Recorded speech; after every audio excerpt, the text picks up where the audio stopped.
Run when the rhythm's right. Go into the night. Throw until you're out of sight and you're out of my mind. Run when the rhythm's right. Go into the night. Floating as the river flows, easy as it goes to the ocean. So walk on by, I've got no reason to love you, but I do, I do, I do. So walk on by, I've got no reason to love you, but I do, I do, I do. Show me colors of the sky, but all I see is gray. You lost me when you lied. Promise me, but you never tried. Secrets in your eye, you go and run all high. Show me colors of the sky, but all I see is gray. You lost me when you lied. I don't ever wanna be crowned, just another prize. It breaks my heart, breaks my heart, breaks my heart. Breaks my heart. Breaks my heart.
Lost in the midnight blue, shadows of the moon.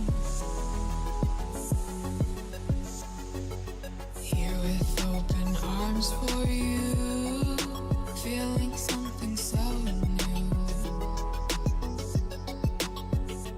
Said with me you'd reach the sun, oh but we were so young.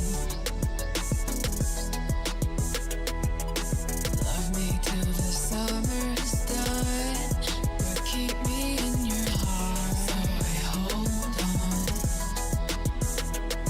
So walk on by, I've got no reason to love you, but I do, I do, I do. So walk on by, I've got no reason to love you, but I do, I do, I do. Show me colors of the sky, but all I see is gray. You lost me when you lied. Promise me, but you never tried. Secrets in your eye, you go and run all high. Show me colors of the sky, but all I see is gray. You lost me when you lied. I don't ever wanna be crowned, just another prize. It breaks my heart. Colors of the sky, colors of the sky, breaks my heart. All I see is colors of the sky, but all I see is colors of the sky, colors of the sky, but all I see is colors of the sky, but all I see is colors of the sky, colors of the sky, but all I see is colors of the sky, but all I see is colors of the sky.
to the ground now, and somehow I feel like you don't know me. Shook me to the ground now, I don't even know how. Brought me to a life that you never showed me. Coming from a locked up ghost of yourself, but you're coming from the light.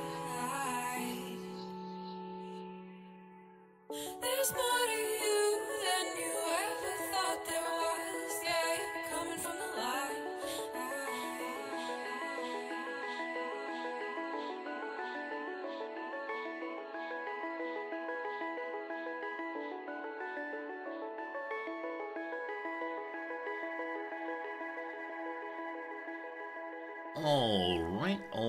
All right. Good morning, good afternoon, good evening, and welcome. My name is Resorty, and to you, one and all, I say, hello, friends. Welcome. How the heck's it going? It's a Wednesday morning here, I think. Probably a Tuesday where you are. Hope things are good. Whatever you've been up to since last we were together. Hope you have an enjoyable time, and if not, hopefully have an enjoyable time this evening, this afternoon, this morning. Just glad you're here with me for sure.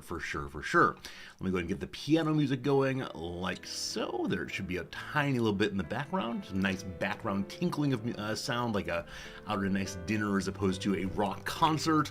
A little sound, not too much. Let me begin by saying thank you to Sven Supreme for the resubscription for 14 months. Thank you also to CS Prof for the 9 straight months of subscribing. CS, Sven, thank you both very much for your generosity in helping me keep the little tugboat, the SS Resorty, on the water, floating, whatever we're doing. I'm glad you're part of it. Hello to HPG, Mytherius, it's good to see you. Jerry Moore, welcome in. Elisadol, welcome back. I know you're really enjoying this game, and gosh, I am too. Good to see you once more. Hello, Fernanthus, how is it going today? Waterboy, welcome, Amaranth. Hello, Steve. Jim, how you doing, Jim? Jerry Fodor, welcome. Good time of day to everyone. Thank you for being with us sincerely. Today we continue a game that we have been playing for 2 days now. So this is a third day in a row of the same game for the first time in a while. This one's called Lil Guardsman, and I've been enjoying the heck out of it. It is a story-based game, which we don't tend to do too many of on stream. It's a story-based game, though, in which one plays the role of a little guardsman, a 12-year-old child who is responsible for patrolling and protecting her kingdom against enemies, foreign and domestic, and long storyline happens so far. I'll tell you more about in half an hour or so. Between now and then, though, I'm happy to report that I'm really enjoying it, but today will probably be the last day of it. We should finish the storyline today, and then tomorrow we will be playing a Paradox game almost certainly. Because earlier today, the new Paradox Stellaris DLC released, The Machine Age. I meant to be playing that today, but got off schedule slightly. And then this weekend is a free weekend of CK3. I think it's the case that people are trying to get, or Paradox is trying to get more players trying CK3. Now they've released a new, easier on-ramp mode, a mode that will help newer players understand how to play the game, at least at the beginning in their first few playthroughs. So I think that's great. I look forward to seeing more people playing more Paradox games. So definitely gonna play one of those tomorrow. Not sure which one, we'll see. Probably not EU4. That said, there's also a brand new EU4 DLC coming out tomorrow, maybe? I don't know. Paradox has hit the point in their growth where they're releasing DLCs for all of their games on roughly the same day. And I understand that that's how lots of companies work, right? Lots of companies have multiple properties that function independently. But for whatever reason, I've come to think of Paradox as being like just one class, with one set of assignments at a time, not overlapping concerns everywhere. And I don't know. I don't know why they do this. I'm guessing that most Paradox players lock into one game. I'm probably unusual in that I bounce from one to another. Or maybe Paradox is out there wanting me to purchase all the DLCs. And I mean, I understand that from a stock goes up perspective. Who knows? Like such as Stellaris I want to, you won't riot. I mean, while that's true, I really do want to finish Lil Guardsman. I want to know very much where the story goes, how the fun develops. If it doesn't finish up today, then we probably will abandon the game tomorrow. But I need to know what happens in the storyline. I need to know what's coming next, and hopefully I can do that. So we'll see. And I think tomorrow's CK3, but I'm not entirely sure yet. We'll see how we're feeling at the end of stream, probably. With that said, not too much happened last night. Just did some reading for my new class I'm starting up in the summer here. It's the same class with different books. I need to get my syllabus into my coordinator in a little over a week or so. So about time to get started on that, though. As always, I'll be finishing up the last night before it's due as usual, but I'm looking forward to the summer session, except for the part where the summer session is abbreviated. We usually have 14 or 15 weeks of class material. In the summer one only has 11 or 12, and so the class sessions are longer and more is packed in. In my first summer, I'd say last summer, I tried very hard to do absolutely everything in the summer, to pack in every idea we'd normally talk about in a normal semester. And this is absolutely absurd to do. So part of my work going into this summer term is deciding what to cut out, because it's more important that we have good discussions and the students have time to think through their ideas rather than just jamming more and more things in. In other courses, I'd be a little more concerned about teaching all of the necessary pieces and parts, because there'd be someone else, another professor, waiting for these students in the next series in the class. So if you take your Math 101 class, you got to cover these things before someone takes them in Math 102 and they don't have the prerequisite knowledge completed. This class is kind of self-contained. This class is just what it is, and so we don't hit everything. There will be no consequences to me down the road, at least, so that is good to know. Also this morning, I got official notification of something I mentioned last week. That is to say, my promotion has officially come through now. It was the most, what's the word for it? The most disappointing or deflating notification ever. Because I submitted, I don't know, 50 pages plus of material for my promotion, and the process took 5 months to go through. And this morning, I get my notification letter, which is 1 paragraph long. It's in vague generalities, not engaging with anything I said, anything that the students said, anything the evaluator said. It's just, we're glad you're here, you're promoted, the end. And that felt kind of terrible. So while it was the case that promotion's great, yay more money, yay nice time, etc., it just felt like a very strange, tiny reaction to a tremendous amount of work. I understand that's how it works, though. That's how it goes. But thanks for the congrats. I appreciate it. I can go up again for promotion in 3 years if I want to. More common is 5 years, though, so I'll probably hold off for a while. But it's a nice thing to be rewarded for one's good efforts and so on. Congratulations, Citizen 7346. That is how it felt.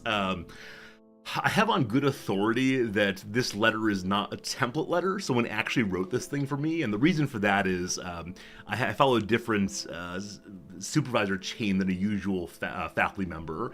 My wife usually supervises and writes a letter. In this case, it came from the president directly, and so this is just the letter that he dashed off quickly, but it's fine, it's good, no problem. The reward isn't the paragraph, it's the promotion. I mean, you're not wrong, right? Seeing that it's a promotion is all I really need. It just feels like it didn't need to take months and months and months. It didn't need to take months and months and months.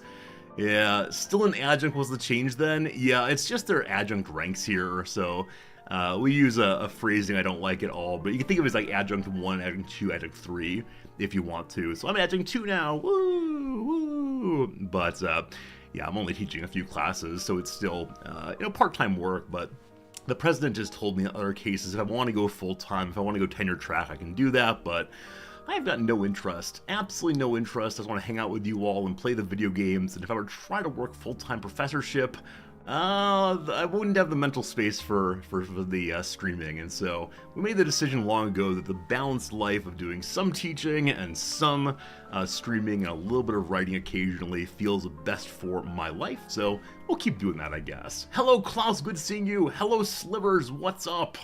Welcome in, everybody.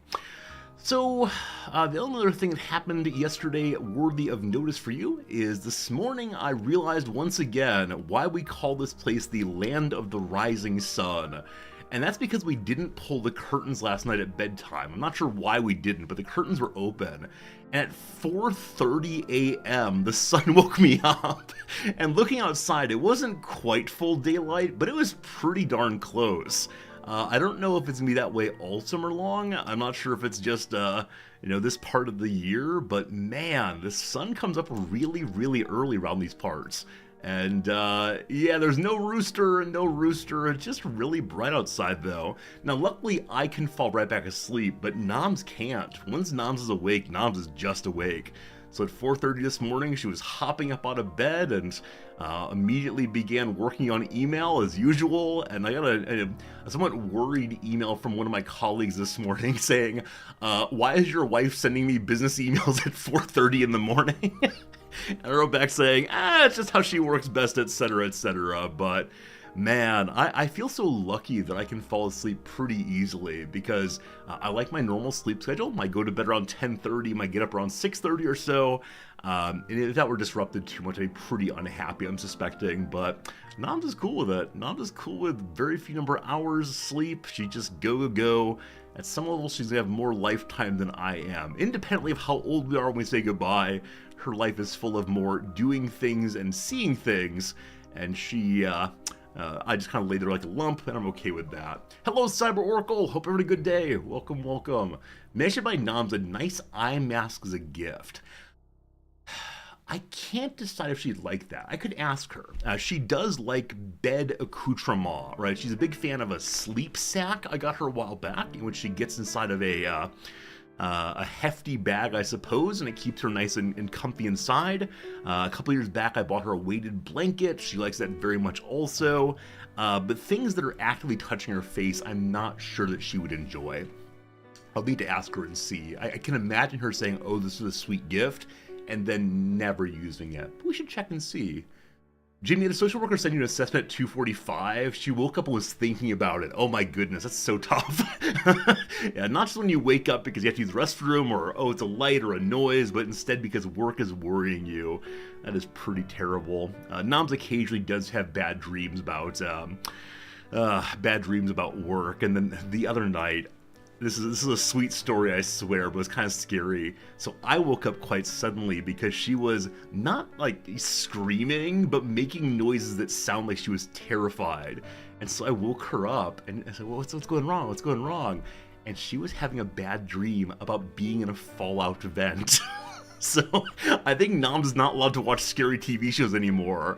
The Fallout universe is too scary for poor Noms, but she went right back to sleep afterwards. I was very glad for that, but yeah, I think she deals with nightmares a bit more than I do, and we didn't even watch it all that close to bed. I think we had it about 5 p.m. or so, but nonetheless, the Fallout universe got into her somehow.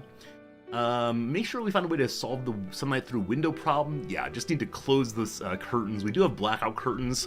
I have no idea why we didn't close them last night, but yeah, we do have our bedroom in such a way that the sun rises on our side of the building, which is quite lovely. At certain times, it's good for the flowers to grow and so on, but it is also a little early to rise. Hello, Snoot. How's it going? Welcome. Velico, you have to switch between working night shifts and day shift. Oh my goodness. Do you change back and forth regularly, or is it just a one-time switch? Because years ago, I used to work at a department store, and the department store had no respect for us as humans. Like, the schedule was determined day by day, week by week, based on one's availability. And at the time, I was taking no classes. I was between high school and college. And so I said I have an open availability, which was a tremendous mistake. Because one day I would work until 10 p.m. or so, and then I'd be scheduled at 7 a.m. the next morning. And let me tell you, that feels pretty bad. And then the next night, back to 10 p.m., it would just be absolutely random week to week. And I was glad to be helping the company and all those other things that you say when you're young and eager. But it was so hard to feel any kind of consistency in my sleeping, any kind of consistency in my social life. That was a part where, though I was only working 40 hours a week, it felt like work had taken over my life in some way. It's one of those great privileges to have a stable work schedule. and I hope that continues the rest of my life because, oh, it's tough otherwise. How's it going to exist? You hate working night shift, the professor, you wonder what kind of students take a philology class at 2 a.m. There's a professor at, where is it? It might be Penn State. It's somewhere in Pennsylvania that teaches an existentialist literature class that begins at midnight, and it meets once a week for, I think, 3 hours. And apparently they do all of their reading in the first hour of the class, and they get together and talk about it for the next 2 hours. My last year at my last school, I got the registrar to approve this. I got the registrar to approve that I could teach a class in the middle of the night if I found the students who wanted to do it. Unfortunately, my department was then closed and I was fired, but it was a cool idea anyway. So, yeah, I like it when teachers try weird stuff. 'Cause I think there's a certain set of students who really prefer to be awake in the middle of the night, and so why wouldn't we adapt to those students? Why wouldn't we try to find a way to engage with them instead of saying you must take 8 a.m. classes or whatever else it might be? How do you not fall asleep doing readings at midnight? I don't know. There's an article in the Chronicle of Higher Education about this, I believe. But at least the students were really into it. So they were excited for it. They may have had coffee at night. Well, I think existentialist literature, I think coffee definitely. So probably something of that sort for sure. Something a fun class, especially for your go to sleep at 4 a.m. schedule. Yeah, I mean, I don't want to say like colleges should be more customer service based. I don't want to say that the student should determine everything. But I think it's sensible to say that if people want to work late at night, students, faculty, whomever, we should find ways to adapt to that. Now, I'm not sure people should be forced into it, right? If you're someone who's an 8 a.m. Wake up person or 6 a.m., then forcing a professor to work at midnight feels cruel, but it works better. Some people, the students are often up anyway doing their work. Why not? This is like during finals week, I'll occasionally get an email at 1 a.m. on the day the assignment's due with questions about, what should be done, and I'm starting late, and wake up at 7 or so and go look at the email and write back saying, sorry, I'm not awake and checking my email at 1 a.m. Occasionally I think the students believe I have a direct line between my email and my brain, and if they ping me, I'll ping them right back, but surely not. One thing I will not do is check my email in the middle of the night. Anyway, enough about all that. Friends, something I'd like to do today is go through our Steam list of suggestions, because I realize I haven't seen any games that are coming out recently. I know that there's the DLCs for Paradox games. I know there are Manor Lords came out recently, really enjoyed that, but I want to know what other games are out there that we should be checking out and wondering about. So let's look at the 10 games that Steam recommends to us. And for this, let me go to this screen right here, and then pull up this thing right here. Incidentally, this is how I do the countdown on the front, this page here. Nope, sorry, this page here is just a screen cap of that thing there. So I reset it to 7 minutes and 20 seconds and then push the countdown button. The more you know. I'm sure there's some plugin I could use, but at the same time, why would anyone do that? Alright, Steam things over here, and let's see here. Go to the store. Alright, where is my list of games? Discovery queue, here we go. Gray Zone Warfare is the first game that I'm encouraged to check out. It's an intense tactical FPS emphasizing realism. No. Absolutely not. So why am I being told this game? It is popular. This game, from just this quick video here, looks like it's like Escape from Tarkov, but it appears to be multiplayer at the same time. So that's definitely me for sure. Have they seen the games I play? I don't know. Like, Steam knows all the games I play. They know what I have most hours in, so I don't know how they choose these things. Rizman Media asked me, how did I get on with Great Houses of Calderia? Gosh, so I want to like it very much. I played it for one stream. I want to be nice, because the devs for it have been very, very kind to me. The game is meant to take Crusader Kings 3 mechanics in a new direction. I like that you're able to play as the family, not just by playing through one character's perspective, but through many perspectives at once. So you have not just the leader of the family, but brothers and sisters and grandchildren and so on. But because of that access to so many characters, it feels like all the characters are very thin. So it is possible to think of them as individuals, right? Say, the grandchild is angry but benevolent, right? This kind of thing. But because there's so many of them, they feel to me like kind of mix and match all the same wild cards in some way. So, I don't know. I want to like Great House of Calderia much more than I actually do. As I was playing it, I was just thinking to myself the whole time, I should just be playing Civ. So, yeah, that's my response, unfortunately. You bounce off the UI pretty hard. The UI does feel clunky in it, for sure, in Great Houses. That said, I'm happy to play any game with a clunky UI. You will never see me say this UI is unplayable. As long as I can find how the buttons work, we're good to go. But hard to say. So this game here, you're suggesting maybe a paid advertisement. It's considered a controversial game because of some devs' views on things. What kind of views, Klaus? What kind of views does the dev have? Are they ones that we would commonly hear in Polite Company, or are they ones that are only expressed on the worst parts of the internet? Anyway, it's similar to CS2, which I played on stream a few times. Fair enough. What's up next? Game number 2 in the discovery queue. Alright, so this is correct. This is absolutely right. I know there's a new DLC for Total War Warhammer 3. My intention is to play this after our current run of Paradox games. So the current order of things in my head is this. Today we finished Lil Guardsman, tomorrow we play CK3 for the weekend. After that we do one playthrough of Stellaris, and then Total War again. That is the current list of things. We'll see. Now I am curious, can I get this DLC for free? Let's see. Unfortunately, the Stellaris one is not being offered for free to streamers like me. Let's see. It's called Elspeth. Nope, not free this time. That's fine. I'll buy a copy of it a bit from here, but how cool is it to see that the DLC here has a very positive review? I am so used to DLCs having absolutely terrible reviews, but 772 people say this one's good. Product received for free. Goth Mommy gave my gun death magic. What?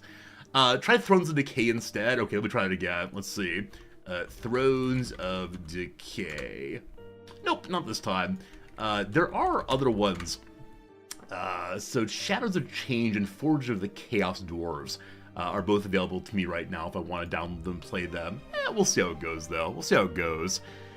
Anyway, Thrones of Decay looks set to be the redemption we all want it to be. Meaningful rework, significant attention paid to mechanics, and 3 beloved factions getting a large amount of thematic new content. Alright, so maybe it's one of those moments where we say they have improved reviews because the DLC is more substantial than what people want. Maybe so. Friends, the first ad break is coming right now. We're going to talk through this one and see what is what. I think CA as Creative Assembly learned from the past mistakes. That's great. I believe the DLC is even better than Chaos Dwarves. This is really nice. Really nice. We'll definitely check that out next little bit. Maybe the DLC key in the super special gift box I sent? Apparently Creative Assembly has sent me a gift box as an influencer streamer guy. I was told it would get here by the 10th. So today is the 8th here, so I'll give it 2 or 3 more days before I decide that they were actually teasing me. Anyway, this is a yes, we'll buy, yes, we'll play. I'm not sure which of the DLC races we'll play. Obviously, I always want to play the dwarves, but we should probably try some of the other factions that I have not quite tried yet. Are these humans? Let's play some humans. I've never played humans in this game. Oh, it's a bundle. So there are 3 separate Thrones of Decay DLCs. Ah, I see. One is Malachi, one is Elspeth, and one is Tamar Khan. Alright, so we'll have to get the 3 DLCs in one. It's only 23 bucks. That'd be a good time. Anyway, yes. So one great suggestion, one terrible suggestion. What's up next? Bellwright. Alright, this game has the unfortunate issue of coming out at basically the same time as Manor Lords. That said, establish and expand your own settlements, liberate the land of the villagers, and recruit others to your cause while learning more about a life you had to leave behind. Command your forces, prove your valor through combat, and cement yourself as the hero of your people. So it seems much more focused on one character rather than the city, at least in these images so far. So I'm wondering if it's more like Bannerlord, or perhaps more like, what was that, Valheim, possibly? Or even Kingdom Come Deliverance, however it's called. Yeah, so this is one we could potentially check out. Have any of you played it? What are your opinions?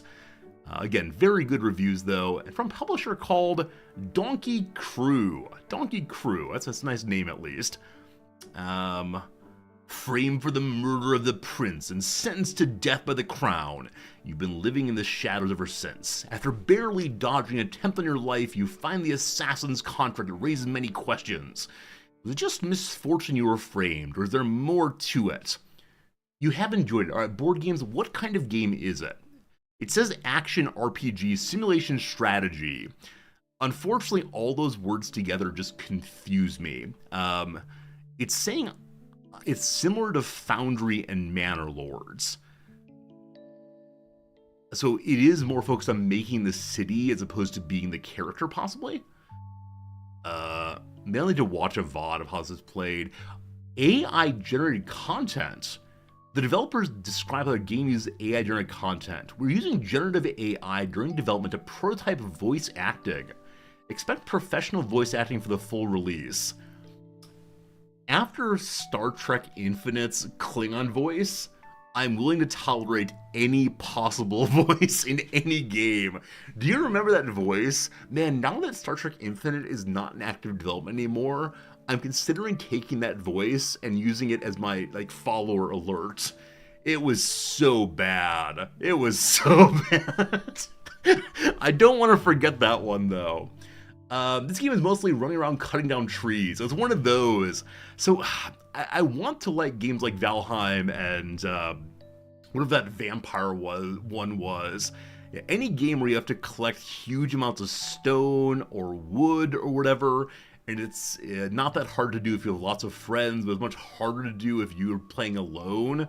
I don't enjoy streaming them very much because I don't know what to talk about, or saying, well, time to cut down 200 trees. What should we talk about? I don't know. How about trees? Right, that's unfortunate. So it looks cool though. I'll put it on the list of maybe at some point, but probably not. All right, next up in the queue, Echoes of the Plum Grove. Hello, streamer person. Looks adorable. Looks kind of like Paper Mario. Is that right? A new life awaits in Honeywood. Build a thriving community that will last generations in this cozy farm simulator. Farm, socialize, make friends, cook, craft, forage, and uncover the secrets of the island. If someone doesn't want to be friends, there are always other means. Alright, so it does seem like a different graphics on the Stardew Valley or whatever those other games are that type, but that's how it goes. Hey, I'm Brady. In Bellwright, your villagers eventually do the work. Alright, so I can set up a feudal system and lord over them. That's good to know. Thank you much for suggesting that. A Hobbit Stardew Valley game. Yeah, it sounds like it. It's similar to Potion Craft and Spiritfarer. See, that's not a good piece of recommendation for me, because these are both games we played for one stream and then never again. So I do wonder how the Steam algorithm thinks about games. Thinks about, right, obviously. Are they all games are created equal? So if I played a game for 5 hours or a game for 1,000 hours, are they both just you played this game? Possibly. Plum Grove. It looks adorable, definitely. But I'm guessing it is a game where, you just cozy build and take care of your farm and go dig in the ground and so on. So a cute little city builder. Definitely a cute bit of fun, but interesting. All right, on we go. Plum Grove's awesome. There's nothing cozy about it. Oh, really? It looked cozy. I was tricked, perhaps. But next, Rusty's Retirement. A relaxing, idle farming simulator that sits at the bottom of your screen while you do other things. I wonder if game devs of the 1980s and early 90s could fathom this. People will give you money to play games they don't have to play. Alright, cool game. I've definitely played my cookie clickers. I've definitely played my idle hero and so on. It's adorable. It's absolutely adorable. Little rusty robot growing beets and such, but no, probably not for stream at least, but adorable. This game is also apparently recommended because of Manor Lords and Factorio. Apparently Manor Lords and Factorio are like every other game we've ever played. Next up is called Another Crab's Treasure. It looks like a movie. Honestly, from the photo here, it looks like a movie. Immediately I think of Little Mermaid, but this is lovely. In a vibrant undersea kingdom on the verge of collapse, a hermit crab embarks on a treasure hunt to buy back his repossessed shell. The second game from Aggro Crab. Alright, so apparently Aggro Crab makes games in which one plays as a crab. Just from the movement, this reminds me of Ratchet and Clank, or some other game in which you are the center of the world and then jump your way around and so on. Cute.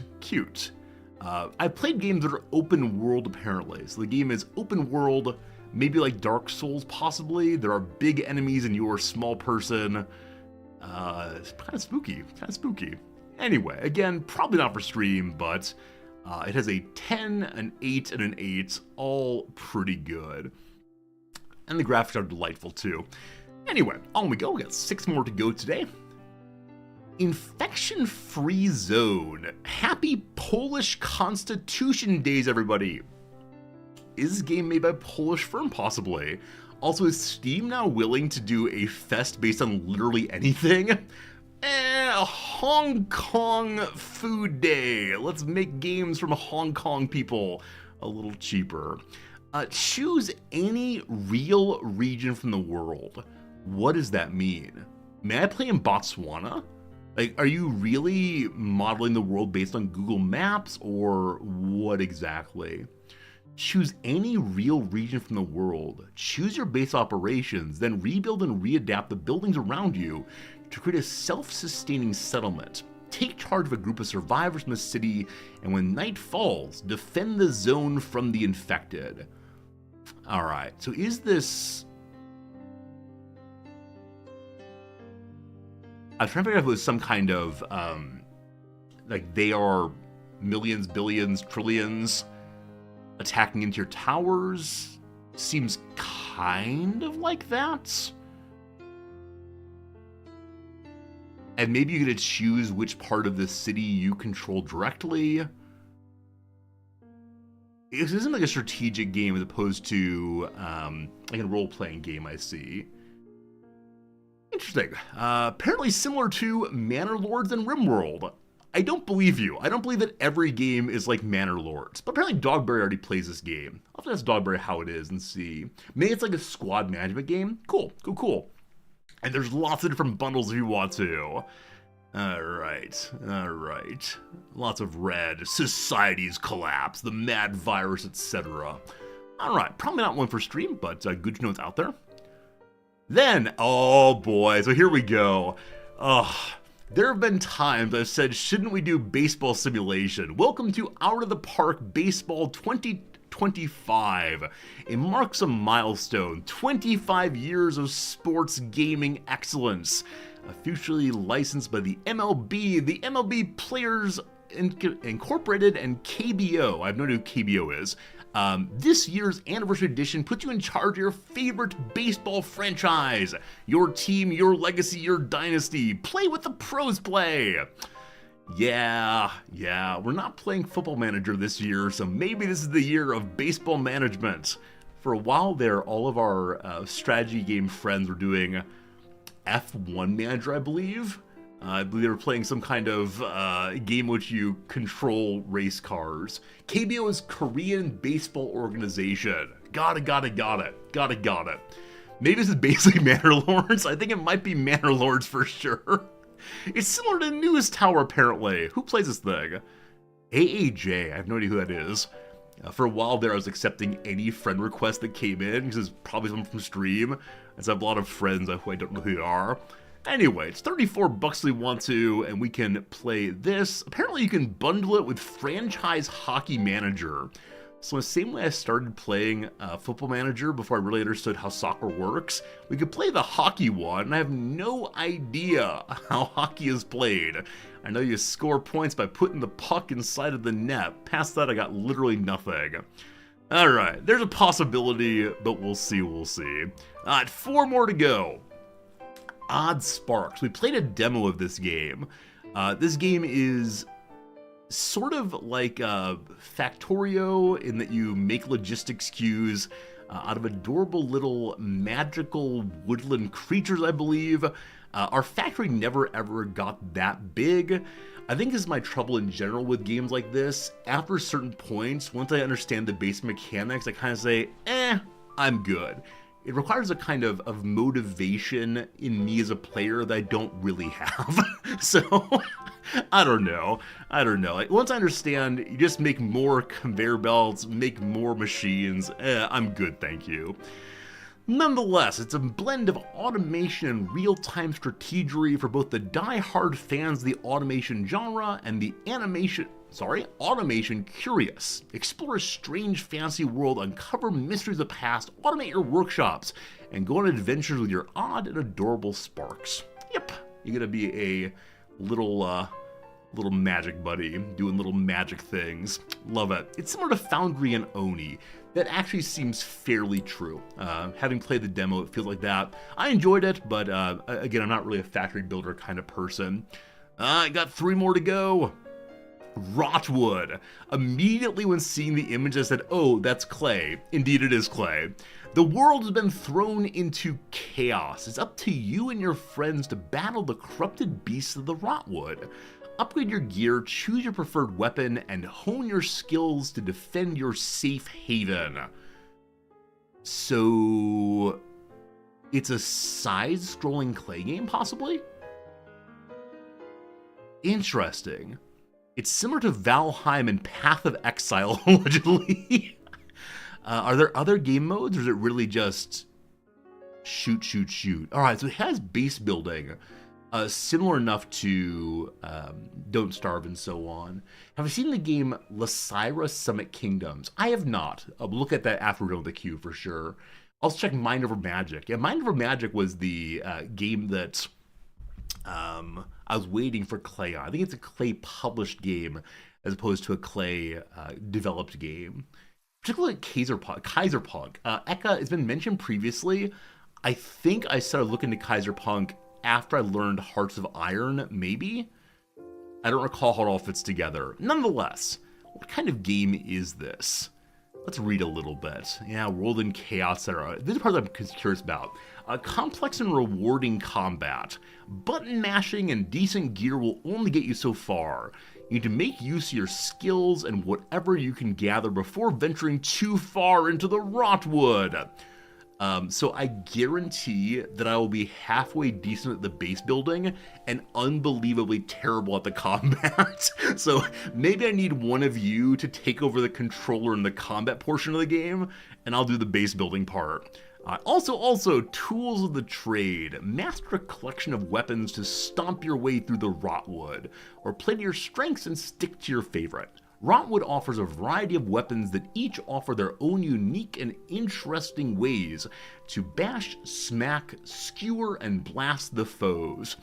Why do they use the word offers and the word offer in the same sentence? That's awful. Practice and perfect multiple combo abilities for each weapon to reach your destructive potential. Discover different armors and weapons and design your own builds to maximize your chance of success. There's also bosses, a new hunt every time. Okay, so there actually was nothing in the here are the mechanics section that mentions any kind of city. So I wonder if this game is similar to, what is it? Legend, Legacy.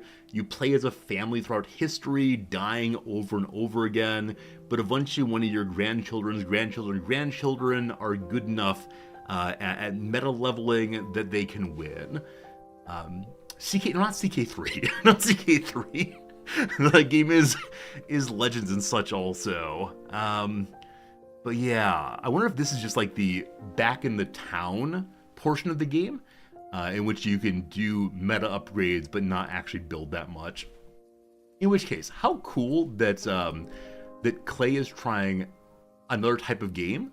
They do such a great job with their artwork. It's so obvious what they're doing.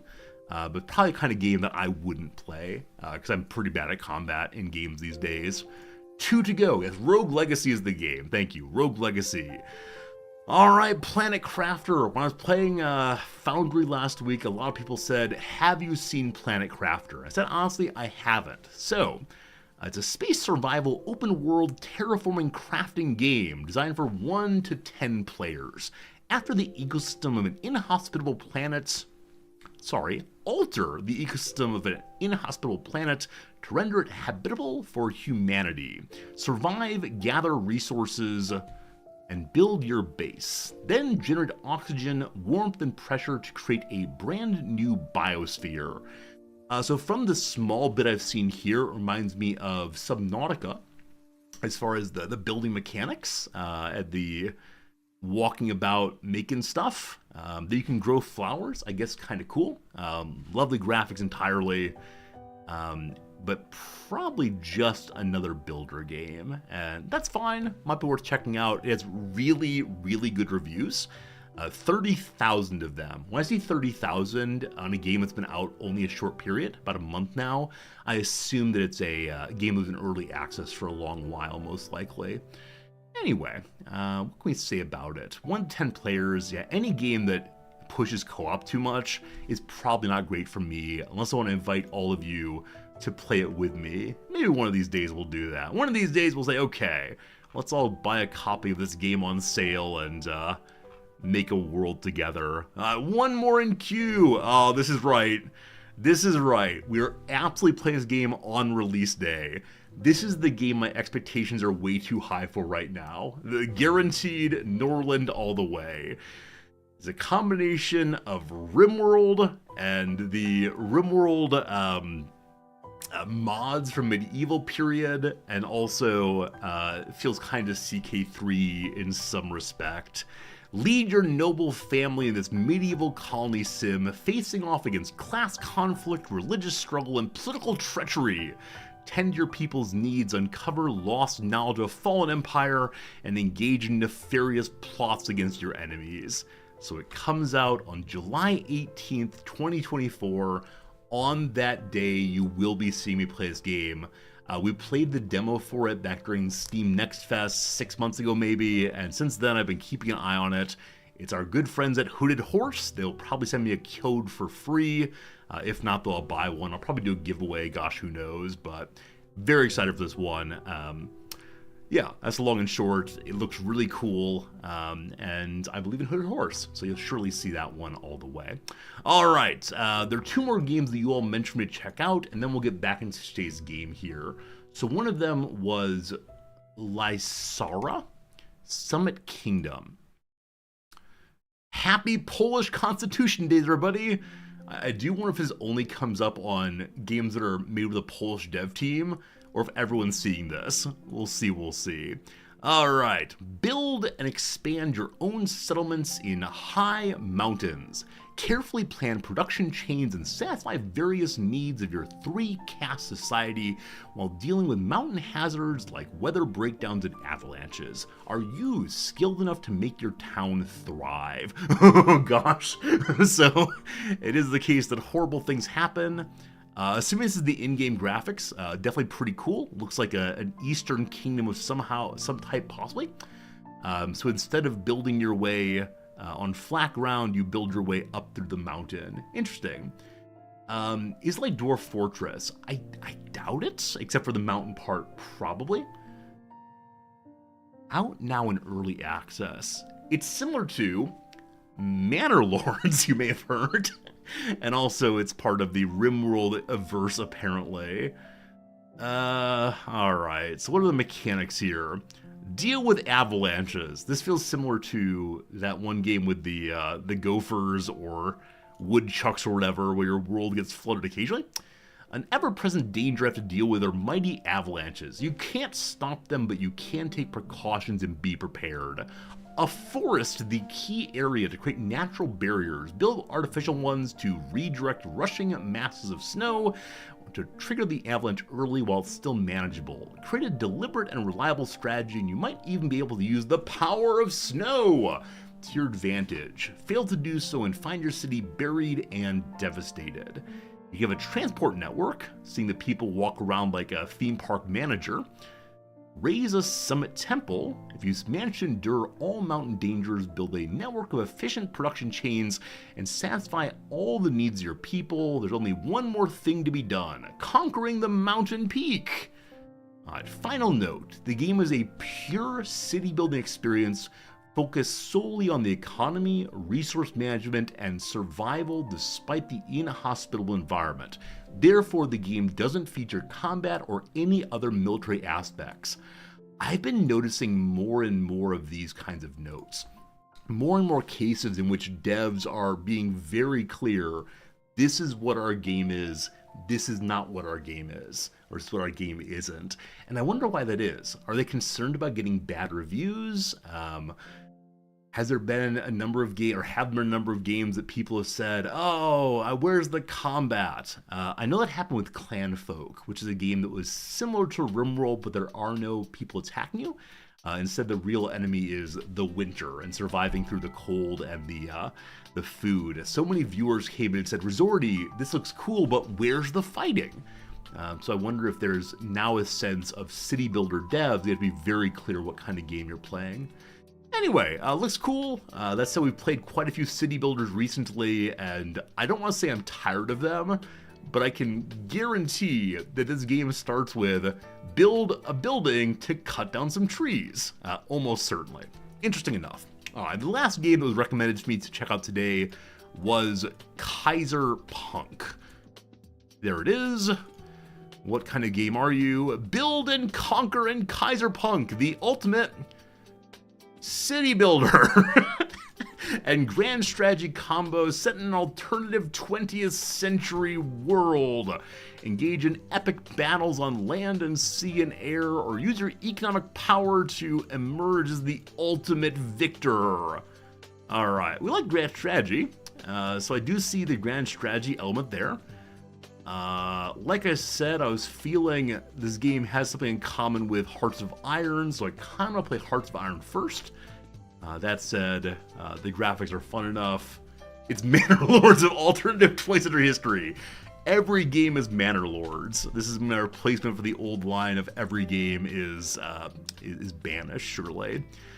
Alright, I mean, I like the little buildings. Any game that has charming buildings like this makes me very happy. Reminds me of some of my first days playing City Skylines, surely.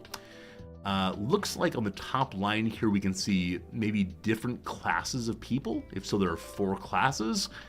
One group is very unhappy, or perhaps doesn't exist when it should exist. Looks like a map layer with a wide variety of places to go.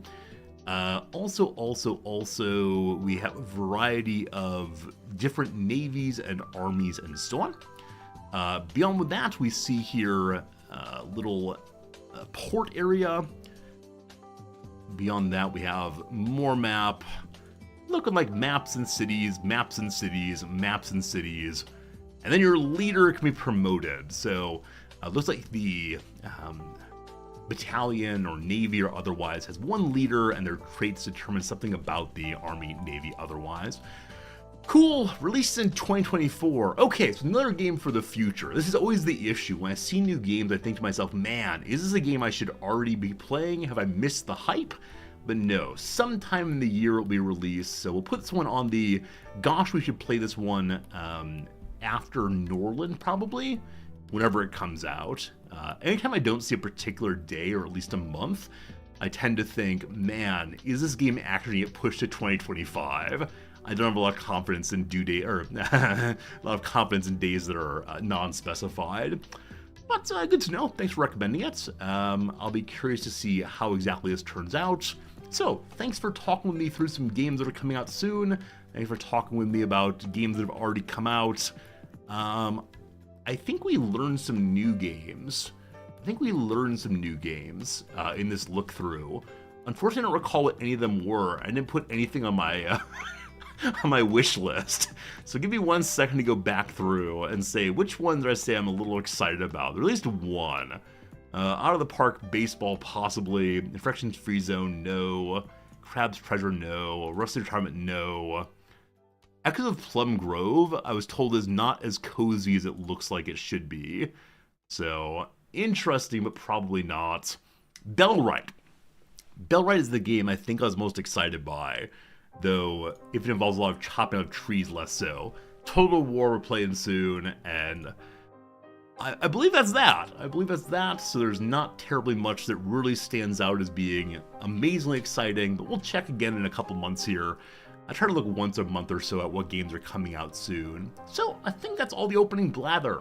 As stream started today, I did not know what blather I wanted to share with you. I was not sure what kind of content we'd discuss, but now we got through an opening period, and I appreciate you still being here, if you're still here.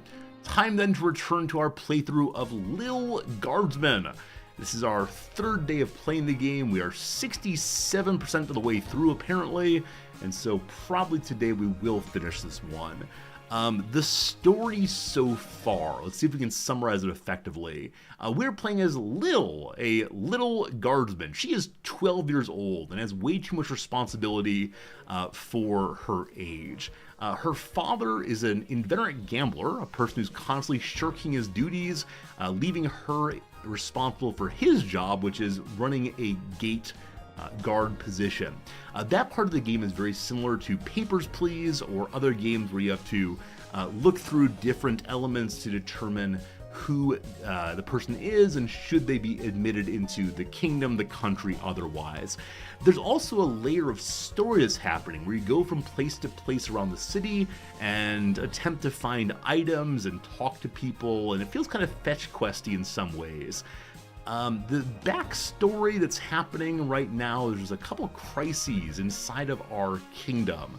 Number one, until just recently, the princess disappeared. We thought she might be kidnapped, we thought she might have run away, it was hard to know.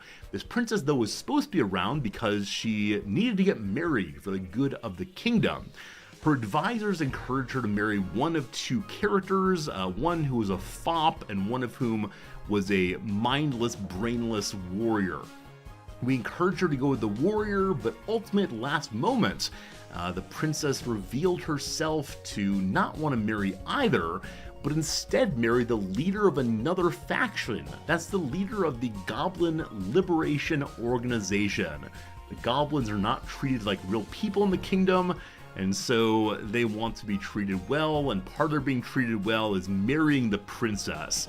So that's one element of the game. The other element is we're working with an archaeologist scientist who has invented time travel. She allows us to go back in time small bits in order to remedy mistakes that we have made, admitting people incorrectly or otherwise. Unfortunately, as we use the time machine more and more, we've recently found our way to some other plane of existence, some other dimension of terror, in which there was a large demon who spoke only in Latin.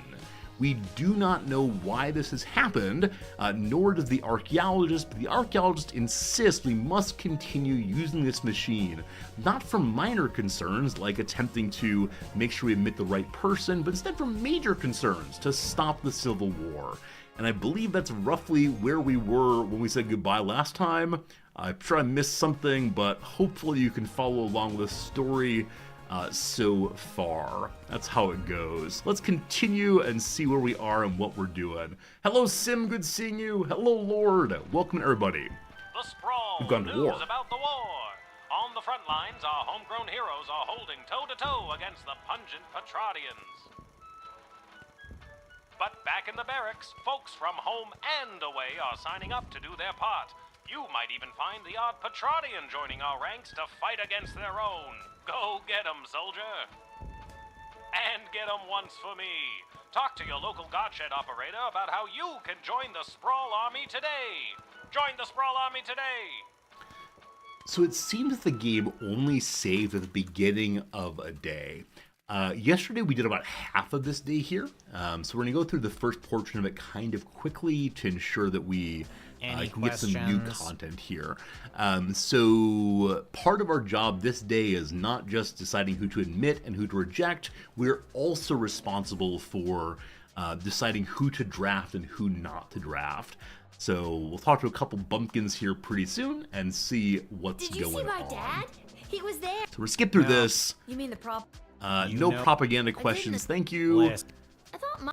All good That's story, all. but I can summarize it. Up At and the end, this fellow on the and if left you- is the head Wait, bureaucrat of the both. kingdom. Oh my He's been God. responsible for teaching us how to do every new part of Well, our job, You're just as gonna well as leave being a after drop- wedding planner Fine. and so on. Actually, I thought.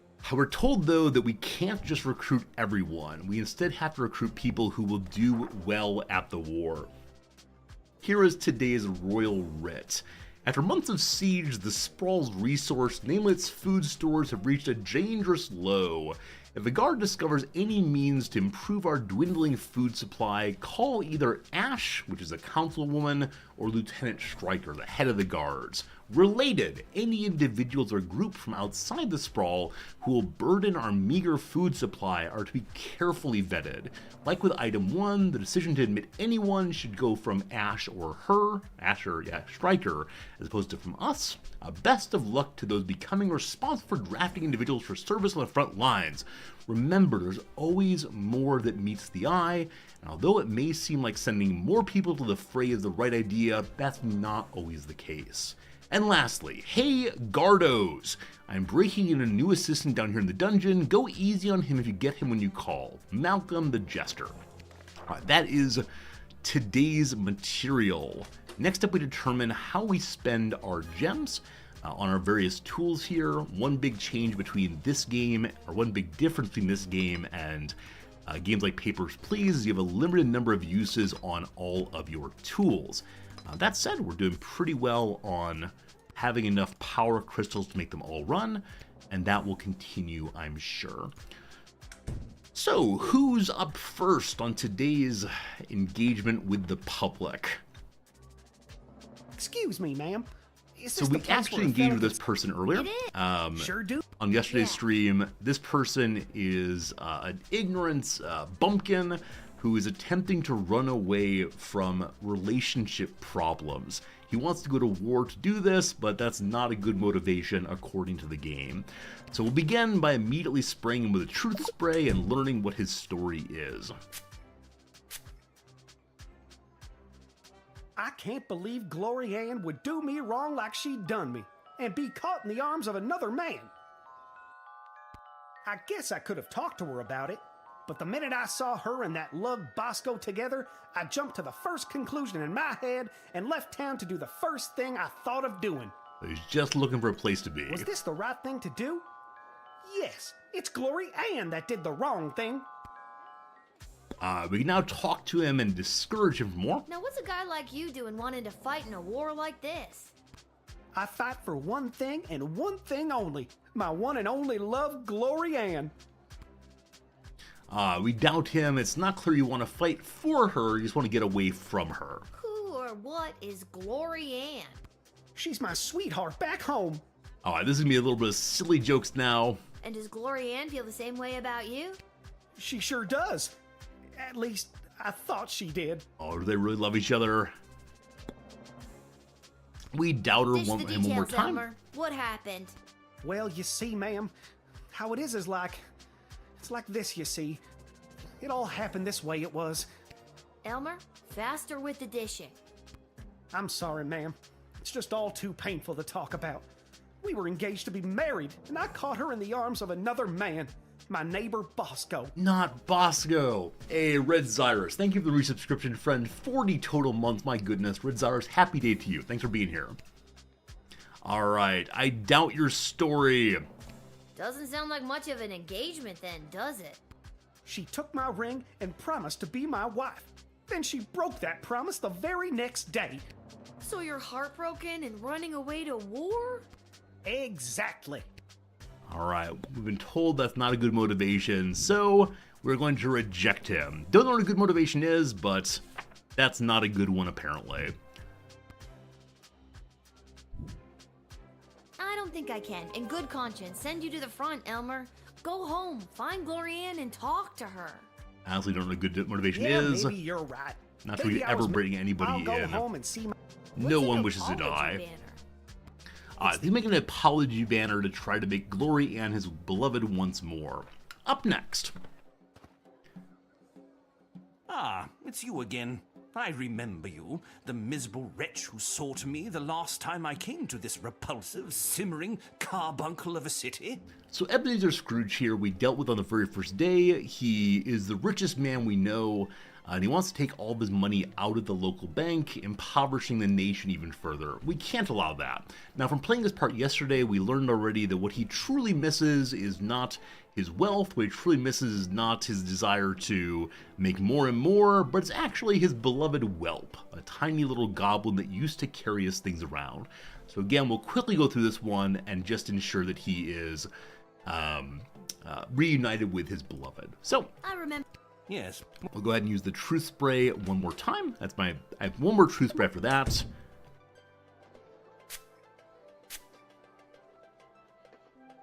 Honestly, what does it all matter anyway? I've spent my entire life accumulating one of the largest fortunes in the sprawl, but what good is it without my darling whelp? If only I could speak with him again. I could leave all this money behind if it would get me back my whelp. So earlier yesterday we saw that the whelp had taken up employment in the jester's office. Today the jester told us that he has a new assistant. Let's call the assistant. This is the dungeon of Malcolm the Great? Just read the cards! Oh, okay.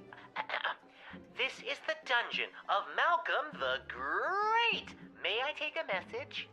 Incidentally, that great is Tony the Tiger from the Kellogg's Company.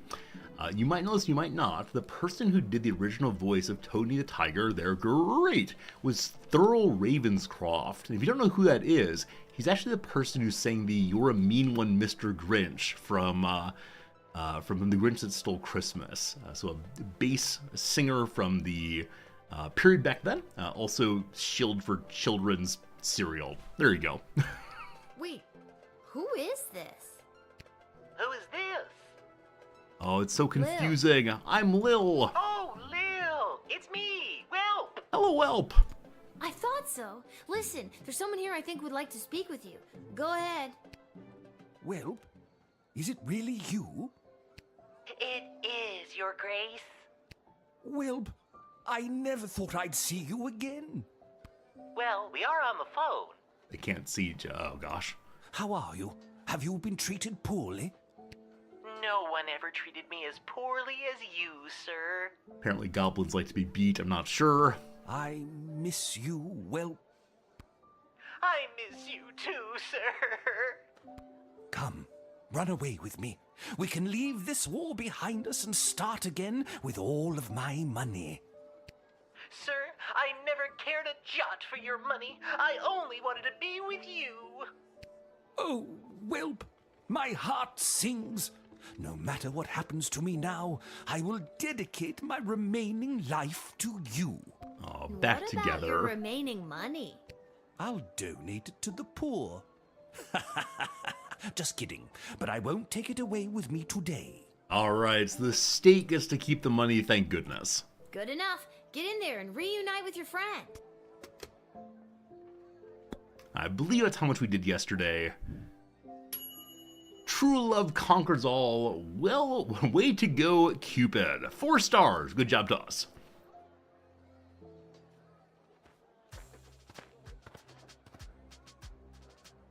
Where is he? Where's that meek little slunk of a man? Oh boy, it's, whatever her name was. Glorianne, I believe. I have no idea what you're talking about. Did a hopelessly heartbroken fella by the name of Elmer John come by this way? Spouting a crazy notion like running off and joining the army? As a matter of fact, he did. Oh, Elmer John, what have you done? Tell me, did you allow that fool to throw his life away over nothing? We did not send him to war. I don't know if I'm allowed to tell you or not. I mean, state secrets, state secrets. I have to know if you sent him off to war, because if you didn't send him, then I'd like you to send me, to get as far away from that fool as possible. Is that a good motivation for war? Alright, so in this case, I think we didn't play this one yesterday. I think this is where we stopped on yesterday's stream. Oh, you know what happened? We x-rayed her, wanted to use inside of her dress, and then the game locked up and crashed. And I ended the stream because the game crashed. Hopefully this does not crash the game again.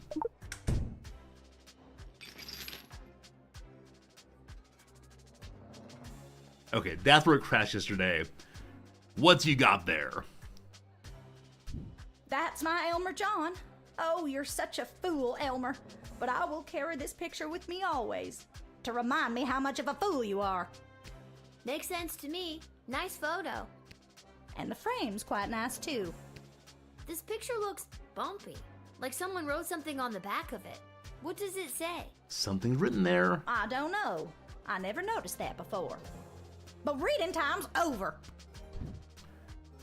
Alright, if something is written we cannot read, there's only one thing to do, to use the decoder ring. Let me see that picture, Glorianne. Okay, but don't break the frame. Wouldn't dare.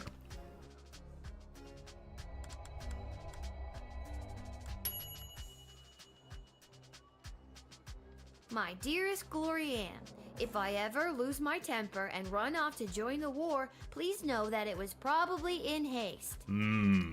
Despite what my heart wants, to always be by your side, if I'm going to the army, don't follow. Or if I'm not, then I look forward to your letters from the front. Love, your Elmer John. We have send one or the other to the front, possibly? That's just so specific and bizarre.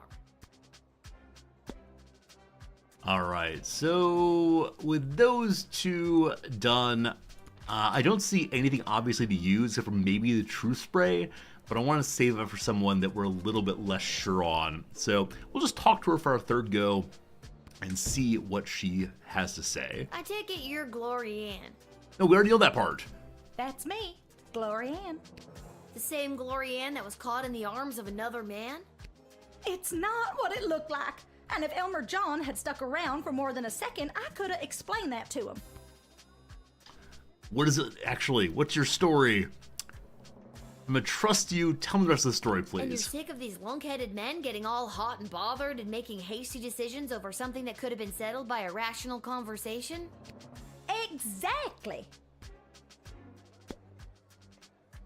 Alright, I think we didn't figure that one out entirely. There's clearly more than meets the eyes here. So what the Elmer's note said, or what Elmer's note said was, if he has not gone to war, then he looks forward to her letters from the front. So do we send her to war, I guess? I would like them to get back together, of course. I want to say not good motivation, so I'm going to deny again. We're going to lose the war, surely.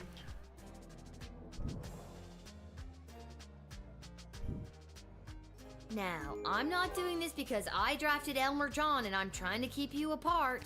I didn't, though. understand. And I'm not doing this because I didn't draft him and I want you two to be together. Yes, I am. Understood. I'm doing this because I don't think you fully thought this through. I'm denying your recruitment into the army. I guess I was acting a little hot under the collar there for a minute.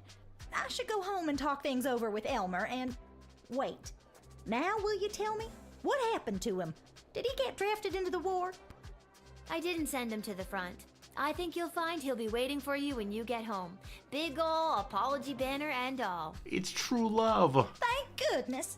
Wait, is this day entirely true love? We bring these two together and then bring the old man and whelp together? Oh, real matchmaker here. The kingdom will fall, but at least there'll be love until then. Alright. The goblin approaches whistling a happy tune. So it is the case that we're no longer told to bar goblins from the city. Oh, hello, Lil. Isn't it an absolutely beautiful day? Sun's shining, birds chirping. Why, a gobbo could almost sing about it. Please sing. I want more singing, please. Whom are you? Who are you? That cuts me deep, Lil. It's me, Julian, aka Magnus the Magnificent's magnificent lower half. We ate orange slices together? So once upon a time, this character was piled up 2 goblins high, trying to sneak into the city back when the goblins couldn't get in. Oh, yeah. Hey. So this person is not being drafted to war. It's simply, do they go inside or no? We're looking for a way to fix the food problem in the city, and we're not supposed to let anyone in who would stress our food. Let's just see what they have going on for now. I'm just coming from a conference of GLA members from different nations looking to help each other out. Solidarity among the Goblin Liberation Army. The GLA sounds like it's thriving. It sure is. Do you all have food? We made some major inroads with a sympathetic group of Petrardian miners. They've offered to dig tunnels that will bring food to the sprawl without anyone knowing. I hope we can get these plans to Queen Desdemona for her stamp of approval. Then we can get things underway. You should take these to the queen. I'm on my way there now. Okay, we were told if someone comes through who will improve our dwindling food supply, contact myself, Lieutenant Stryker. So we know it's the case that the council is working against the queen. I wonder if it's a case where I have to choose sides. Do I want to help the queen and the forces of equality between goblins, humans, and all other races? Or do we help the council, who will probably... I don't know, who will probably use it to maintain human superiority. I gotta choose the side of equality. Good guy, liberal resorty, here we go.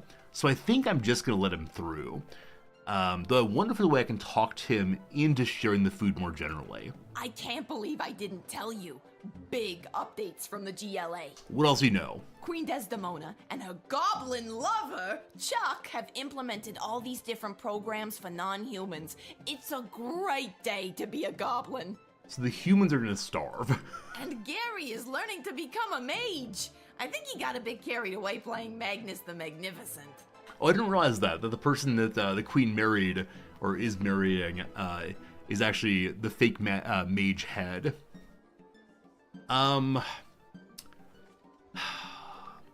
Again, I wish I knew what doubting meant before we actually did it. Because I don't want to doubt his story, but I do want to doubt his preference for goblins exclusively. You want to see a tease here? Alright, we'll tease and see what happens. Does Gary have what it takes? I didn't get a lot of big mage energy coming from him. Well, he sure thinks he does. He's taking it real serious. He has started training at the Mages Guild. For the first time ever, they're looking to add creatures other than elves and humans with great cheekbones to their ranks. Alright, the tease did very little, unfortunately. Let's do one more conversation. I'm a bit worried about my pal Gary. I think the stress of trying to impress his new professor Tyronius has got him down. He's been so reclusive lately, studying late into the night, and I don't know, he's become distant. The miners gave me this at our meeting as a gesture of goodwill. They call it a pure, unrefined power crystal. I was going to give it to Gary. I think it might cheer him up.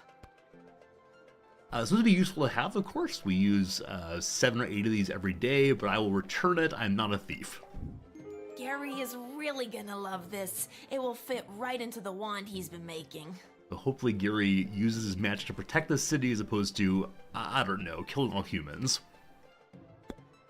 Alright, so we're disobeying the council, but hopefully helping the queen. I will admit you, and we'll see how much trouble I get into. As of now, we get fired if on the day we earn fewer than 3 Lil, stars. it is always a pleasure. Julian, I hope you have a fantastic day.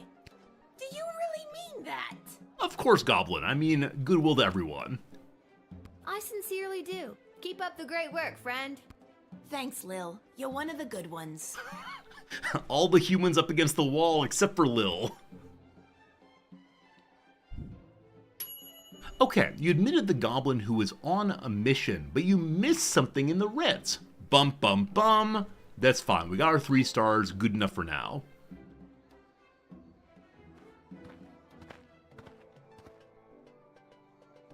Hey, Lil. Listen, I wanted to say I know things must be tough for you with Hamish out on the front lines and... Oh, my father's actively fighting. I did not know that. Thanks for checking in. I appreciate it. Apparently Cecil. she knew that. I'm doing all right. That's good to hear. If you ever need someone to talk to, you know where to find me. What a nice courier guy. I'm actually not sure I do know where to find you. Oh, well, normally it would be at the barracks, but for the foreseeable future, I'll be running security for Her Majesty Queen Desdemona. The courier got promoted.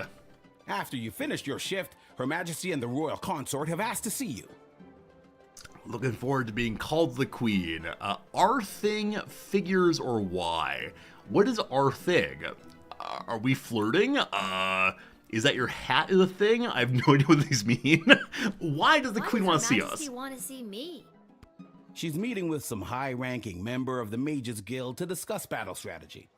To be honest, the guild hasn't been very supportive of how Her Majesty has handled things. She was looking for a bit of backup and wanted you specifically.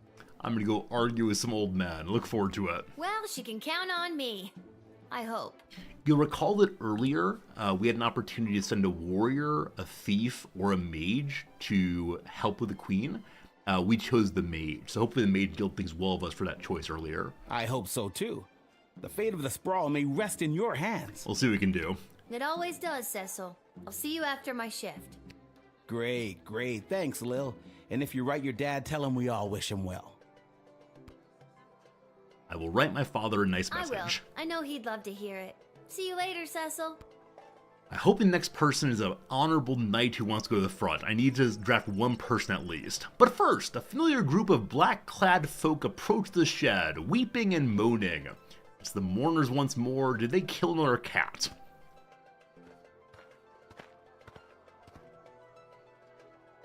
You must help us, child. I don't recognize the character in the background here. We have been left without shelter. It's awful. So these are people who probably want to stress our food. They're very wealthy though, so maybe they have food for us. Scarborough has fallen. Okay.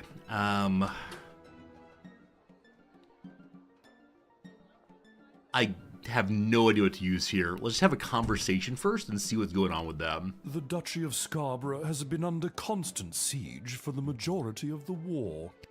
Those bastards! Quite. We finally had to flee. We couldn't stand it any longer. We've been without food for days. Yes, everyone is rather hungry.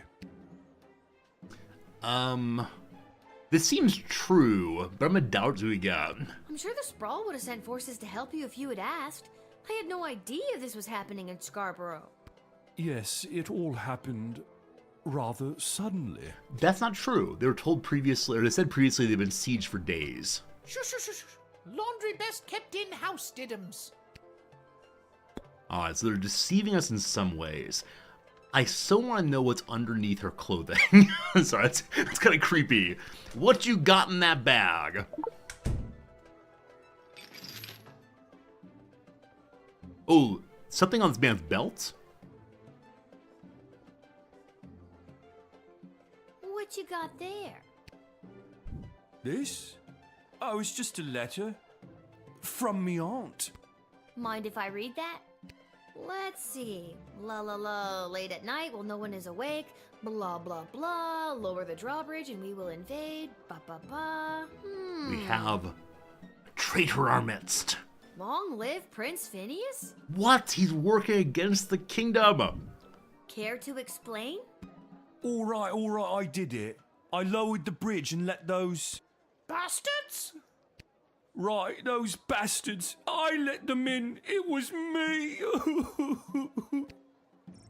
He begins to sob. Oh, you sneak. You are hereby banished from the court of Scarborough. Ah, Prince Phineas was right. Soon the entire sprawl will fall to the might of the kingdom of Petrard. He is working against us. Go away. Twizzle effect on the sprawl. Well spotted, Guardian. Happy to help. Listen, I'm just doing my job. And that's how you x-ray your way to success. Happy to do it. Excellent line, milady. Someone said that earlier to us, by the way. But that was... Oh, never mind. Even with that settled, I'm still not sure what to do with these people. We're told to make a phone call to Ash or Stryker. They're bringing in more people who will have our dwindling food supply consumed. They're very wealthy, so maybe they can help us with that. Let's make the phone call and see. We'll call Stryker, our boss. Our food reserves are stretched way too thin to accommodate the Duchess and her people. Was there someone else you've seen already that could have helped? I guess there's no going back now.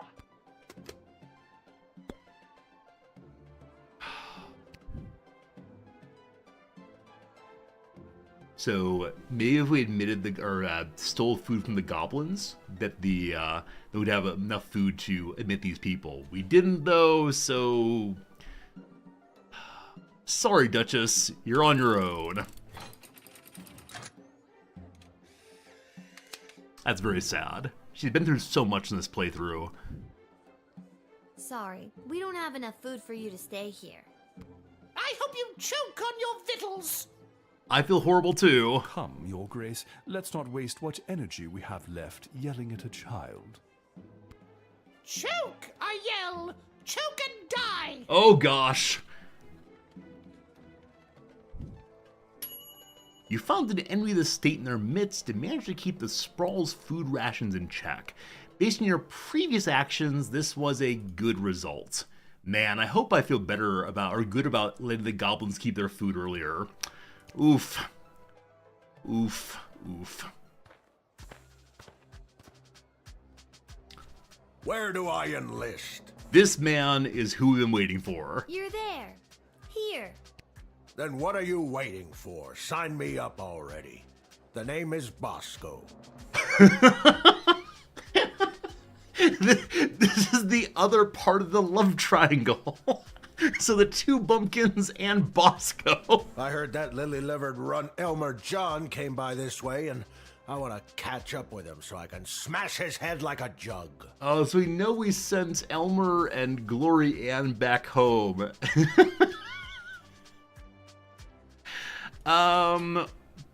So this is our last interaction of the day, so we can use all of our tools we want to, though they do carry over the next day.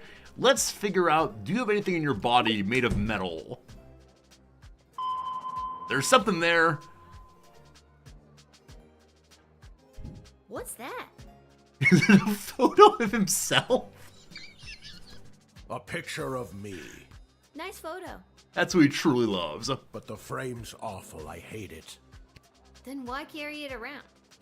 I was going to give it to Glory Ann, but she said no. Do you want it? Oh. No, I'll say yes. I could sell it. Okay. The picture looks bumpy, like someone wrote something on the back of it. What does it say? Nothing. I don't remember. Can I use the secret decoder ring again?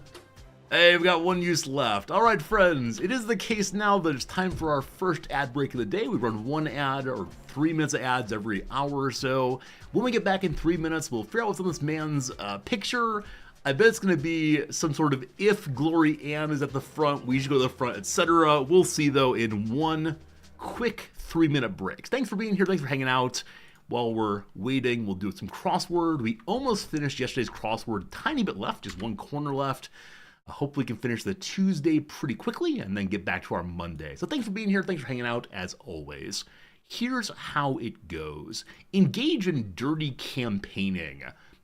Go low. When they go low, we go high, as Michelle Obama put it. Smear. Past that, not sure right now. Silencio blank favor. Por favor. Phrase introducing the first side of an argument. On one hand, renown, possibly fame, we'll see. Spectacles that may spook spaniels. So spectacles here probably not glasses, but instead some kind of exciting situation. Maybe fireworks, possibly. I know it's the case that some of you have dogs that are often spooked on the 4th of July. Frowns, runs finger down cheek. So pretending to be sad? Mocking someone who's sad? I'm not quite sure. Eye layer below the sclera. Is that the iris? Oh, it's the uvea. There we go. ID that for Mr. Burns on The Simpsons is not 2. Damn that Roosevelt. Social Security number.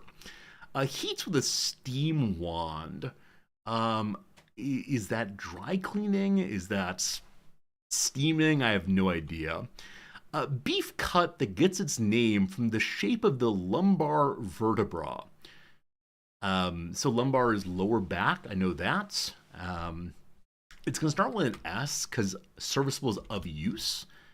But I have no idea about beef cuts, unfortunately. Oh, sorry, I read the wrong one. My apologies. So this is the beef cut. 19 is cooking step for 20 across. Shear.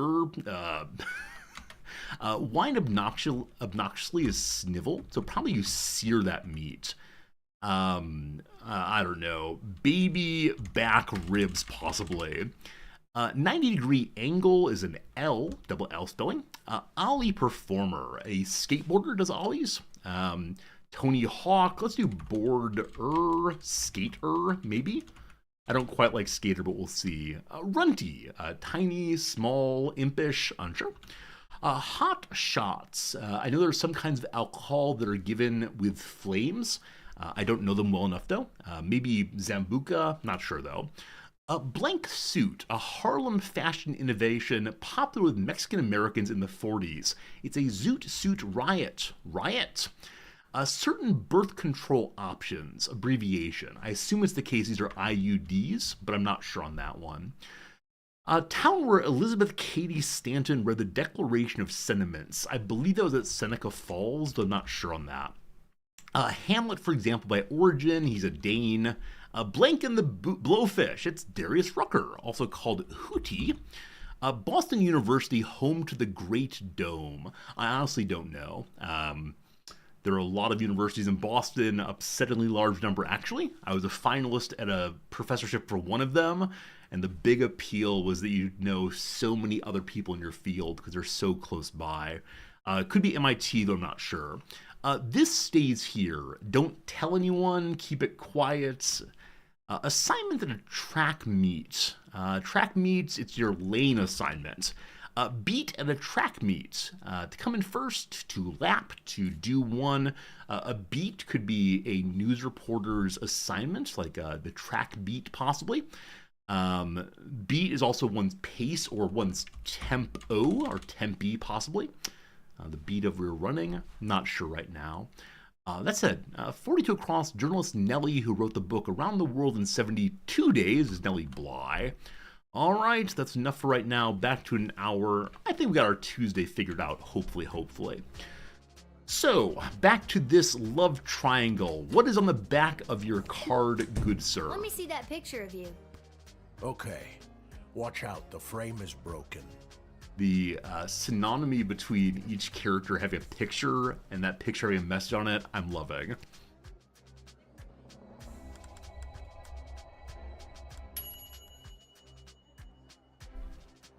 In war, lonely Elmer is a bust. Win Glory Ann or Bosco alone. Just the guys would do it too. Just the guys would do it too.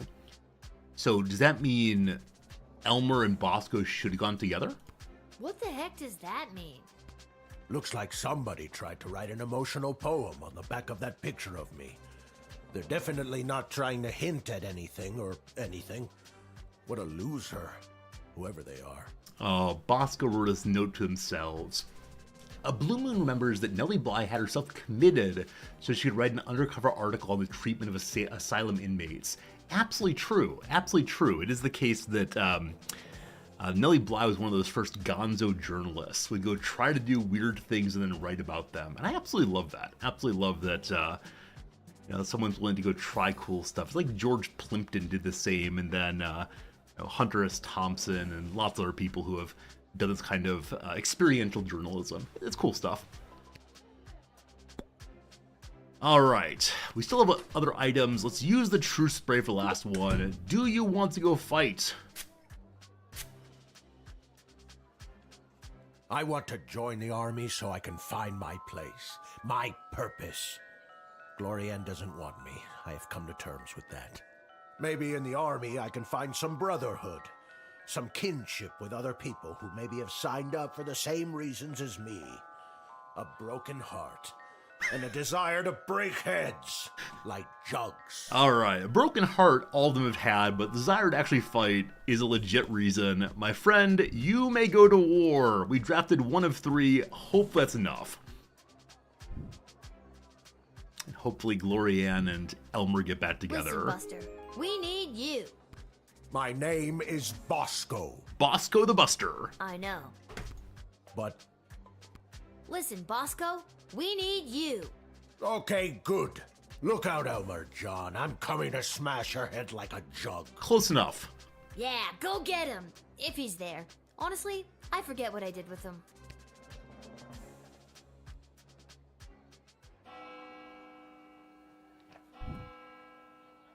Lovely score at least 3. At least 3. We're good to go to get through. 20 gold for the shift. Not enough to buy enough crystals for today. We'll see what we can do though. Alright. Soon enough we'll learn about how the war is going. Let's see what happens while meeting the Queen tonight. Yep, only place to go is to the war room. So the Queen has moved from the castle to the war room instead.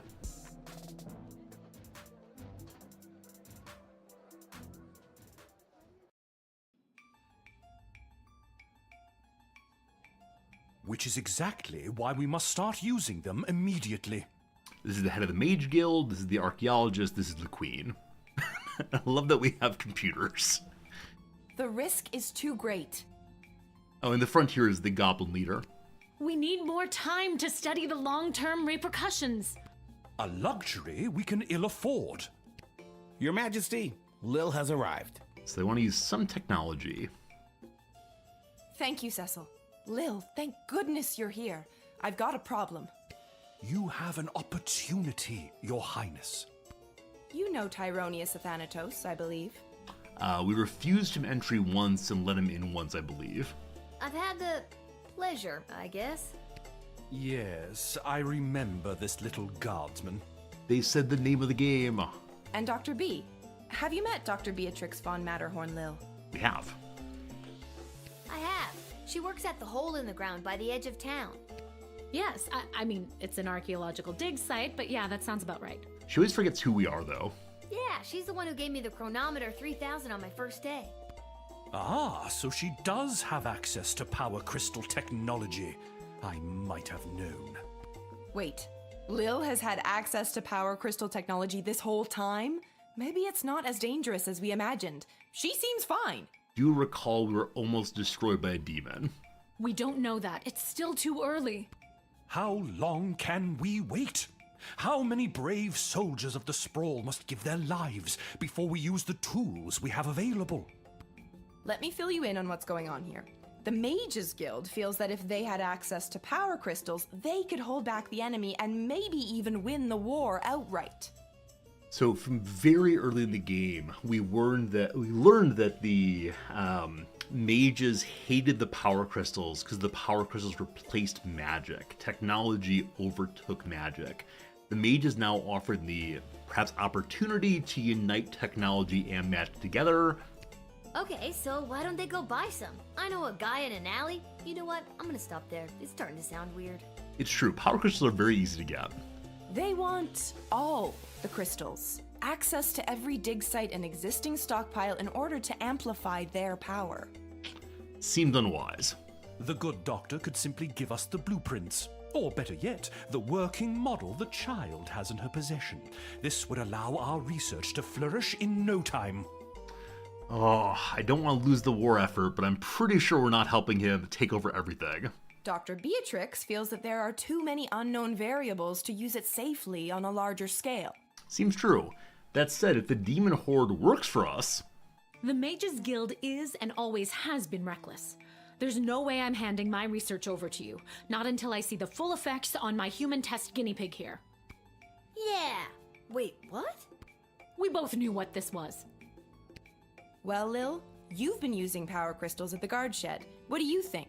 Are they too dangerous? Because of demonic experience, I'm going to say they're too dangerous. I wonder what happens if you choose I don't know, if it's random outcome then or what, but it's just too dangerous. They are way too dangerous. I use the chronometer 3000 under very specific circumstances. You start manipulating time out there in the everyday world, who knows where it could lead? I wish you had mentioned the demon. Spoken like a scientist. Do you have a master's degree? Of course I do. How many times do I have to tell you people? I'm 12. Thank you for your counsel. I always appreciate having multiple opinions when it comes to big decisions. I have made up my mind. Dr. B will continue to oversee Lil's progress with the chronometer 3000, and it will stay out of the hands of the Mages Guild until we can be certain that it is safe to use in this war. Then at least allow the guild access to the crystal reserve for the sake of the Sprawl's future. Some, not all. For the time being, the reserve shall remain under my control. Oh no, the game locked up again. Oh no, this is our second crash in 2 days. Yeah, I've got a little blue circle of things are not working well. Oh no. I sure do hope it's saved before this scene here. Yeah, the game definitely crashed now. Huh. I wonder if something's wrong on my end, or the game's end, or what exactly, but that is very, very strange. We'll load it right back up again, but I haven't updated Windows in a while. Every day during stream, Windows has said, would you please update me? And every time I've said, I refuse. If you're here at the end of stream today, please remind me to update Windows. Alright, Steam is currently installing an update though. That is fine.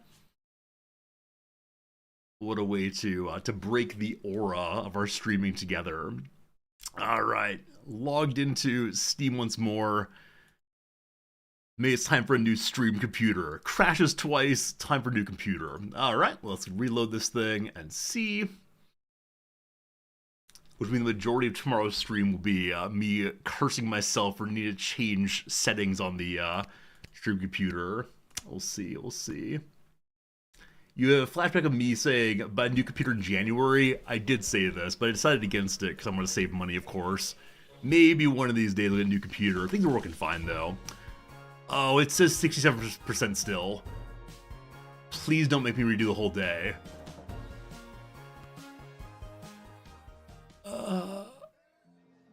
Okay. Thank goodness. We're good, we're good. It's all fine.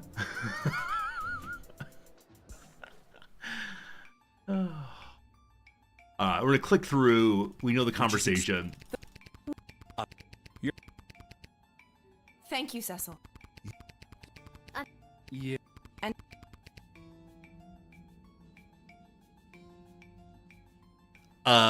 yes, I know that person. I have. She went... Okay, good. Yeah. Yeah. Wait. Okay. Too dangerous. Dr. Too dangerous. We both... Well, Lil? Good. They are way too dangerous. Spoke... Thank you for your counsel. Here we go. I'm not quite. I have So made up my- he's gonna say, may I use some of For the the time- crystals. For the time. My decision is. Oh, that's it, clearly. Okay, all good, all good. Let's have some conversations then and see what's going on. Hey, you spoke well today, Lil. Thank you, Cecil. One more message for you today. I was instructed to tell you to head over to Malcolm's to meet the advisors. Good luck. Let's go see the Jester next. There's Fireball Canyon, Kalidar, and of course Petrard. Marva and the Sprawl smack dab in the middle. So Fireball Canyon, I believe, is the place that goblins come from. Kalidar, I don't remember anything about. Petrard are the people that are attacking us because we refuse to accept their romance candidates as worthy of the queen. Marva are the people we did accept as the allies, but she then broke it up with the goblin, and the Sprawl is us. So I wonder if as time goes by, we'll see more of these locations shaded R's or the oppositions. Hello, my queen. Thanks for your insight, Lil. I'm sorry to keep putting you in this position. I'm the main character, it's how it goes. Hello, goblin. I'm just here to support my lady love. This choice has been eating her up inside. It's an important decision, and I want to do anything I can to help. I think she made a good choice. With you, I mean. That's sweet. True love conquers all. We still have not seen Knight Beverly, the one who truly loved the queen a long time ago. Please learn more about that. Why the princess listens to you, I will never understand. It's like you're the only two people in the Dead Mums Club. My mother's terrible. That should count for something. Hopefully your words will not sway Desdemona on future matters. We'll probably have all the choices, I bet. I'm glad calmer heads prevailed. At least for now. Alright. We can then see the computer. Looks like the machine on the dig site. Wonder if it's got any good games on it. And then the weapons are nothing much. Alright, I think we're done here then. Let's go head off to Malcolm's office and see what nonsense he has ahead.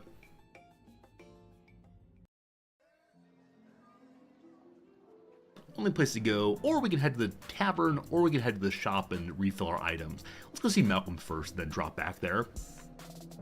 Tavern's always last.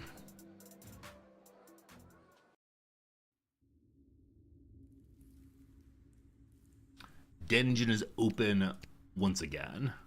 We've seen all these things previously. Room 4 says 5, 6, 7 on it. Remember that. I don't know why it says 7 compared to 4. What I don't understand is why would they have summoned her to a meeting without us there? Where's the fun in that?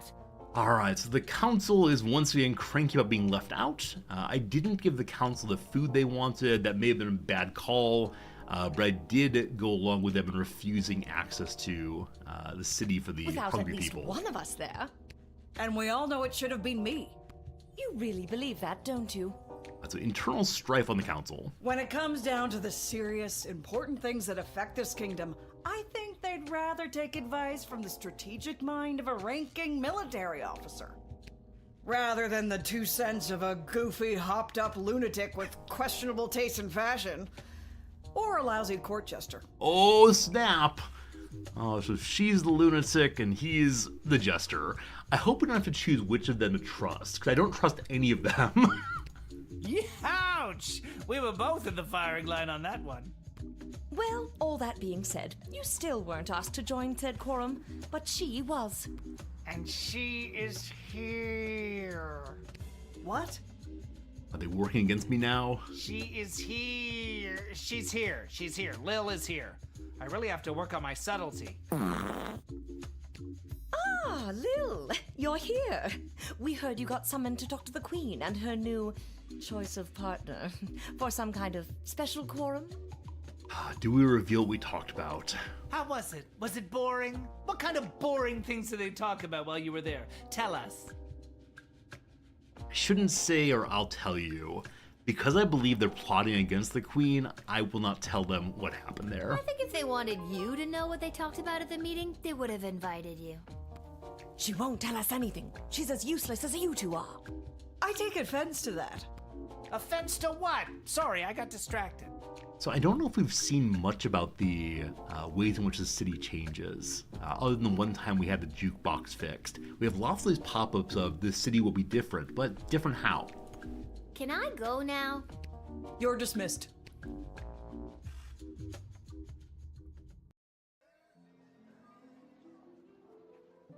Let's go fill up our power crystals and see what else is going on. I only have 85 money, I believe, so not as wealthy as I wish we were. We continue to refuse all bribes.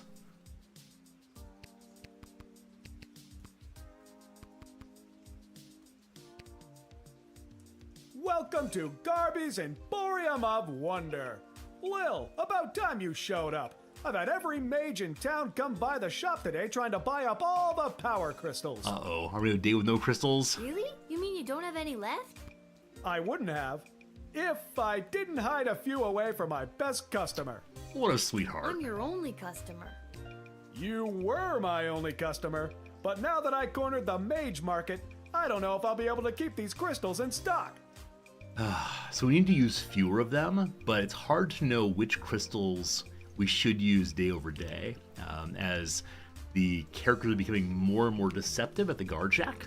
Well, the good ones anyway. The mages didn't seem to have too much interest in the cheapo ones. So far, we managed to avoid the cheapo ones almost entirely. So we have two of them, they're 30 money each. No upgrades today. So we have two. We're gonna get 3 for free. We'll have 5. 1, 2, 3, 4, 5. I believe the melt detector has 1 use left.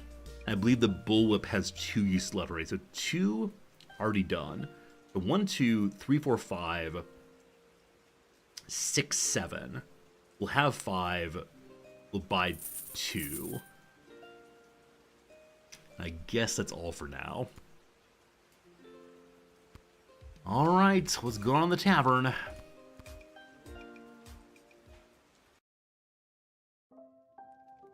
Lil, how goes the Battle of the Southern Gate? Well secured, thank you. Same old.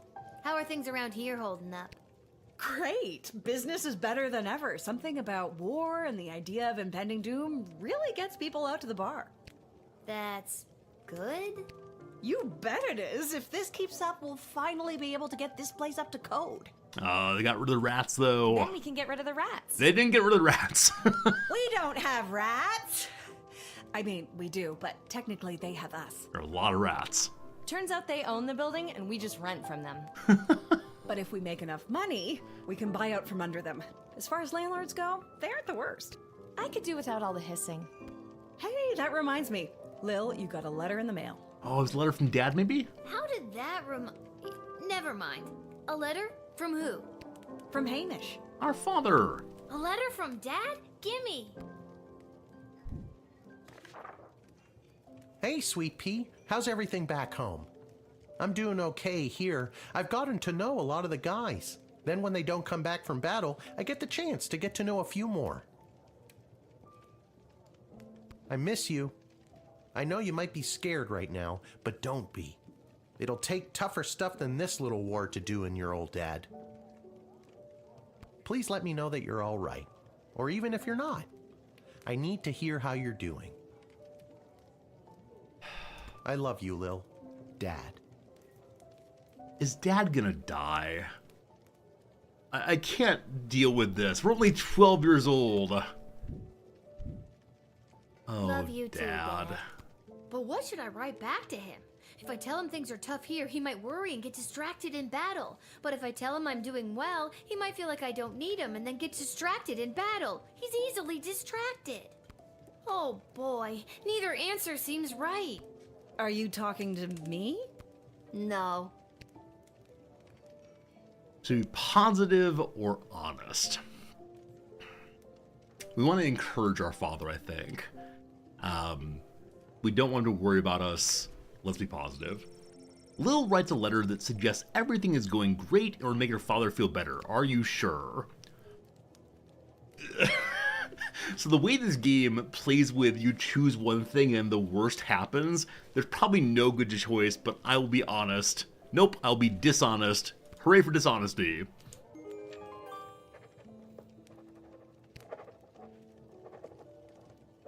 I have to deal with the consequences of my poor choices. That should do it. Hey, Arda, mind making sure this gets to where it needs to go? Sure thing, Lil.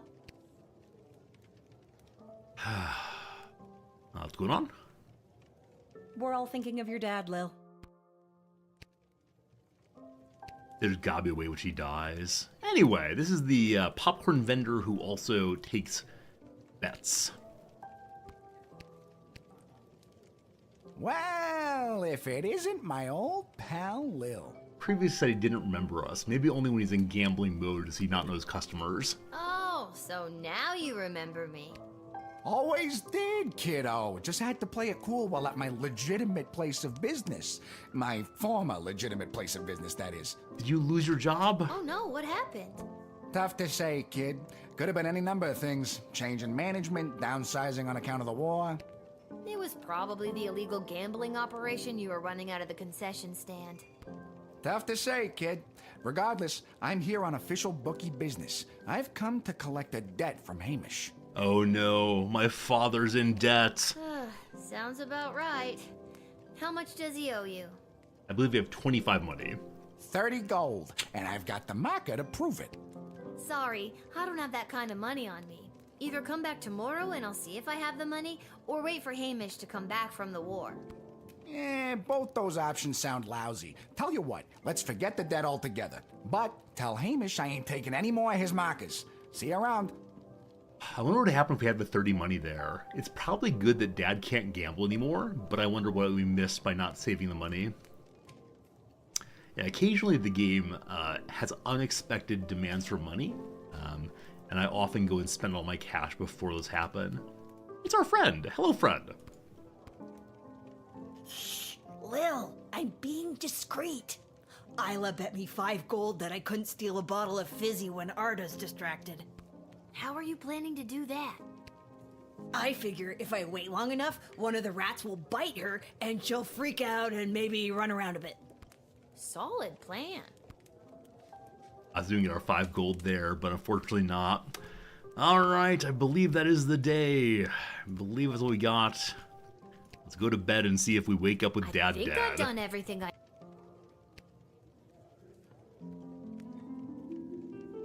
So if we play this again, we definitely need to make sure we're gambling more efficiently early in the game. We can affect the outcomes of the match on which we're betting. All right, friends, here comes the reading. Ready? Here we go. Reunited with his darling whelp, Grumpkin T. Dankworth was a changed man. Together, the two traveled through Kaladar, sailed Lake Inez, and even summered in Fireball Canyon. He laughed as he had never laughed in all his days, and their nights were filled with food and wine, music and love. They ran, holding hands, through fields of flowers. On one such sprint, Grumpkin clutched his chest. His heart had overflowed. More accurately, he suffered a massive heart attack. Try as he might to revive his former master and now true love, Whelp was unable to resuscitate the old man. A simple funeral was held, and the widower Whelp counted himself lucky to have ever had such a love as this. As for substantial riches, they were held by Mr. Dung, head of the Bank of the Sprawl, until such time as Mr. Dankworth's will was read. The old man had donated the entirety of his fortune to the GLA, the Goblins. A small flower garden was built in his honor outside of the headquarters. Next up, Julian. Thanks to his timely arrival back in the Sprawl, Julian was able to prepare a lavish birthday party for his best friend Gary. Every goblin, troll, halfling, cyclops, and mole person who was anyone was there. It was a bright spot in what would otherwise been a dark few months for the Sprawl. As a birthday present, Julian gave Gary a pure, unrefined power crystal he received from visiting miners. The glint of its unearthly glow reflected in Gary's eyes as he inserted the powerful crystal into his practice wand. He thanked Julian profusely for this most precious present. It never left his sight from this day on. The next day, Julian presented plans he was carrying to the city council. These plans detailed an extensive tunnel system to be dug underneath the walls of the sprawl, which would allow food to be secretly and safely moved into the sprawl right under the enemy's nose. After a short period of deliberation, the council realized just how hungry they all were and unanimously approved the plan. Someone will be arriving to start digging the tunnel system soon, but it's all on the up and up and pretty hush-hush. So food is coming in. After being denied entry to the sprawl, the Duchess and her remaining entourage continue their desperate journey. With no food and war ravaging around them, their numbers continue to dwindle until only the toughest of them remained. Diddums, the Duchess's faithful valet, made a very fine stew, it turned out, and eventually the Duchess herself was the only one left standing. I read that as Diddums made a stew for the Duchess, but no, of the Duchess. Well. She became lean and hard, tough as nails, and set off to destroy those who sacked her duchy. Wait, I'm confused now. She stalked an enemy warband, biding her time until she single-handedly slaughtered them all. Well, all but one, who finally bested her with a well-placed blow to the head. Diddums was stew okay. At least she's at peace now with her beloved cat Sprinkles eternally by her side. I do wonder what would happen if we let them inside. Meanwhile, inside the sprawl, a swift justice was visited upon the traitor who lowered the drawbridge of Castle Scarborough in the middle of the night, allowing the enemy to enter and take control of the duchy. The villain was hanged in the town square. Brutal? Certainly, but this is a war and it's better to be safe than sorry. Plus, it made for a fine day's entertainment as there are no video games in the sprawl to keep people amused. We don't find out about the people we sent off to war, it seems. Oh, here we go! Alright, a new kind of game. We have 4 shieldsmen, and 1 big boy. They have a couple of rifle people, we have no guns, and a man with sword. To battle! To battle! Okay. Looks like a winner is us. Sprawl victorious! The garrison station at the Sprawl's secret western food depot successfully repelled the invading Petrardian forces. The Sprawl's reserve food stores are safe from the enemy's greedy hands and empty stomachs. Bosco's repressed feelings and lifetime of compensating at the gym led to him fighting impressively on the battlefield, inspiring all around him. Elmer John went home and talked things over with Glory Ann. They called the engagement back on and got married soon after.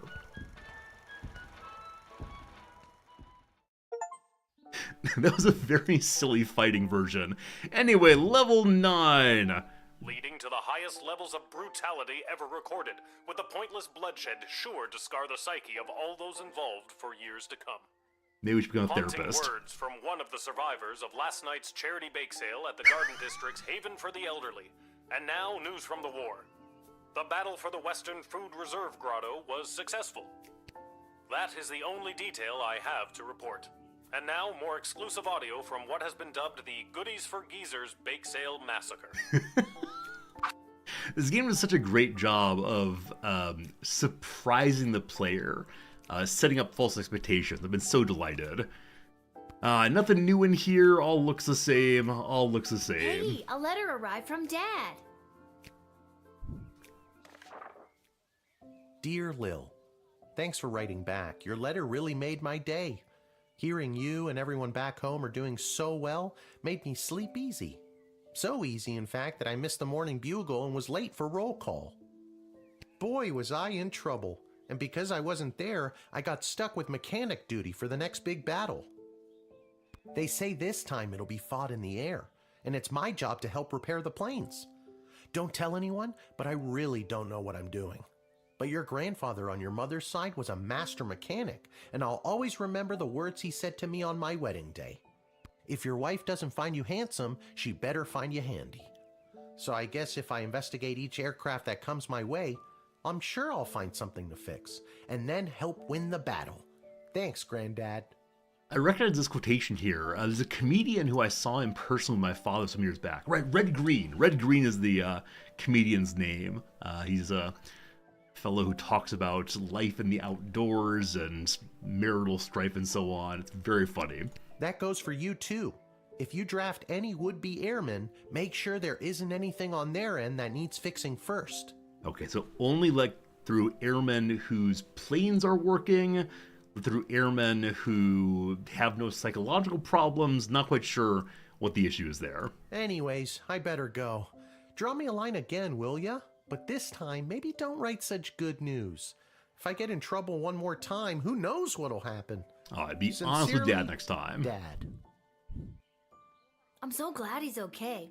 I'll write him another letter tonight. Must remember, not too much good news.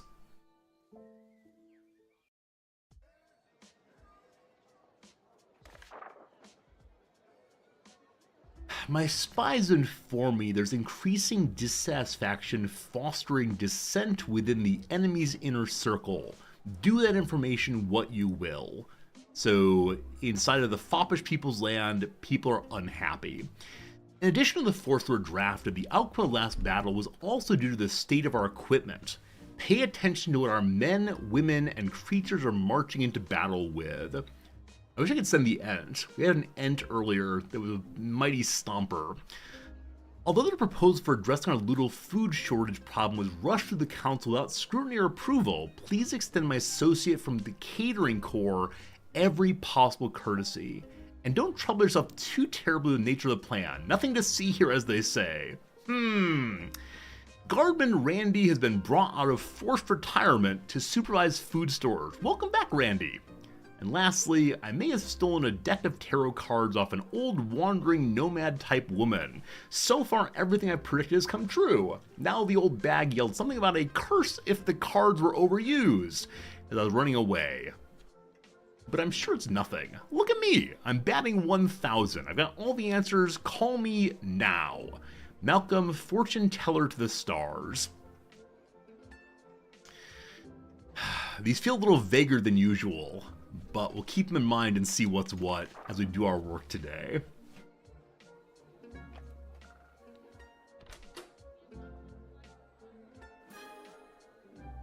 I was 7-2. I didn't use the bullwhip at all yesterday. Okay, the X-ray has always been useful, as is the True Spray.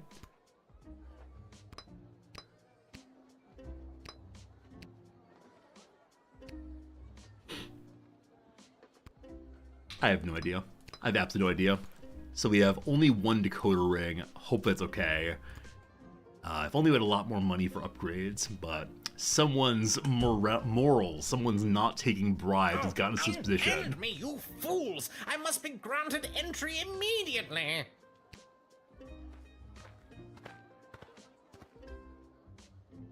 Hear ye, hear ye! I have come to relay the terms of the immediate and unconditional surrender of the sprawl to the Kingdom of Petrod, as dictated by His Royal Highness Prince Phineas Pomp, heir to the throne of Petrod. It's a demanding surrender. Prince Phineas, son of King Phineas and Queen Buttermilk. The whole story! Who was daughter of King Fangil, son of Queen Amelia, daughter of King Rupert, son of Queen Talia, daughter of King Salvatore, son of Queen Fedabel. That's enough, thank you. Yes, I know who he is. Remember? I told the princess not to marry him, and I'm feeling better about that choice by the second. So we know that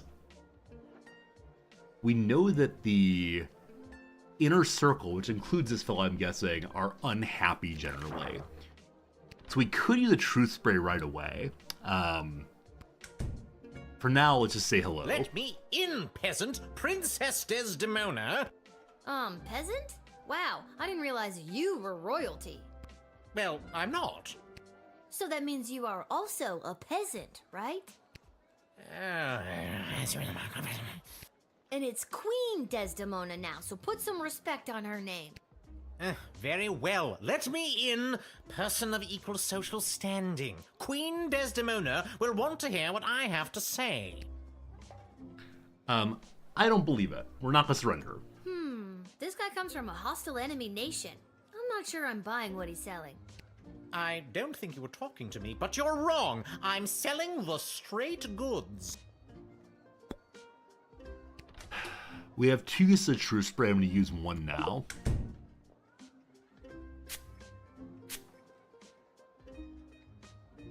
It is my intention to divulge the top secret battle plans I have been made privy to the Queen in exchange for food for my people. We are starving, and if the Sprawl can help us, I will be sure to help you end this conflict to the best of my abilities. So do we just admit him? Like, he might have things hidden under his clothes, he might have something, but I have only a few uses. So I'm just going to admit him and hope for the best.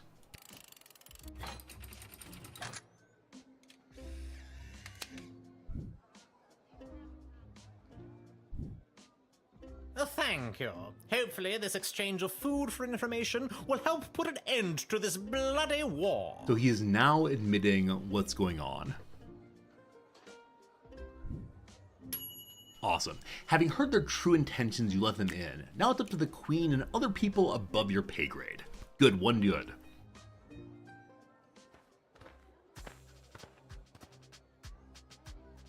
Ahoy, child manning the gate. Alright, it's a hot air balloon bomber, perhaps. Ahoy! Adult in a basket? Ha ha! I like your spirit. I am here to enlist in Her Majesty's Air Force. Now, it doesn't seem to be flying, so it might be broken already. Let's say hello. Once inflated, my grand contraption shall sail high above the clouds. First, I will destroy the enemy air force, and then it will take me no time at all to traverse the entire world at that altitude. Phineas Fogg. Is that his name, Phineas Fogg? Maybe so. Yeah, maybe he has no balloon. Let's doubt him and see. So how does this grand contraption of yours work anyway? When inflated to almost bursting, this ball will carry me up into the sky, keeping myself inside this wicker basket aloft. Simple science. I feel like you're missing some steps.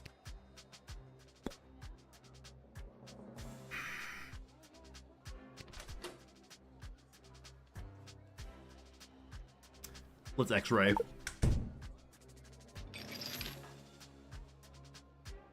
He's got a fire, what's it called? A lighter. A Zippo. This is my heat source. Fire. You see, when I fill the balloon with hot air, it goes up. Boom. Science. This seems like it will not work. You can't just say, boom, science, and expect it to work. Do you actually think that tiny lighter is going to be strong enough to inflate a balloon that big? Yes. Why? Do you have something more suitable?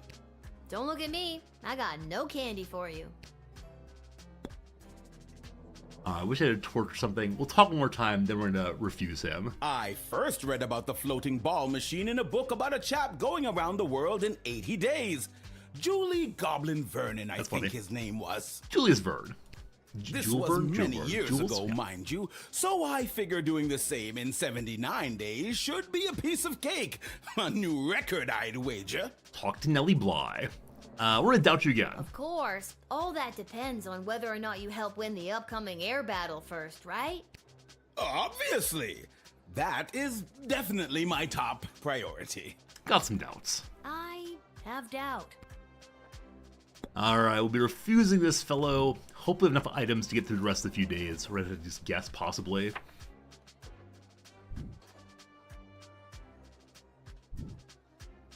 Alas, now I will never prove myself to those bastards at the Royal Academy Club who doubted me. Instead of glory in the air, I shall retire to the countryside. Perhaps if I lay low and gather stamps from across the globe, I can convince them that I did in fact make my grand journey and traveled around the world in 79 days. Enjoy your trickery. Good luck on your weird side quest.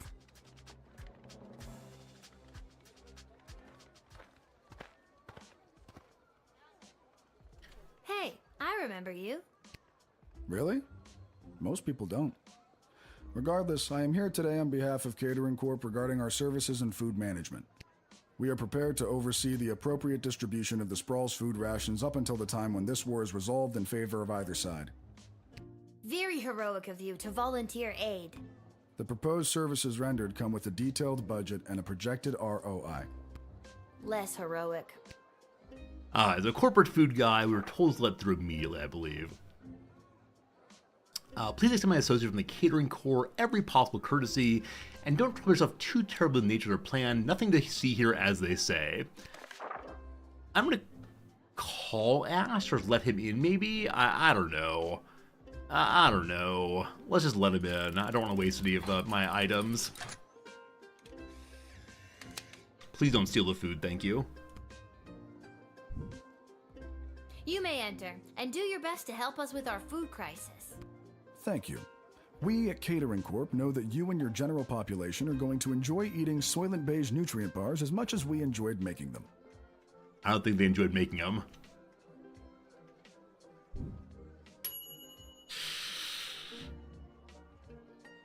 Congratulations, you helped with the food shortage crisis. However, it comes at a terrible, terrible cost.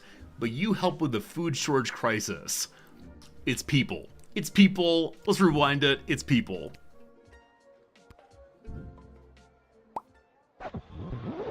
Can't have that clearly.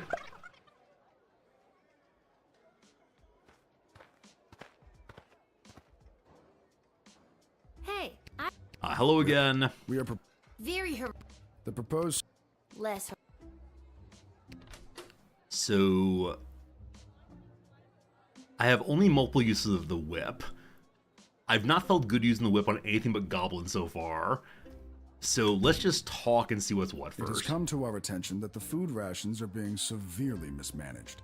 If this trend is allowed to continue, the sprawl will be completely out of food in a week. That seems likely. Are you sure your numbers are correct? Of course our numbers are correct. All we do is numbers. We eat, sleep, and breathe numbers. I'm gonna make fun of him. I don't know why. Let's see what happens though. Maybe you should quit hoarding all those delicious numbers for yourself and send some to our hungry soldiers. We would if we could. So what's the big plan to save our city? Soylent Beige nutrient bars. I don't know what that means. As per these documents, Soylent Beige is a high-protein foodstuff. So we know what's going on here, but can we get Lil to understand it? Can I get a look at those documents? No, you've already used your action point. You don't even know what's on them, do you? Of course I do. I drafted these plans myself. It's composed of intense legalese and bureaucratic jargon that I doubt you'd understand. But you could just tell me if you wanted to, right? Right. But I do not. Alright, gotta figure out the legal jargon. Wasting or using our last decoder ring. Can I look over those plans of yours? Must you? I must. And legally must I comply? Indeed.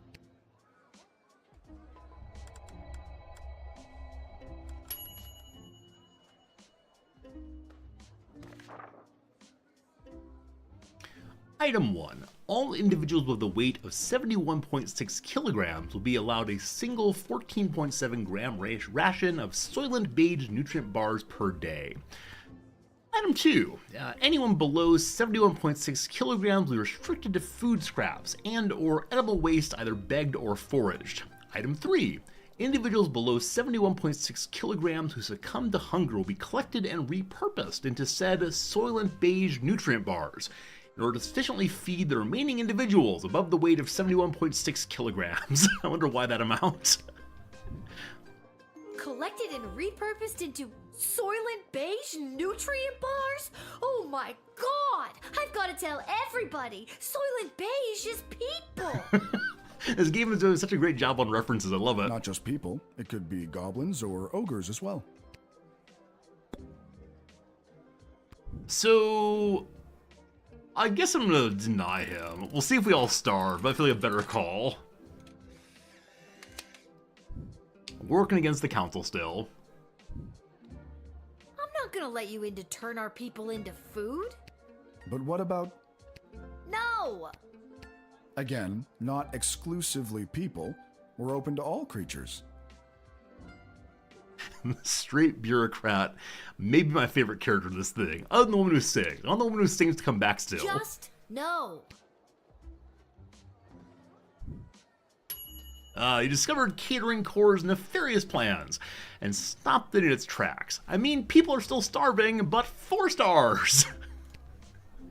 Now time for another military character, I believe. What's the holdup? I figured most of you Guardian Defender types would be out fighting on the front lines. Let's move it along. I got a Goblin Ball match to set up. I'm only 12. And you are? Albert St. Lush, manager of the Sprawl Brawlers.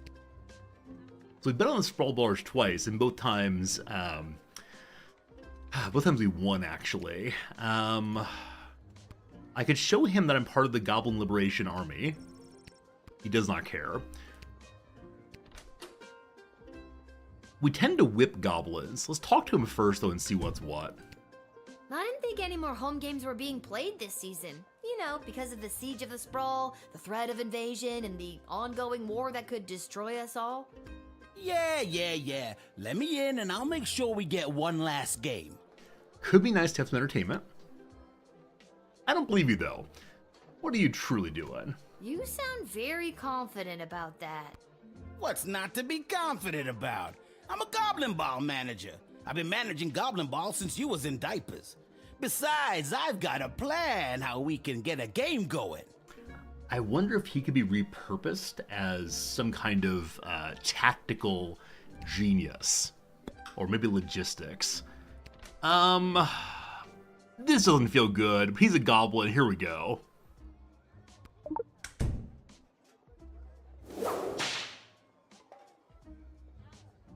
Oof. Hey, watch it with that thing. I may not be in my prime, but I used to play Goblin Ball myself, you know. I can take a beating, and if you ain't careful, I can dish one out, too. Are you threatening a gate guardsman of the Sprawl in the course of her duties? Ah, no kid. Let's just forget the whole thing. Alright, that was not useful at all. Okay, I've gotta know. How are you gonna field a team for a Goblin Ball match? Most of the choice players from the Sprawl Brawlers are out fighting on the front, protecting the innocent, blah, blah, blah. My plan is grab the best looking prospects from whoever we've got defending the walls, load them up with, confidence, and put the team together. Easy peasy. He's interested in drugging the guards. I'm gonna doubt that one. You think that the best of the rest from the Sprawl could really go toe-to-toe with a proper Goblin Ball team? Absolutely. And just between you and me, I think there's a chance we may have the better team. Wink. So while I would like to go gamble and make more money, this does not seem good for the defense of the city. You didn't actually wink, you know. You just yelled the word wink. Or did I? Wink. Yeah, you did. Twice. Pretty sure I missed something, but that's okay. Look, can I level with you? I know this will weaken our defenses, but the Sprawl really needs this right now. I really need this right now. And you could probably use this envelope full of gold I've conveniently left for you right there out in the open. We're gonna deny that. I wish I could put him in jail for bribing, but apparently we can't do that now. Keeping our morals. You never did like Goblin Ball, did you? Not particularly. It's very confusing. Honestly, not really. But my dad sure does. Well, he's probably very disappointed in you right now. Good day. Good day, sir.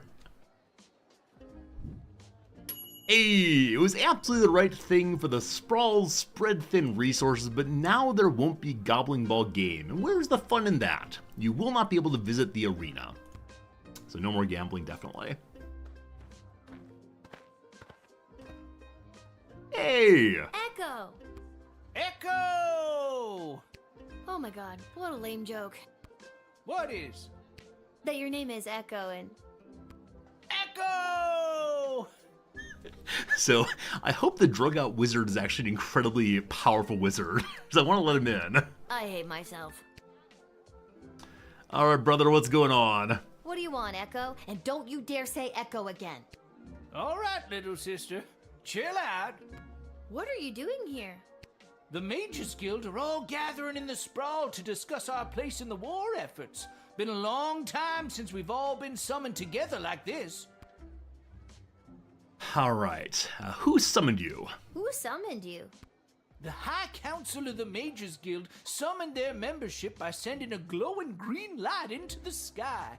A sort of signal that tells us we're all needed. I get it. The mage signal. Good thing you were looking up. You're telling me?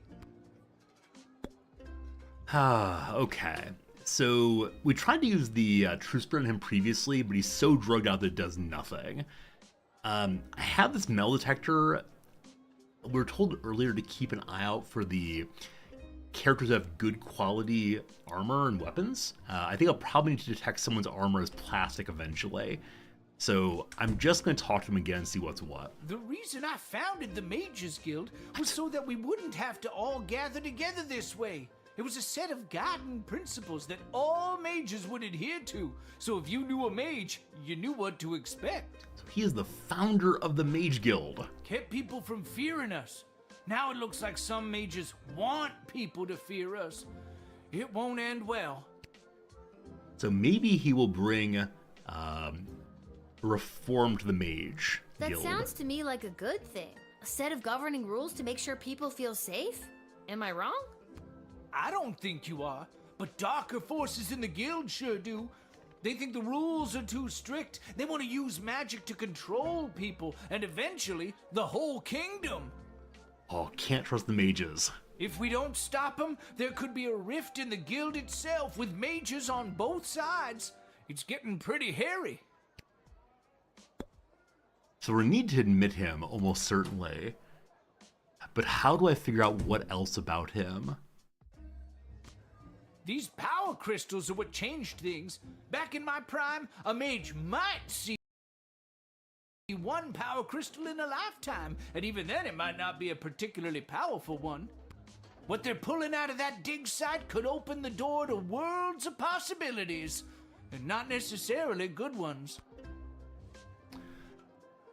I trust this guy, so I'm going to tell him about our magical, powerful I wouldn't normally teleporter. say this, but I trust you. I have a power crystal here. It's in a machine called the Chronometer 3. The Chronometer 3000?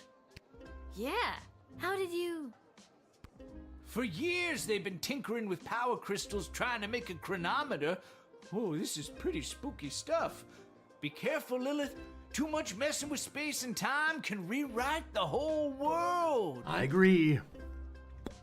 Alright, so a lot of exposition, but nothing much past that. We'll let him in and hope for the best.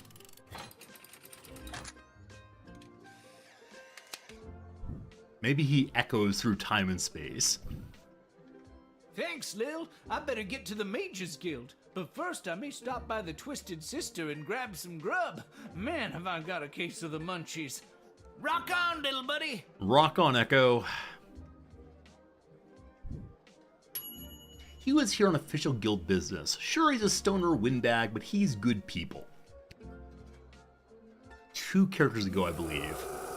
A massive, monstrous roar. Did the end? Whoa! Stand down, Peaches. It's all right. I'm here for the draft. Well, me and Peaches.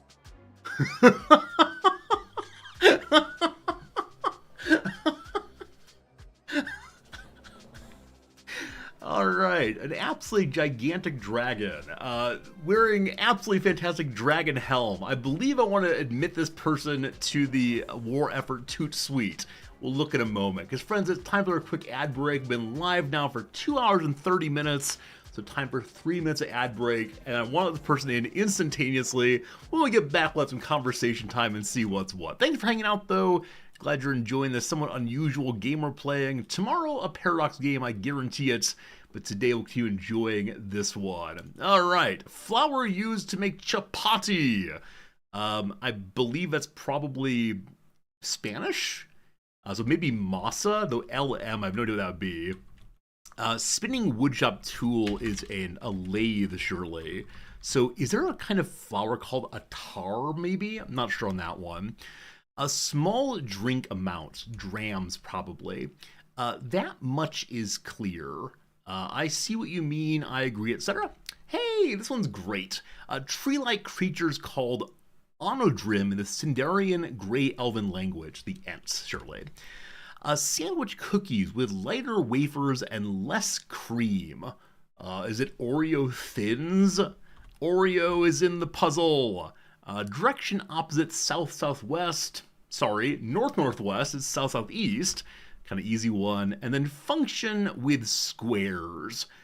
So an unhip party, kind of a boring party, squares being uncool people, not sure what. To the downs then. The corporate parent of Lancome, that's L'Oreal. Like all AirPods, but only some headphones, in-ear versus over-ear. Word in 4 U.S. state names. Well, surely new. Can we get them all? New Hampshire, New York, New Mexico. New Hampshire, New York, New Mexico. I have no idea. What's the 4th one? Americans help me. I've forgotten my states. New Jersey. Thank you. New Jersey. Everyone forget about Jersey. Delivery app restaurant that can't be visited in person. A ghost kitchen. They make the food, but it's not a real place.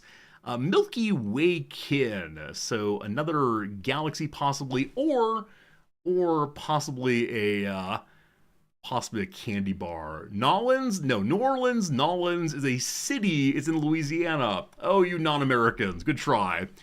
Milky Way kid. The crosshair of engage in dirty campaigning is to sling mud. So, Mars bar. There we go. Looses as laces. Knots. Good. Pages laid out with glue. So separate pages that one then sticks together. Parts of a children's science event, exhibition. I'm not sure. Residents of Nebraska's biggest city, Omahans, possibly. Omahites, Omahans, probably. Warning in the morning or delight at night in a saying. Red sky at night, sailors delight. Red sky at morn, sailors take warn. Some cushioned inserts. Cushioned inserts. Foam something. Not sure what it would be, though. Softs in 2 years. Sophomore, junior, seniors. Icon associated with high rates of production. So when I hear high, I immediately think of drugs or soaring in the sky. Nothing coming to mind, though. Halfway point of a tennis match. The net is in between the two. Noise-making part of a tap dancer's costume. Gosh, easily it's the shoe. Needle holding parts of record players. Some kind of arms. Hot shots. Thirst. Tone arms. I don't know that term, but it seems plausible. Rhyming corollary to drool. Dogs drool, cats rule. There we go. A completely serene condition. One's zen state. Bygone cars with a planetary logo. The Saturn. I didn't realize that Saturn's not made anymore. Representative who wore a tax the rich dress the 2021 Met Gala. That's AOC. I can't remember her name, but she's from New York. Abstained from. Refused. Abstained from. I'm not sure on that one. Let's go do 2 more and back to the game. An artist studio. Artist studio. This could be like a one-room apartment. It could be a art room. Is there a word atelier? Maybe. It ends in an R if so, but I can't remember the vowels exactly. Alexandria is her first name. I was stuck on like Alexa. Alexandria Ocasio-Cortez, thank you. Circuit components containing 2 electrodes. They're diodes, surely. All right, good for now. We pause the game. We'll finish that one next ad break, I suspect. We'll see. But first, an hour of interrogation with Peaches the Dragon. We look afeared. I don't want to whip the dragon. I kind of want to use my truth spray. We have one person after this. Let's just have a conversation first. You can communicate with Peaches. Uh-huh. She's really good at taking direction. Sometimes. I'm still getting the hang of it. I believe you that Peach is great, but it's hard to engage with her. Maybe. That is so awesome. Yeah, you get used to it. It comes with the territory when you're a dragon rider. She might be too fresh. Oh my god, can I be you? Zendaya, that seems unfair. Let's not get too much that direction, though. My dad says that it's unlikely that we'll be called into the fighting today, as the enemy forces aren't really known for their air support. But I'm still really scared. Oh, I think I'm being seduced. Friends. I ride Peaches for fun. I'm no combat specialist. But I am here, ready to be counted if the Sprawl needs me. Or, more accurately, if the Sprawl needs Peaches. I can imagine the game showing us the coolest possible character and then saying, don't take her.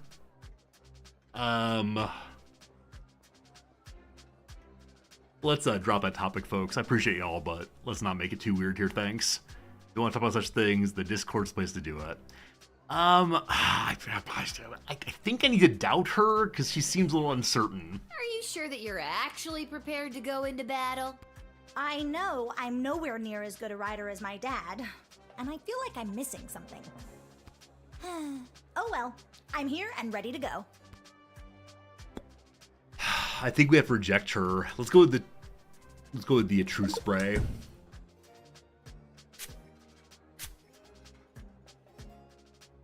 Me and Peaches are best friends. My favorite thing to do is pick flowers in our secret meadow while she frolics in her waterfall like a big, fire-breathing dog. But I know she's 2,300 pounds of flying death when she gets worked up, and I'm worried we haven't been training enough and that my dinky little tin whistle won't cut through the chaos of battle. I wish I had something with a bit more kick. Maybe I've got something. Something with a bit more kick. I have no idea what it would be. Maybe I've got something that packs a bit more punch than your whistle. Some of the older dragon riders use whips. It doesn't hurt them, but it sure gets their attention. I have a whip. I've got one of those. I'm gonna regret giving this up, but for the war effort, give her the whip. Look, this whip is only occasionally useful to me. Take it. I have a feeling Peaches will respond to it. So I really wonder what I will not be able to do with no whip. Wow, thanks. I feel much better with this. Lil will receive a replacement bolt within her next shift. I had no idea. That was gone forever. Okay. So, with the whip, I'm going to send her in. We'll see how this goes. Please don't die, Peaches. You seem great. Oh, man, sending a child to their death. Alright, kid. I think you'll be a welcome addition to the Sprawl's forces. Really? Not particularly. Absolutely. It's something about your character. Your moxie, your... giant intimidating dragon. And with this handy new whip you've given me, I'll be sure to send those bad guys running. Save the whip for the dragon, kid. Have fun in the war. Oh, choices made. Who's up last? Attention! Second Lieutenant Wilbur Caboose Orville, reporting for duty. Why is he's showing us his rear end? Are you talking to me? Ma'am, yes ma'am. I have come from the training grounds at the GLA with the finest triplane that Goblin Engineering has to offer, and I am reporting for duty to join Her Majesty's Royal Air Force. Do I need to strike the caboose with the whip and I don't have it anymore? Alright, let me show you the goblin paperwork. Can't show the goblin paperwork, unfortunately. So we have the metal detector and the X-ray today. I'm gonna go metal detector and see what he's got in that trunk.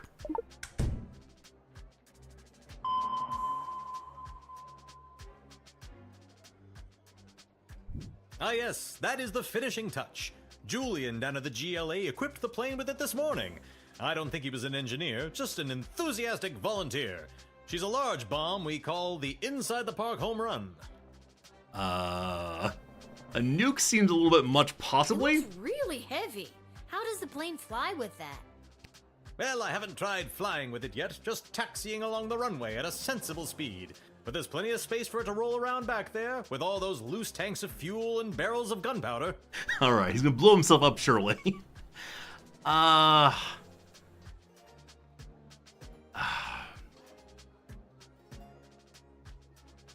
I want to give it back to him and then talk him out of using it. But I think for the good of us all, I'm going to confiscate this weapon. Well, there's no way I'm letting you in with this. I wouldn't want you to roller through the streets with this Inside the Park Home Run in case you end up inside the park and, you know, kablooey. So we now have a large weapon. He seemed okay with that largely. I have no idea. But let's just have a conversation. You can still fight well without the bomb. Is that your plane? Yes, ma'am, indeed it is. A SOP with gobbo of primo make and model. As I said, the finest that Goblin Engineering has to offer. Would you like to know her name? Sure. Sure. What's her name? I call her the Green Baron. Perfect. Huh. Seemed derivative. More like the green bucket of bolts. That's so rude. That wasn't a very good rejoinder. Come on, let's do better. I've been flying the Green Baron for years now. Earned my wings under King Oswin himself. Does it actually fly? Right, we were told not to send things to the front for our father to work on, but our father does not know how to work on machines. That was back when you didn't see a whole lot of goblins in the air. I spent a ton on human-colored makeup. She's a good plane and true. It's what's inside that counts. Wink. What are you winking about? Well, okay, fine. What's inside? That's where the Goblin Engineering really gets to shine. I'm not at liberty to say exactly what it is, but rest assured, it will blow those bastards away. Haha. So we took his weapon. It's a bomb. You're describing a bomb.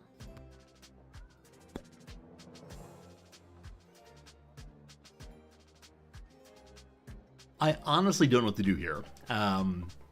Any suggestions? Any thoughts? I wish we knew more about whether the ship actually worked. We took his bomb. I don't know if that's a useful person on the field. I'm leaning towards rejecting him now that he has no weapon, or possibly no weapon. Yeah, it didn't work quite the way I wanted it to work. I was hoping he had other weapons. Maybe it'll fly. He's a seasoned pilot. It's true. It's true. Go for it. Go for it. All right, let's go for it. I believe. He wants to fight gloriously. We should let him do that. All right, Second Lieutenant. Head in and report for duty. But the bomb! How can I help win the war without my bomb? I agree. Trust me, I think it would have done more harm than good. That was the point! Just keep your eyes on the skies, flyboy.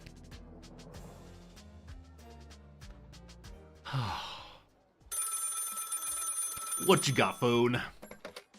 Go for Lil. Lil, Chuck here. I need you to get your butt down to the Goblin Liberation Army headquarters as soon as you can. What's going on? What's up, Chuck? My wife, the princess, queen, still not used to that. She has me deploying various non-human agents, groups, and creatures to help with the war effort. And we've discovered a mole. I mean, is it literally a mole? Like a mole. Not like a mole person. Oh, okay. Well, I guess it could be a mole person. We're really not sure at this point. So once again, I must do all the jobs in the city. We have to ferret out mole. Oh gosh. Can you come down to the GLA headquarters and help me sort this out? Here I come. I'll be there as soon as I'm done my shift. Thanks, Lil. I'm sure you can help us identify the traitor in our midst.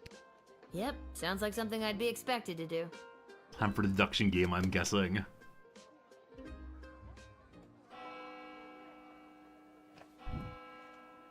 Three stars.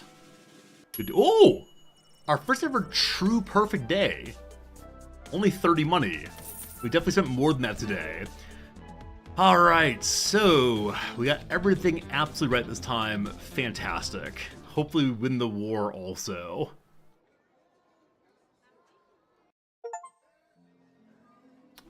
So unfortunately achievements pop up and go away too fast to read them in this game. I don't know why exactly. But, to the headquarters once more.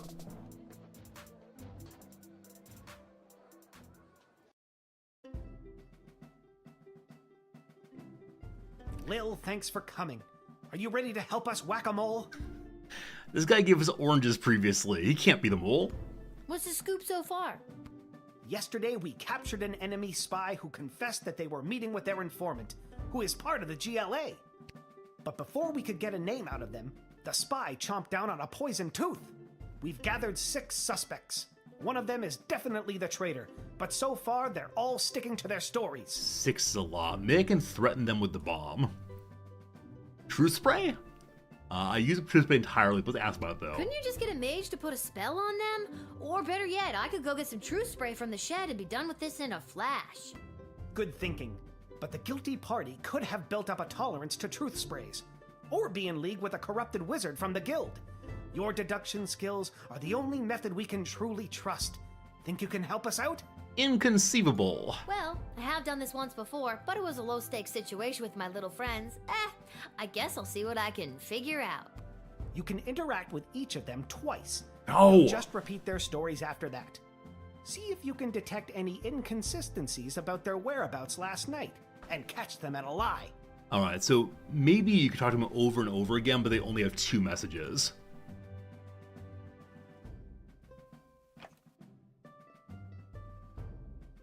So we haven't seen all these characters before. We've seen big old Dum-Dum here gets orange slices. I bet this is the husband of the ogre we met on day 1. I believe we've seen this pimple face guy before, but I don't recall where. Let's go left to right and hope for our best. Last night, I was here with Chuck organizing flyers for the war rally. You can ask him yourself, but if you're looking for a mole, look to my left. They're literally a mole. What more could you ask for? Okay, so literally mole asked Chuck if this guy was here. Are you Chuck? So Lil, who is it? Who is the traitor? We can't ask Chuck anything, unfortunately. Assume that is Chuck. Story 2. Chuck will vouch for me. I was here. I've got Brawler Seasons tickets, so some nights I'm at the arena, but last night they were playing out of town. I believe the Don King fellow said they're not playing anymore because all the soldiers are off at war, all the players are off at war. As to who the traitor is, I don't know what else to tell you. Don't overthink it.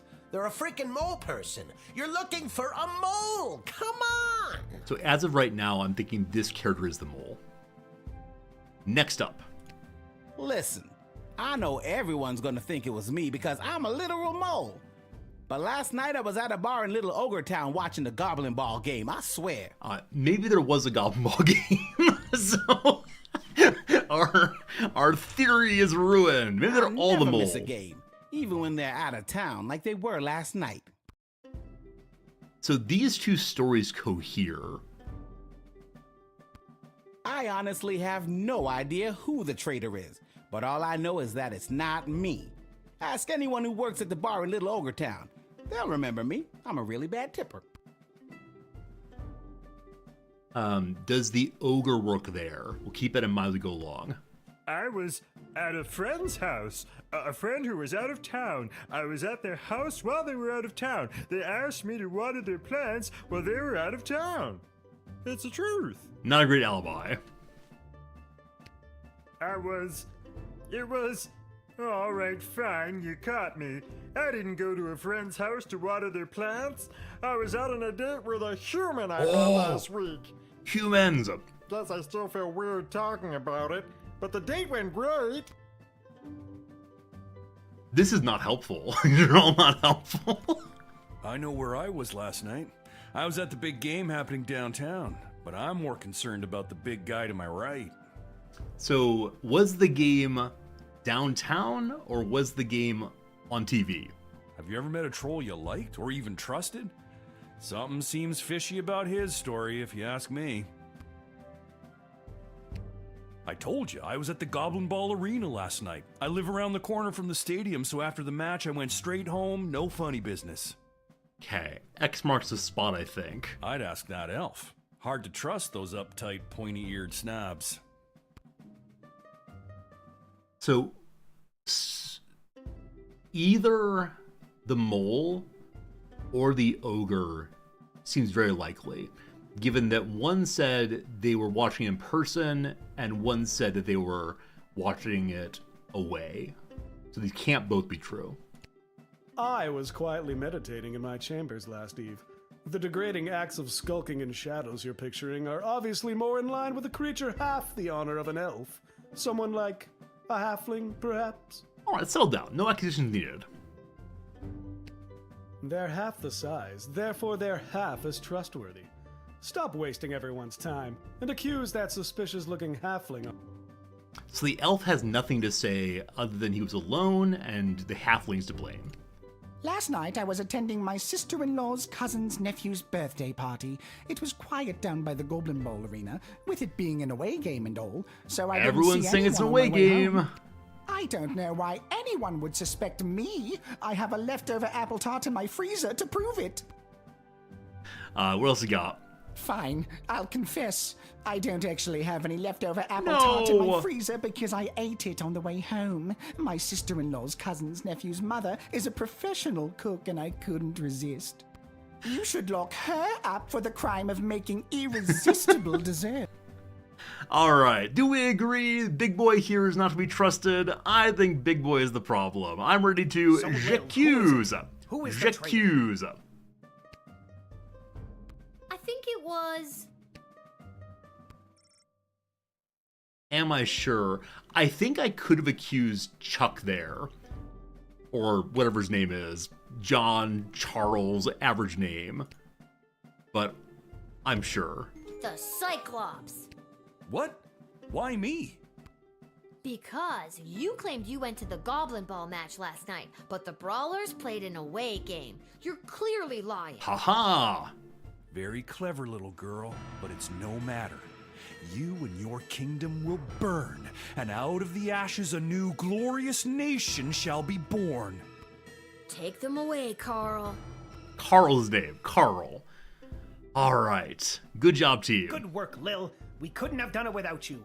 We'll make sure they're properly punished for their crimes. Maybe we'll protect our city after all. Hey, Dunkstar, how's it going? I'm having a great day this morning at 11:22 a.m. here. Welcome in. Hope you're doing well also. Oh, just one more thing before I go. Yes? I got nothing. I just always wanted to say that. Alright. Good job. Well done. We have at least, for the moment, stopped another plot against our people. Tonight we need to write a letter to our father. I know that. I also want to buy more crystals, definitely. Though there are probably ways to spend money at the tavern, I prefer to go spend money at the shop first. We can also sell the giant bomb we took previously, which I do worry things are going to go poorly on the battlefront. But let's go sell it and get enough money to hopefully buy some more power crystals or maybe even upgrades. We'll see, we'll see. Lil, how are you holding up? Not too many game overs today, Garbs. It's true, no game overs. First day in a while. I'm not really sure what that means, but maybe I've got something for it. The bomb is worth 59 money. We've very irregularly been able to use items out of our inventory. I wish I had more clarity on when we can do so. So, we're gonna have 4 crystals tomorrow. 1, 2, 3, 4. I believe the metal detector has 1 left in it currently.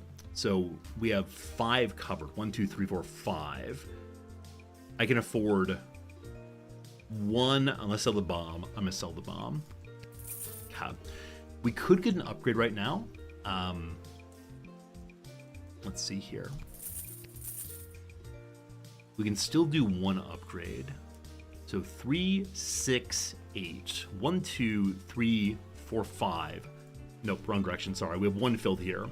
So 1, 2, 3, 4, 5, 6. We have to fulfill everything? But better safe than sorry, I can't do math on stream. Ha, no more upgrades, but another good day completed. Let's see what's happening in the tavern. We haven't seen the fellow with the hat in quite a long time. I wonder if he'll be here again. Oh, hi, Lil. Back home after a long day's work? You know it. So, if we write our letter to our father tonight, we were told not to give him too much good news, or he'll sleep in and miss his shift. What a laugh. You, a working stiff. It's a riot. Hey, Arda, you got a pen and paper? I want to send my dad another letter. Oh, sure. Here you go. This time, I really want to cheer Dad up. What kind of joke should I tell him? A good joke or a dirty joke?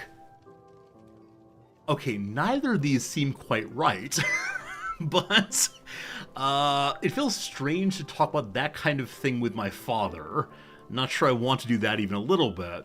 But if the good joke, he might laugh too much. If he laughs too much, maybe he'll get distracted and get shot. I will write the dirty joke, I guess. Lil will write a letter that includes a really, really dirty joke. Are you sure? Yes, it's mud.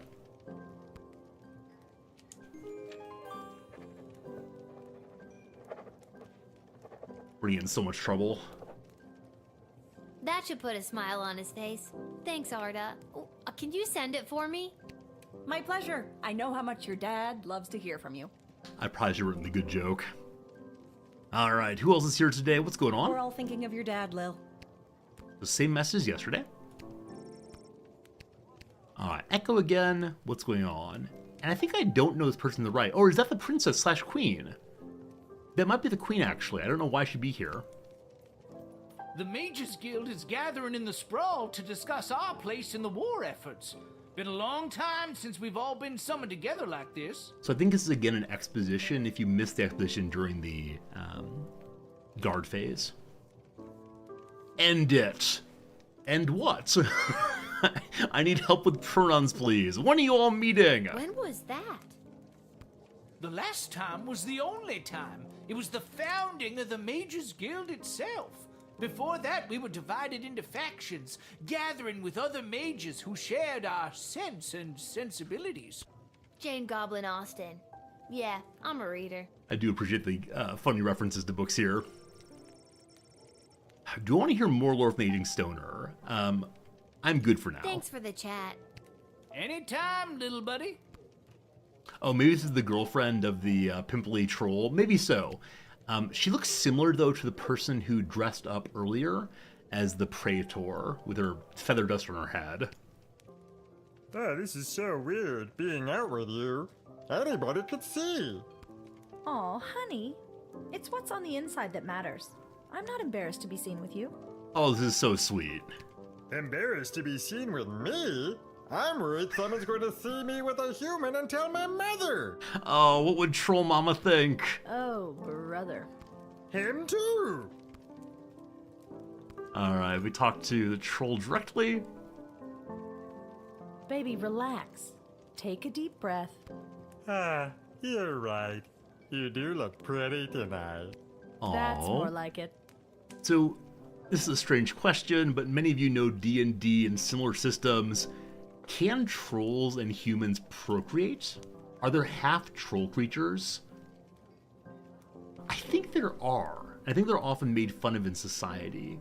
Maybe it's like half ogres or half orcs or something. I'm only vaguely remembering this. Anyway, they have a lovely romance either way. Are you a cat person or a gargoyle person? First date's very awkward. Are you a cat? It seems like the same message over and over again. There are half trolls, there are half orcs. Cool, good to know. Thank you for helping me. Are you all done, all done. I believe that's that. Half trolls are the result of genetic mingling between other races of humanoids, usually humans, and a race of mutant giants called trolls. It's possible. Interesting. Oh, Dogberry is saying maybe not so much anymore? Maybe not. Oh, so maybe they don't talk about as much anymore, but half trolls might still exist. Got it, thank you. Thank you. Are there half rat people? Tell me more. Tell me more. I think I've done everything I need Alright, to do. does our father die tonight because of our foolishness? I can't deal with dear old dad being done. But first, the Petardian envoy, Fenton Hardcourt III, delivered his message to the palace and defected to the sprawl to live out his days manning a shop that repaired bugles and any other brass instruments that require a pursed embouchure, like the tuba. He couldn't be happier in his new adopted home. The Queen was able to use the top secret battle plans to shore up the sprawl's defenses, which made a huge difference, at least for a few days.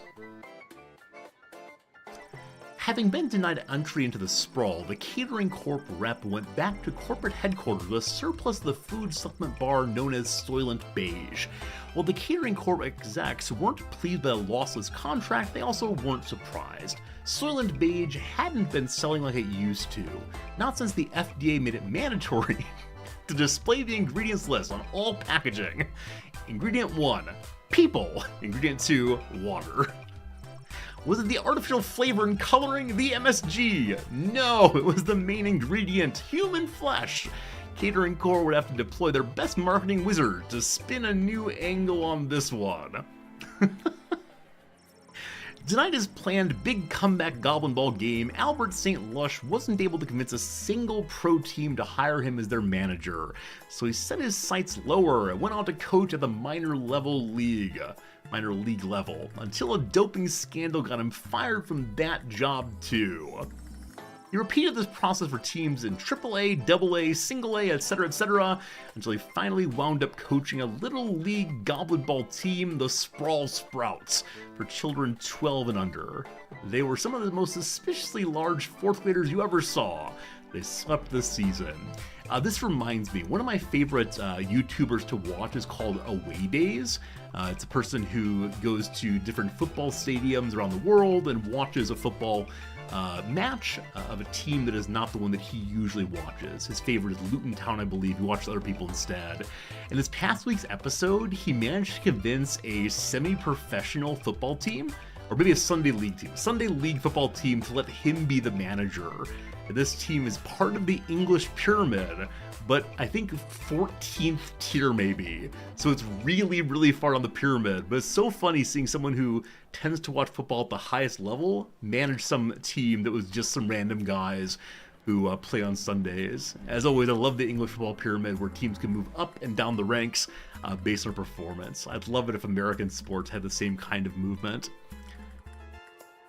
Echo the Wanderer arrived at the guild hall just in time to speak out against Tyronius and his plan to demand greatly increased powers for the mages from the Queen.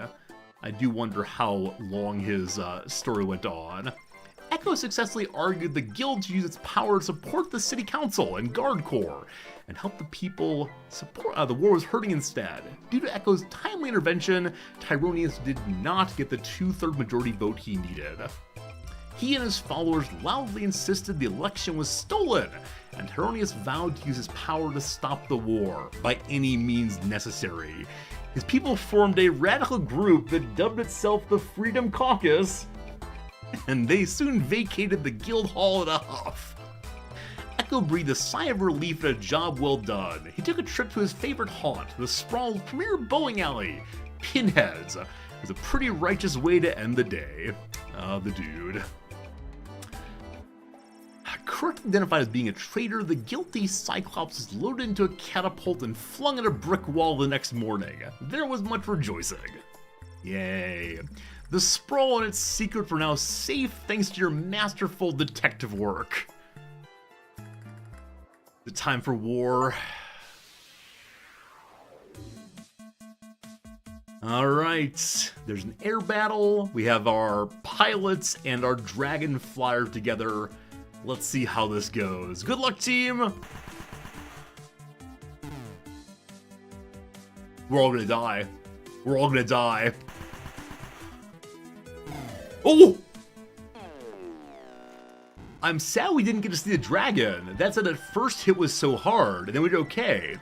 As the dawn sun rose, it was clear the Sprawl had triumphed. The smoke slowly cleared from the patch of sky where the battle between the clouds had been fought. It was later said that one of the clouds was shaped like a short giraffe, and the other one looked like a bowl of fruit. With his hopes of participating in the Battle Dash, Professor Fogg hid in the countryside for 79 days. He emerged and fooled his chums of the Royal Academy Club into thinking that he had in fact sailed around the world in record-breaking time. To sum up, he hid in a barn, managed to bamboozle his fellow academics, and received a free beer for his effort. What more do you want? The little Primaris dragon rider, commanding her dragon Peaches using the bullwhip you loaned her, burned through the enemy's defenses. When they got home from the battle, her father was so proud. He vowed right then and there to leave her in charge more often, so he continued to go down to the pub and bet on Goblin Ball. All of the children of the kingdom do the jobs.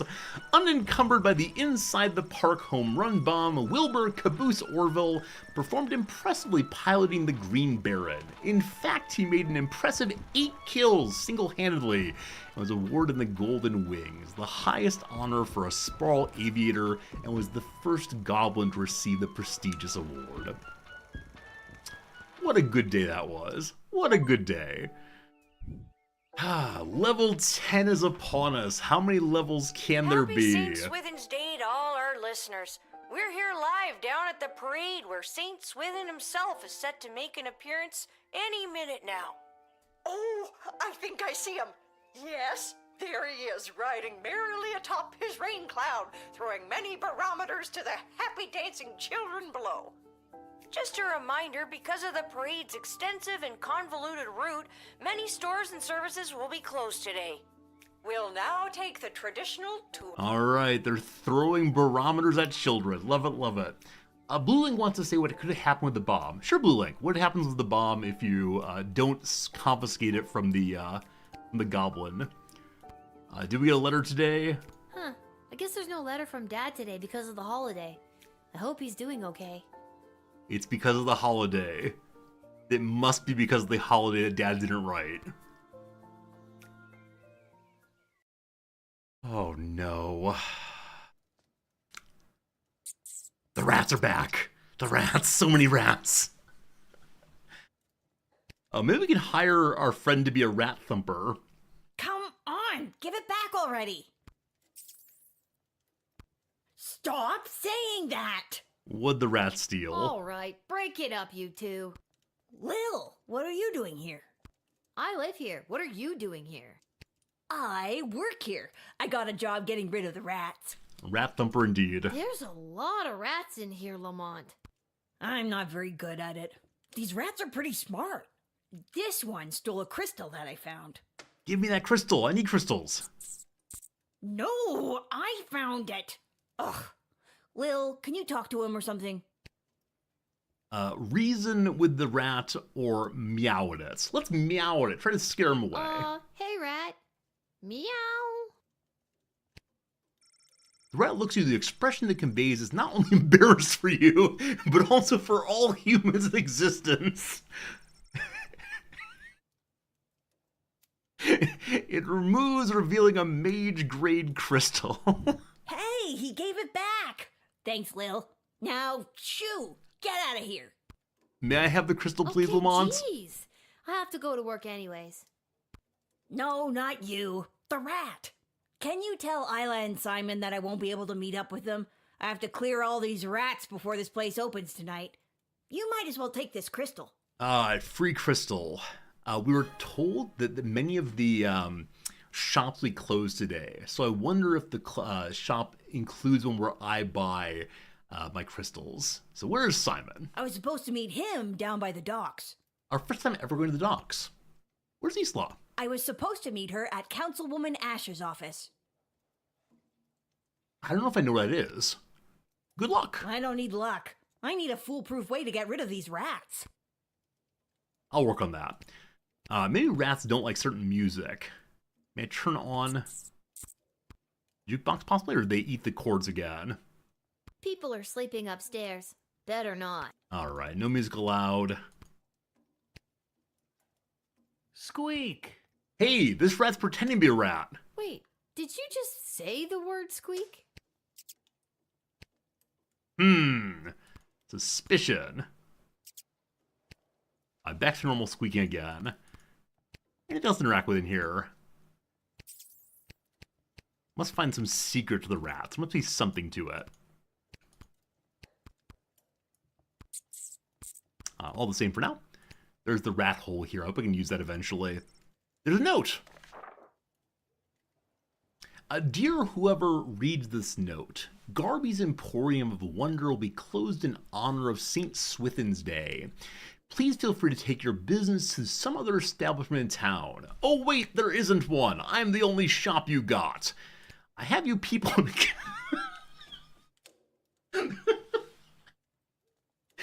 I have you people in a capitalist chokehold. The store will be open tomorrow at 9 a.m. P.S. If this is Lil, I saw your hooligan friends while I wrote this note, and they've got a shift's worth of crystals. We can track them down. Alright, so we need to go find our friends and hopefully get the crystals back.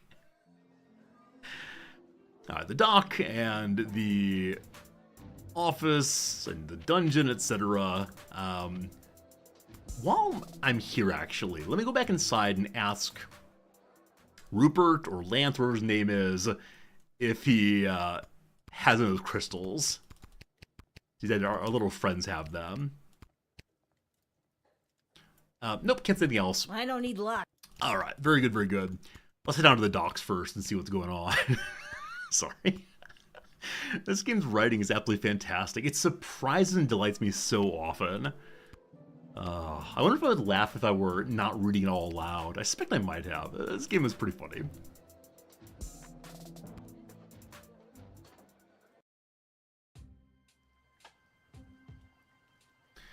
Hey, it's our buddy the painter. The sounds of a large family starting their day can be heard through the flaps of the tent. Hello there, Lil. Hello to you, Scottish Goblin. Seamus McGoblin, what brings you and your family to the docks?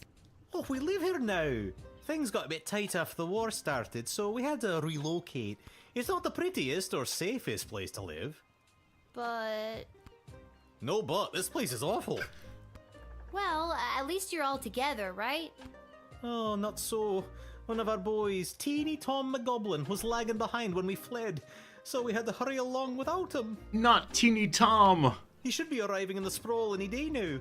If you're working the gate, would you mind not giving him too much trouble and let him in? I'd like to. Note to self, let Teeny Tom McGoblin in. Arid Mithrin, thank you for the continued subscription. 20 months. That's a lot of months. I appreciate every one of them. Arid Mithrin, it's good having you here as always. Thank you, thank you. Alright, bribe me for sure, we'll see. I like this guy so much, I will let your child in. Of course, Mr. McGoblin. Oh, thanks, Lil. You're one of the good ones. I try my best. What's this thing say? Monkey Island that way. Arstotska. We get it, you don't need to literally point to your influences. Monkey Island, Arstotska. Papers, please, and a clickable game. That is grand. Alright, we have found Simon. Step right up, folks, and take your turn at being a winner. Find the queen and uncover a royal prize. How about you, young lady? Care to be a winner? 3-card Monty. Simon, it's me, Lil. Lamont says he's stuck at work and won't be able to meet up with you. Hey, Uncle Fredo, she's made me. What do I do? Just play it cool and act like you've never seen her before. Sorry, ma'am, who I'm gonna act like I've never seen before. Would you care to play a game that's almost guaranteed to make you a win? Are you involved in shady gambling? Are you trying to con me, Simon? Uncle Fredo? Never admit you're running a con. I've got something from Garby for you, but I can't just give them to you. You'll have to play for them. Okay, I'm gonna say no thanks right now. I want to discover if there's some way I can, figure out his cheat. If I have my truth spray, I can just spray him. Right now, though, no. No time, but that's a shame because I love a good con. Uncle Fredo? She's with you, kid. Well, come back if you change your mind. Cap, in a bet. This kid's terrible at running a swindle. Who taught him anyways? Oh wait, I did. Am I the problem?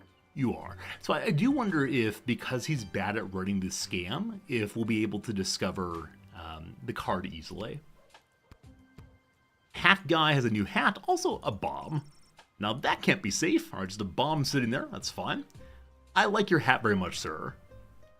Mr. Fantastico, I haven't seen you around for a bit. My journey for the most fantastic hat took me to the countryside, where I was drafted into the war. It's a great hat, though. Well, that sucks. But you're back now. Does that mean my dad is back too? Unfortunately, your father remains at the front lines. I, however, got sent home for wearing too many fantastic hats. Apparently, it was alerting the enemy to our presence. Sensible. There was a period back in the 1990s, I believe, when Dr. Seuss hats were really, really in for a while. I think it was probably just in youth culture, not high fashion by any means, but I remember having a Dr. Seuss hat of some type and feeling pretty swell about that. Well, I'm happy you're home, and that you got to try on some fantastic hats. But they were not fantastic enough. Never. My journey, it continues. Also, your father gave me this letter to give to you. We told Dad a dirty joke. What does he say? A letter from Dad. Dear Lil, thanks for your last letter. I really enjoyed reading it. Except that part when you told the really, really dirty joke. Where did you even hear a joke like that? You're 12. Is this how your friends talk? Because I don't think you should be hanging around with them if they know words like that. Regardless, I told your joke to the guys and they all loved it. Nice. But now I have a reputation as a funny guy, and they all want me to tell more jokes like that. So before you dump those little monsters forever, get them to write down a few more jokes just like that one, will ya? Wait, you missed that hat trend in the 90s? Have I made this up, or do other people remember that for a while, like, Dr. Seuss Cat in the Hat hats were relatively popular? Or was it, like, localized just to my suburb of Chicago? Okay, you remember it. At least someone remembers it. I'm not making things up on stream. This war is tough, but they say there will be a ceasefire on St. Swithin's Day, so that's something to look forward to. But what's really keeping me going through the darkest moments is the thought of getting back to you. I love you, Lil. Alright, ceasefire today. He wants more dirty jokes. Please write back soon. We Love, can do that. Dad. I better write back to him. Hey, Mr. Capello, do you have a pen and paper on you? Fantastic or otherwise? Of course, child. Dad got a little mushy at the end of that last one. How should I respond? Play it tougher. I wrote mushy letter, so not exactly what he wants. I'm going to say mushy letter because his thinking of me makes him happy. Lil wrote a sentimental, affectionate letter to her father. Am I sure? I have no idea. Let's go with it, though. So the hat like that was a Mr. rave Capello, thing. do you think you could mail this letter for me, fantastically or otherwise? It will surprise you to learn that I've never been to a rave my entire life. Obviously, #1 scene kid right here. Maybe I just thought the hats were cool, and I didn't realize the other people at school were wearing them to indicate a certain culture. I don't remember this at all. I do remember my little brother was really into Jinko jeans, J-N-C-O, these absolutely huge pant leg jeans, but I don't think I was into them. They're a little bit too much and easy to step on. Of course, child. I will search for a stamp for your letter that is so fantastic that it stops the postman in his tracks and makes him cry to the heavens, "Wow! Now that is one fantastic stamp!" He's never going to find the stamp. He is never going to send this mail, unfortunate. Or, you know, whatever's the cheapest. Alright, I was thinking maybe we have to, like, repair the dock. He didn't mention it all, though. So, we're looking for a way to fool the 3-card Monty fellow. We'll come back after a while.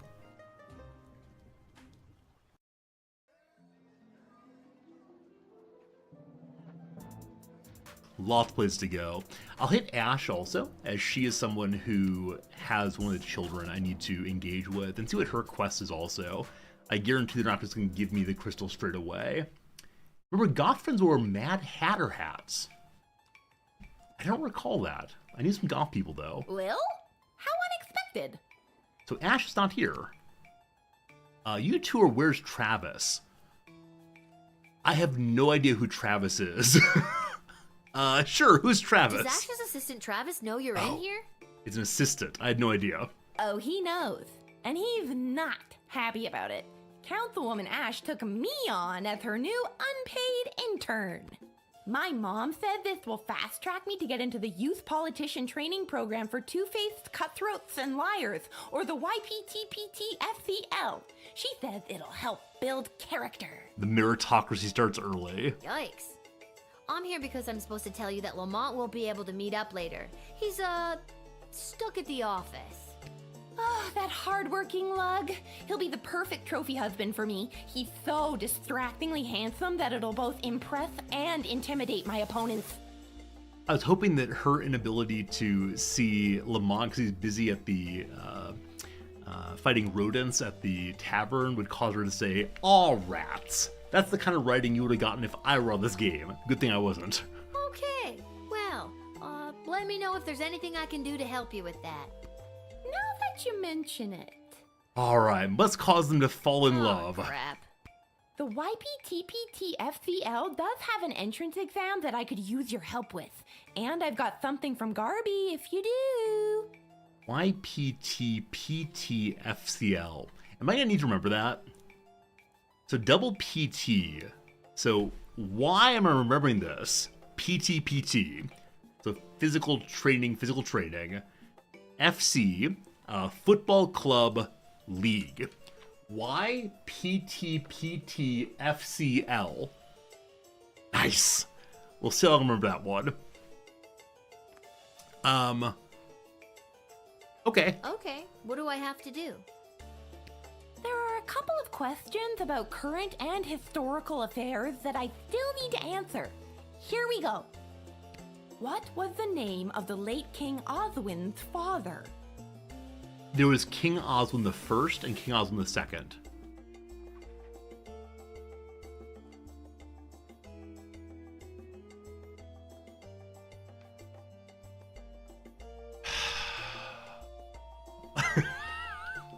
So of these names, Artemis and Oswinus seem plausible. I'm going to say Artemis and hope for the best. Okay, question 2. What is the current name of the Goblin Ball Stadium? The exciting Coliseum, it has washrooms. Great. Question 3. The Crown Prince of Petrard, Phineas Pomp, is the son of...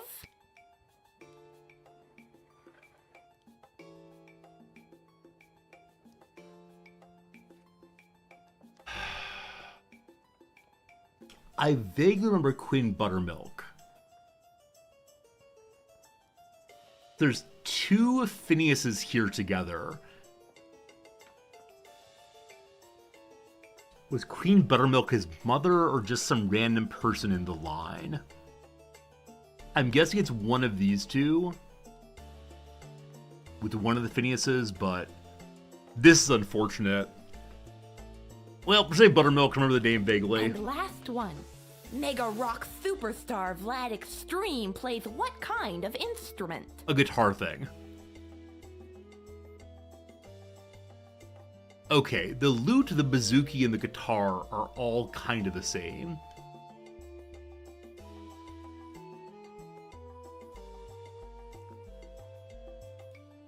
I'm gonna say the lute, because we're in the Middle Ages, kind of. Actually, looking over all these questions, I'm pretty sure all these answers are right. I'm a shoo-in for acceptance now. Here, Garby actually gave me 2 of these.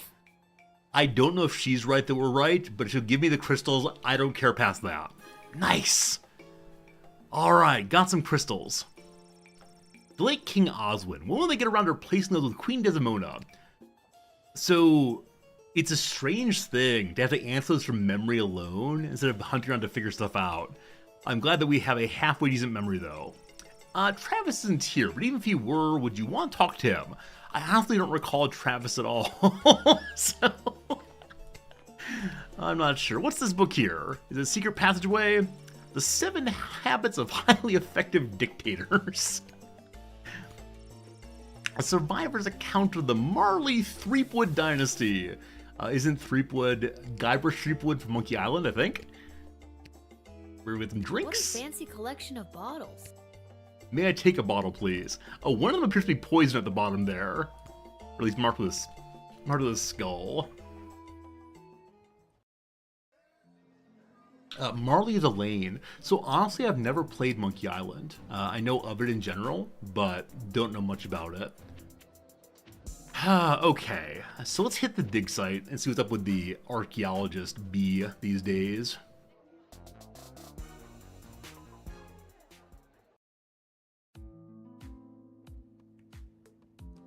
Anything to help figure out 3-card Monty. Lil, it's good that you're here. Wait, tell me, are we having this conversation for the first time? Second? Are we stuck in a loop? First time, don't worry. We are not stuck in a time loop. I don't mess with the chronometer after hours. I'm frightened enough of being sent back in time or forward in space or whatever, using it at the guard shed. The stories in this game are similar to Monkey Island. I think that's the case. I have a friend who's really into Monkey Island. He used to play it on stream like every year or so. Yeah, I enjoy point-and-click games quite a bit. We gotta back to strategery soon. I'm glad to hear it. The readings I've been receiving from the device have been outside of my comfort zone. Not to mention the fact that those mages seem hell-bent on manufacturing another one. Can we smash the chronometer? What is with those mages? It seems like for every lovable stoner like Echo, there's 3 spooks like Tyronius these days. That's an extremely perceptive observation. You're working the night shift again tonight, correct? I'd like to requisition an upgrade for one of your tools. Which one would you like me to upgrade?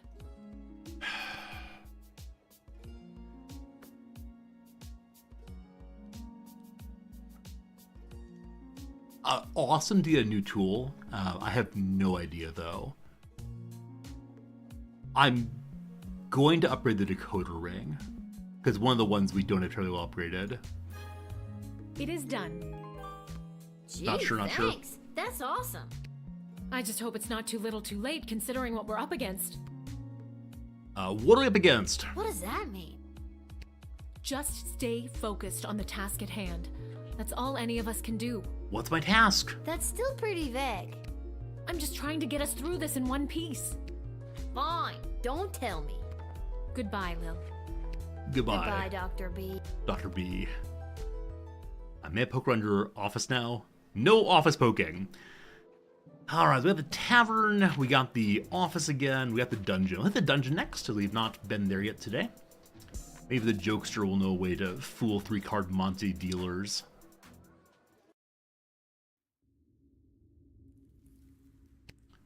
Here's the same as usual. It is indeed the same as usual. Let's check the slot bucket. It is all the same as usual. Lil Knox, there's no response. Well, good try, folks. Alright. Glad to have visited. Wonder what I missed there, if anything. But only place we've not been recently is the tavern. So I'll go back to well, no, we've been to the tavern. It was just the fellow looking for the rats. I guess we could tell Lamont that he still likes him rather, and see if that advances the story somewhat. Hello, good sir. I know someone that I crush on you. No, it's not me. I'm not into that kind of thing yet. I'm only 12. Nope, nothing else right now, unfortunately. I don't need luck. Alright, let's see if we can figure out 3-card Monty then.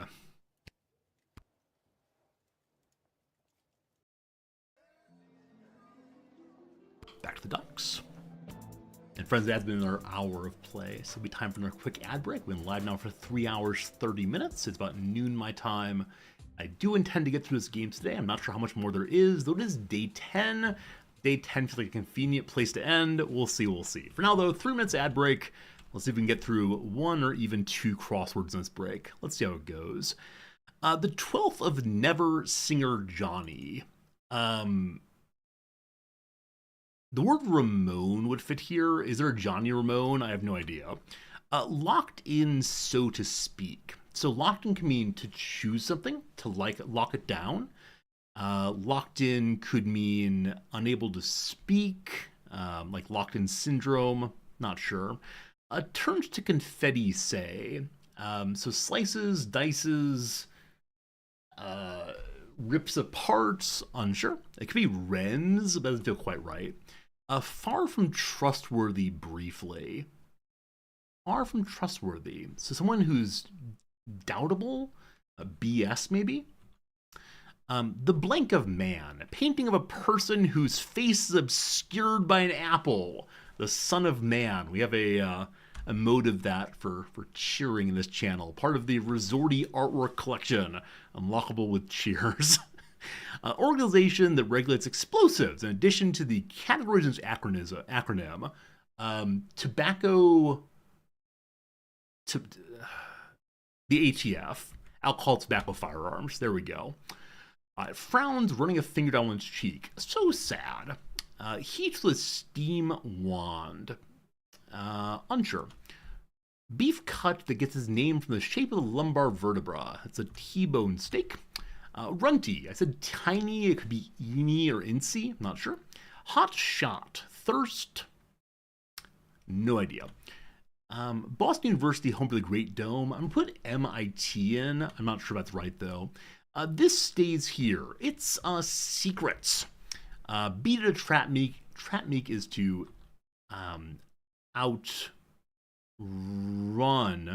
beat. Past or present.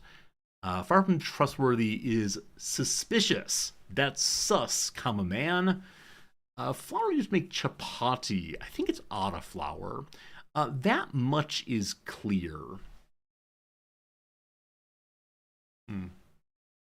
A function with squares. A nerd fest. All right. Pages laid out with glue. So the word paste ins, maybe. Not sure on that one. Some cushioned inserts. Icon associated with high rates of production. A fertility icon or fertility god, I guess. Abstained from. Forbear.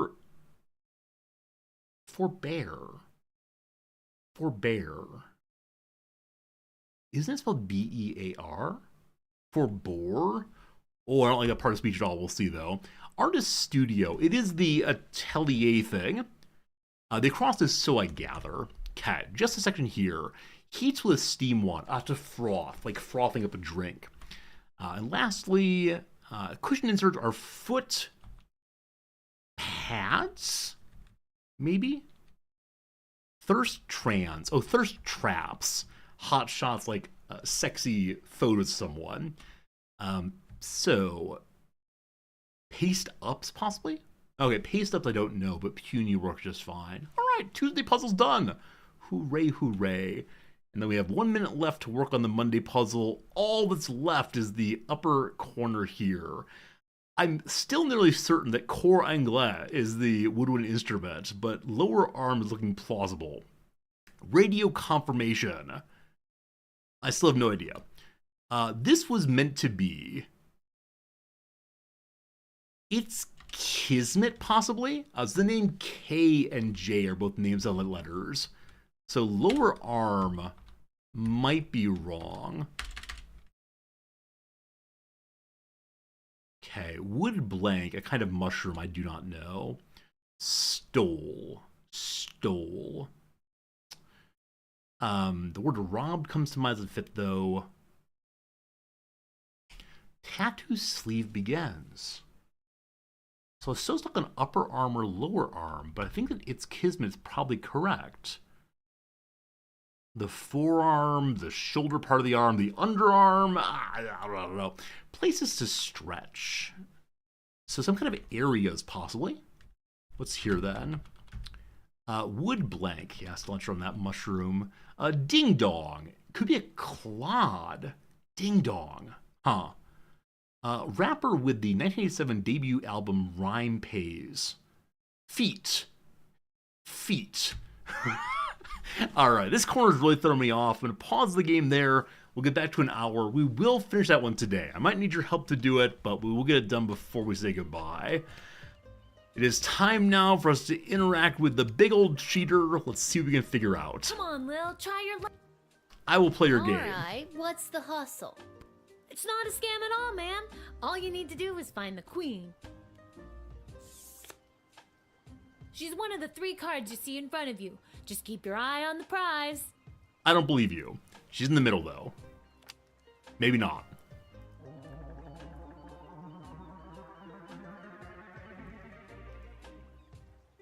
Where's the queen? In your hand? In your hand? So, I'm vaguely thinking right, but that was incredibly fast. Hopefully I can play more than once. Congratulations! You found the queen, you won the jackpot. It was an honest game, and somehow my old man eyes followed that? Wow! I thought they were gonna cheat us. You're making it too easy. Since I'm stuck here, could you be a pal and make sure Isla knows about Lamont not showing up? She's gonna be crushed. Already told her. Wow. Wow. I was ready to click on his hand or otherwise. Maybe it's guaranteed no matter what you pick will be right, or maybe we got it correct that was the right one. Nice, nice, nice. All right, everything of the day is done. It is time for us to go to the guardhouse. That is the day. Night 10.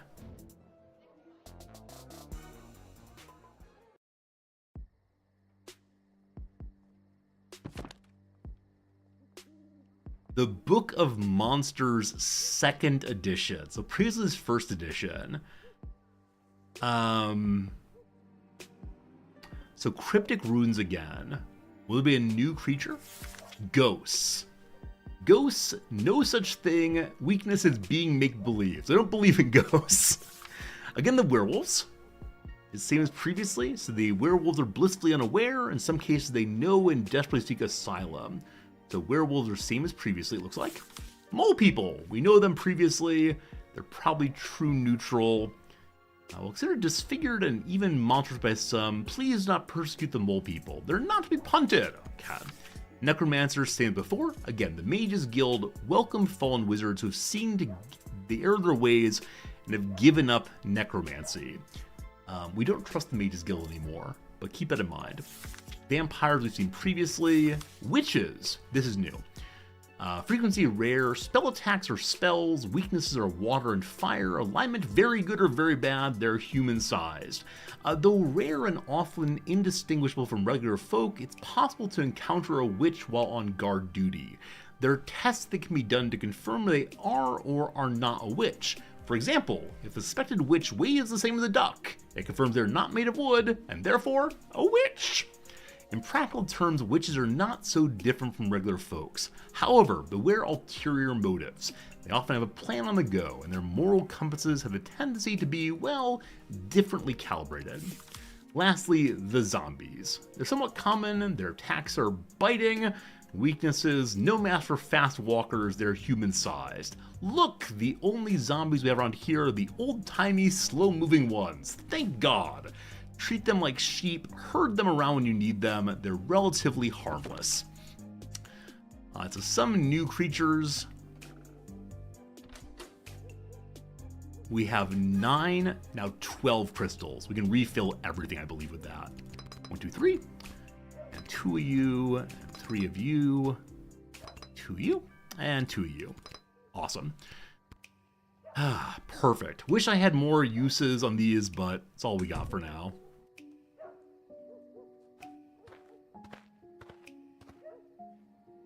Are you a witch? Why, hello, my dear.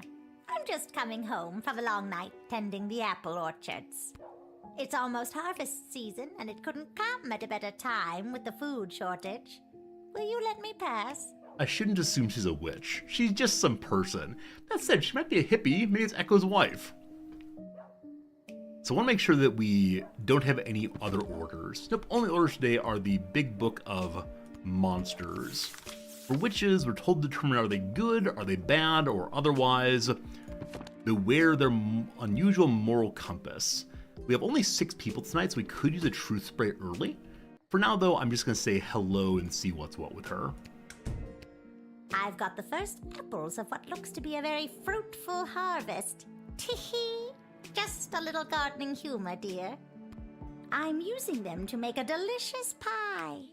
It's my absolute favorite recipe from my absolute favorite cookbook. See? Are you putting children in your pies? Or is this the Hobbit's mother-in-law who makes very good pies? Oh, show me the cookbook. Cool. I'm gonna doubt you. I don't see how it could be a fruitful harvest this year. There's a war raging outside our walls. That can't have a positive impact on the orchards. Blood makes the trees grow. No, dear, you're right. The orchards were a bit sad. But still, a few good apples, and we should be able to make pies for every grown-up in the sprawl. Why only the grown-ups? We're going with the true spray.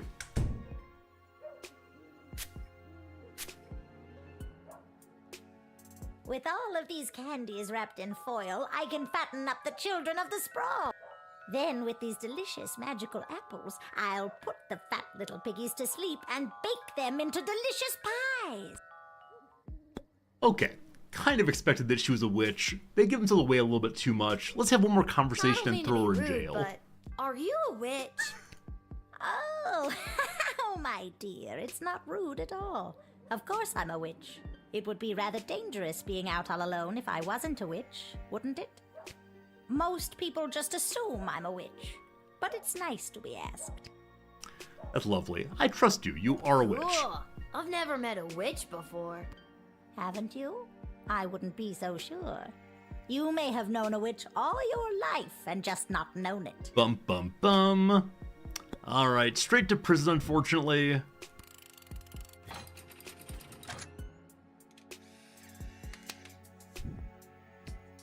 No eating children. I'll get you, my pretty, and your little dog, too. I have no dog. I don't have a dog. Don't you? No. Oh, well then I guess I'll just have to make you one. Bum, bum, bum.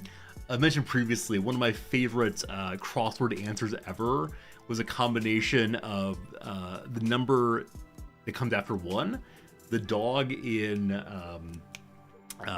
Wizard of Oz, and a combination word. And so it was to, and this was perfect.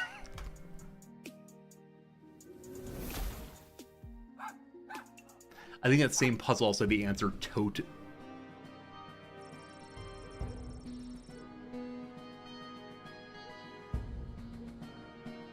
Transformed into a small terrier, you are unable to continue your work as a castle guardsman. What is this shenanigan? What pure shenanigans that? Why, hello, my dear. It's almost harvest season, and So I just reject her then? Or do I call the police? Truth Bray. We know that you are a witch who wants to eat children. with all of these... I've got the first apple. I'm using I got some apples. There's a cookbook. I wish I could see the cookbook. I don't see how. Maybe we could, like, No, read dear, the you're book, right. possibly? Got 3 uses, sure, let's do it. Well, that did nothing.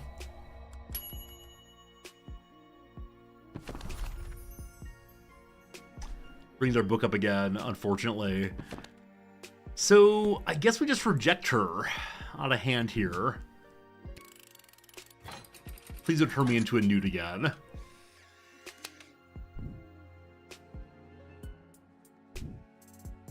But my plans! My glorious, glorious plans! And my delicious pie! You'll just have to take it somewhere else, sister. All right. But before I go, Please don't make me into a terrier. I'll share a secret with you. This is no ordinary apple. It's a magic wishing apple. It's poisoned. Wishing apple? Yes. One bite and all your wishes come true. Would you like to take it? We're gonna say no thank you. You may keep your poison apple. No thanks. I've got this thing about taking food from strangers. What a clever little girl you are. Meat pies made of kids, well, that's a kinder surprise. You figured out her dastardly plan and did the right thing. So I'm never quite sure when we should throw people in prison, but apparently not her.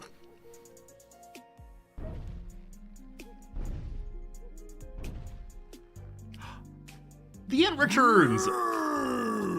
It is the same little guardsman who admitted Scary Tree Monster in our previous encounter. He's now wearing a mayoral trophy. So, did he get elected mayor? I am here today to attend a meeting at your puny and horribly decorated city hall. Alright, so last time we had to read his secret runes. Figure out what he's up to. For now, though, we'll say hi first. I was successful in my bid to represent the constituents of Darkwood Forest on the outskirts of Kaladar. You are now looking at Mayor Scary Tree Monster. I ran unopposed and threatened to stomp and thwomp any who entered the race against me. It was a landslide. Seems true. No wonder you ran unopposed. I wouldn't want to get stomped and or thwomped either. Smart kid. So I do wonder if his runes will have changed at all. The words of Mark Goblin Twain are etched into my bark and continue to serve it's me the same. well. Better even, I think, than the dolphin or butterfly tattoos that adorn so many elven teenage ankles. Did the words change at all, or are they just the same? It reads, to lodge all power in one party It's the same. and keep it there. Alright, still Mark Twain. I guess we'll x-ray him, so he's carry anything inside. Just his fancy medallion, it seems. This is my chain of office as mayor of Darkwood Forest. Covered in fancy jewelry is not how I ever pictured myself, but it helps me get in character as mayor. Keep it. Certainly is very, very fancy. Then I think it suits you. You really think so? It's great. Yeah, sure. I may have missed something, or maybe I wasted a bunch of uses of items on him, but we'll just let him through. He's here on official duty.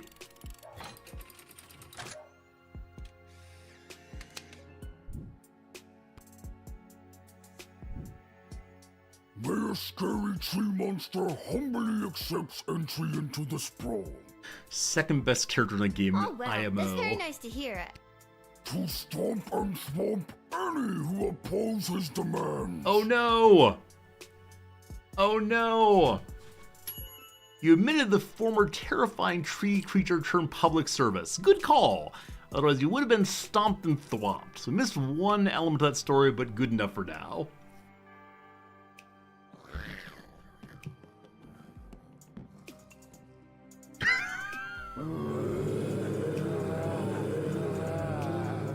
So clearly some zombies. Let's consult our book again. I think it was walk away when you see zombies. The only zombies around here are old-timey, slow-moving ones, thank God. Treat them like sheep, herd them around when you need them. They're relatively harmless. So we could whip one. I guess say hi first, though. We're gonna tease you all. You're supposed to say, brains, brains. I almost thought that might work. Well, I guess we'll whip and see what happens. They get turned around. They're wandering off. Bye, zombies. That worked just fine. They're harmless, but on average, you did the right thing. Good to denial that.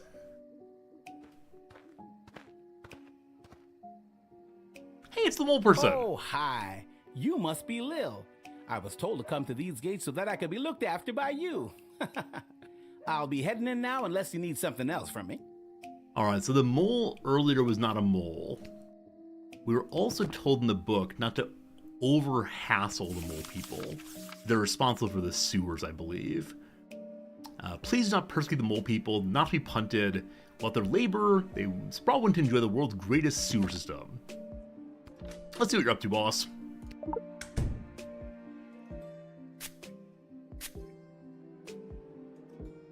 The GLA floated a plan to dig a tunnel under the outer walls to access essential supplies from the outside.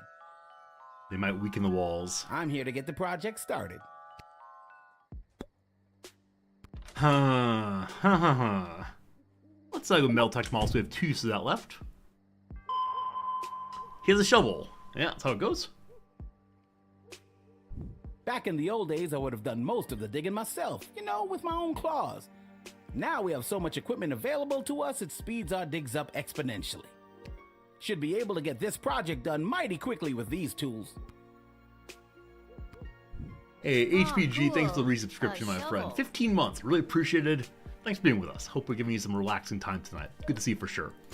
You really think it's cool? No, mole person. No, I don't. Keep your shovel. I feel like I'm missing something, but I don't want to use any more tools. So let's say hello one more time. So, who told you to come see me? Aw, geez. It's kind of a top secret project I'm working on. I don't think I should say much more about it.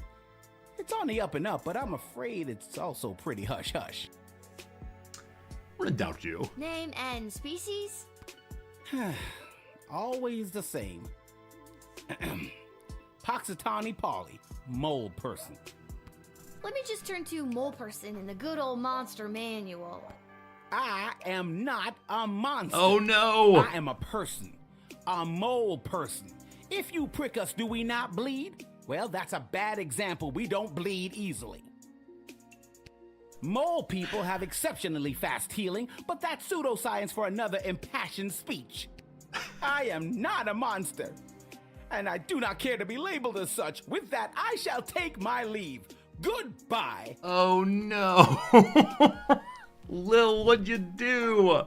You committed a microaggression against mole people, and he rightly told you off. You shouldn't feel great about that. I don't. That was horrible. Let's try it again. Alright, we're gonna true spray and then just send him through. I hope he doesn't weaken the walls too much, but I just wanted to have a conversation, don't you know? Oh, goodness. Hi. Hello. Alright, true spray, let's go. He wants to sneak supplies in. I could call the council, but I don't think so. Just go on in, we believe in you.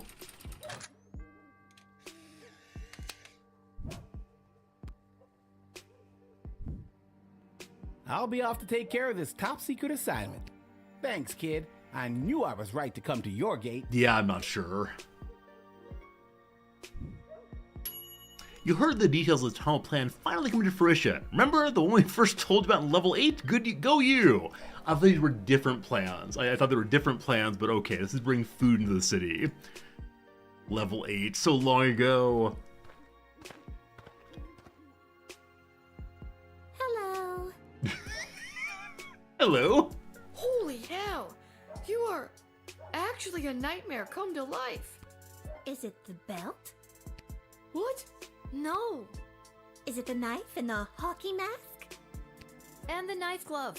Yes. Are you sure it's not the belt? Because I have a big job interview today, and I don't want anything to ruin it. Maybe she's just a butcher. It's not the belt. Okay, so, let's metal detect, why not? Got some metal, as expected. Just these here knife hands. This outfit doesn't really have pockets. What's with those? Is that really practical? Honestly, no. But it looks scary, so it serves that purpose. Ever forget you have it on and go to scratch somewhere? All the time. Why do you think I'm wearing the mask? And what's worse is that it's allergy season. The hard life of the maniac murderer. I only have the one truth spray left. I hate to use it this way, but sure.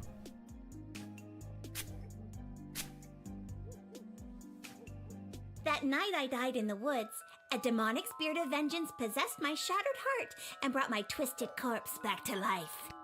Now, I am cursed to wander the campgrounds of Lake Scream and Die at night until I have slaughtered every last person who had a hand in my death. I just hope I can make it through the job's 90-day probation period. Alright, horror movie references through and through. I think we should imprison her, but I got in trouble last time I imprisoned someone. Straight to jail.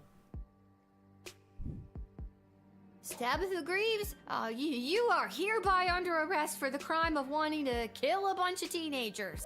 I don't want to kill them. It's just been my sole purpose, driven by demonic motivation since I was raised from the dead. Tough life. You're responsible, Save it though. for the courts. So long, Tabitha. I'm glad you didn't stab us. It's very nice. Sorry, I forgot I cut your phone line and didn't fix it. I hate to leave you vulnerable. That's very considerate of you, Tabitha. How did you escape the guards taking you to prison? Oh, I killed them. Anyways, guess I'm taking the long way to Lake Scream and Die. If I don't get the job, because I was running late, I'll come back and tell you all about it. Oh God, what have I done? Well, apparently prison is not the way to go anymore. Your impulse to jail this horror show is correct. But as a result of your actions, a half-dozen guards were brutally murdered. So that's not great. Was there a way to stop her once and for all? Maybe the belt's the issue. Maybe the fancy belt what actually controls her. Let's check out again.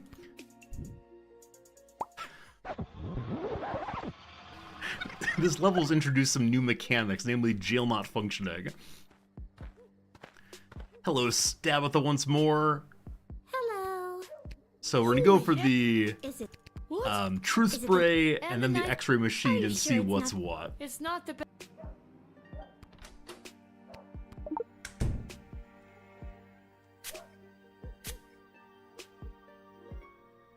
We know that she is a cursed being. Let's go for the x-ray next.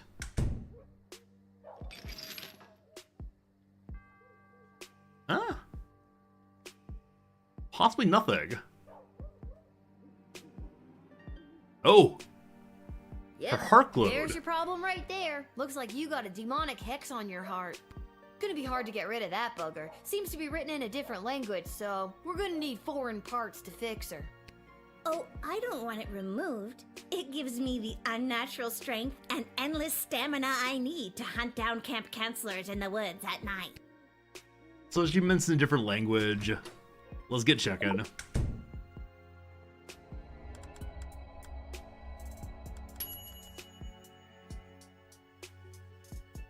Did you just decode the hex on my heart without asking me? Oh, that's so offensive. Oh, I guess I did.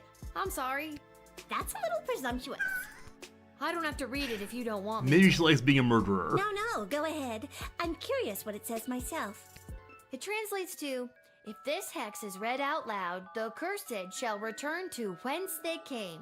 We did it. Wait, on second thought, no! Goodbye, Stabitha. Then one more character tonight. Mikhail? Baby Infernum's son. Why this again? Hey, I remember you. How have things been?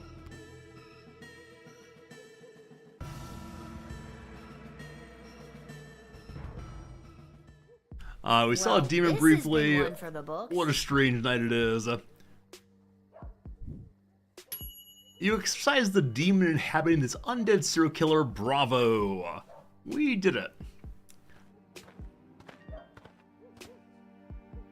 The We got a Ghostbusters. call there may or may not be something strange going on in your general vicinity. the non-trademark offending Ghostbusters. Who are you now? Ghost Finders. Hello, gentlemen. I don't know. Let's just say hi. Ghost finders? So what, you find ghosts? That's right. People call us when they suspect some paranormal activities. We come in and we find out what's what. We definitely have paranormal activities here. Seems true. Whoa, that's cool, I guess. I always heard that ghosts don't exist. Oh, that's a good point. Ghosts don't exist in the book. That is what all the experts say. And the scholars. And the historians. And just about everyone else around the sprawl. But are you sure they don't? Not so sure. I mean, I'm pretty sure. Well, I guess I'm pretty sure. But not 100%? Well, not 100. Boom! Ghost Finders at your service. Maybe we should make fun of them a little bit. All right, letting go of the fact that I'm almost positive that ghosts aren't real, how would you find them? It takes an incredible amount of energy to find wraiths, specters, and other phantom apparitions, you know. Energy? Like from power crystals? Yep. Make fun of them. You expect me to believe you can really find ghosts with power crystals? Sure can. You just drop one in the valve of my trusty Ghostometer 3000 here, and then it whirls around in the proton part, then poof! Ghost found. Again, the 3000 all technology. Oh, I get it. Bullshit, bullshit, bullshit. And here's your bill. Alright, I think we should probably just deny them. I bet if we scanned them, we'd find the crystals, we could take them, but no thievery. So one more quick conversation. I gotta ask, who called you? All right, I'll tell you. We got a call from none other than Her Majesty Queen Desdemona to come immediately. She says she's seen the ghost of her late father, King Oswin. I know Queen Desdemona. She's way too smart to get suckered into calling some crooked con artist like you. That's what we thought. But we got the call all the same. Oh, so I want to help the queen. I can't call the queen, unfortunately. You can only call the counselors. So if the queen asks for them, we'll admit them. But I could have gotten the crystals off them also. All right, time to save someone who has been terrorized by a specter or spirit. And remember, kid, if there's something strange and it don't look good, just go already. Ghost Finders. Oh man, Lil's a better ghost finder than these clowns. No, seriously, you should try. Alright, we have one rewind left today, I believe. So let's try it again. Not quite sure what else I can do. I don't have the extra anymore. I mean, we could take that 2-star, right? That 2-star's okay because we got a call. Who are... we have mostly 3s and 4s so far. So let's meld detect. What you got there? This is the official Ghostometer 3000, the latest in ghost finding technology. Takes a lot of power to use. This baby burns through power crystals at a pretty good clip. Cool, can I see it in action? If you have a power crystal you want to use, I can show you how it works. I think I used them all, unfortunately. We have some in the tools right now. I wish I could remove them, but no luck, no luck. I think it's about the best we're going to be able to do, unfortunately. So save money and save crystal, unfortunately. We can whip them. It probably won't do anything.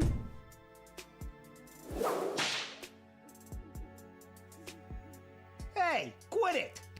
We got a call from none other than Her Majesty Queen. Okay, again, mention the queen. That's what we thought.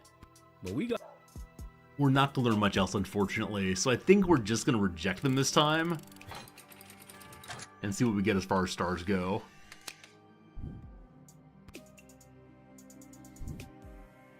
I guess we'll have to take our equipment elsewhere. And remember, kid, if there's some... Just go already. Ghost Finders. You ain't afraid of no ghosts, and you don't probably con us either. Good for you, but are you 100% sure ghosts don't exist? I'm not, but that'll be good enough for now. Another night completed at the guard shack. Night 10 done. Oh.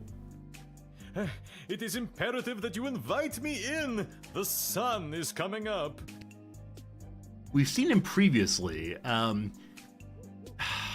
If I invite him in, he will bite me probably. So whom are you? After our last interaction, you know, the one where you wasted my evening counting that infernal bag of rice, I met my lovely bride, Myrna.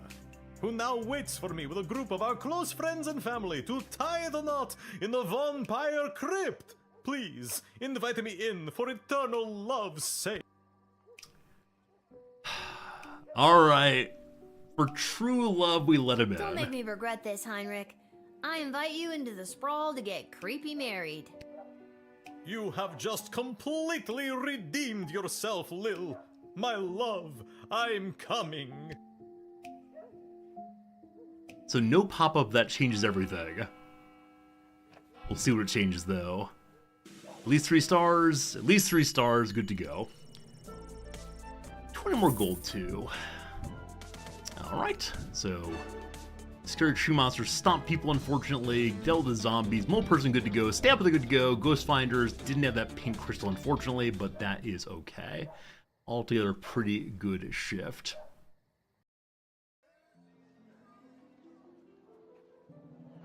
We'll have to go to the tavern or the tavern or the tavern. So today was a truce because of the holiday at the battlefront.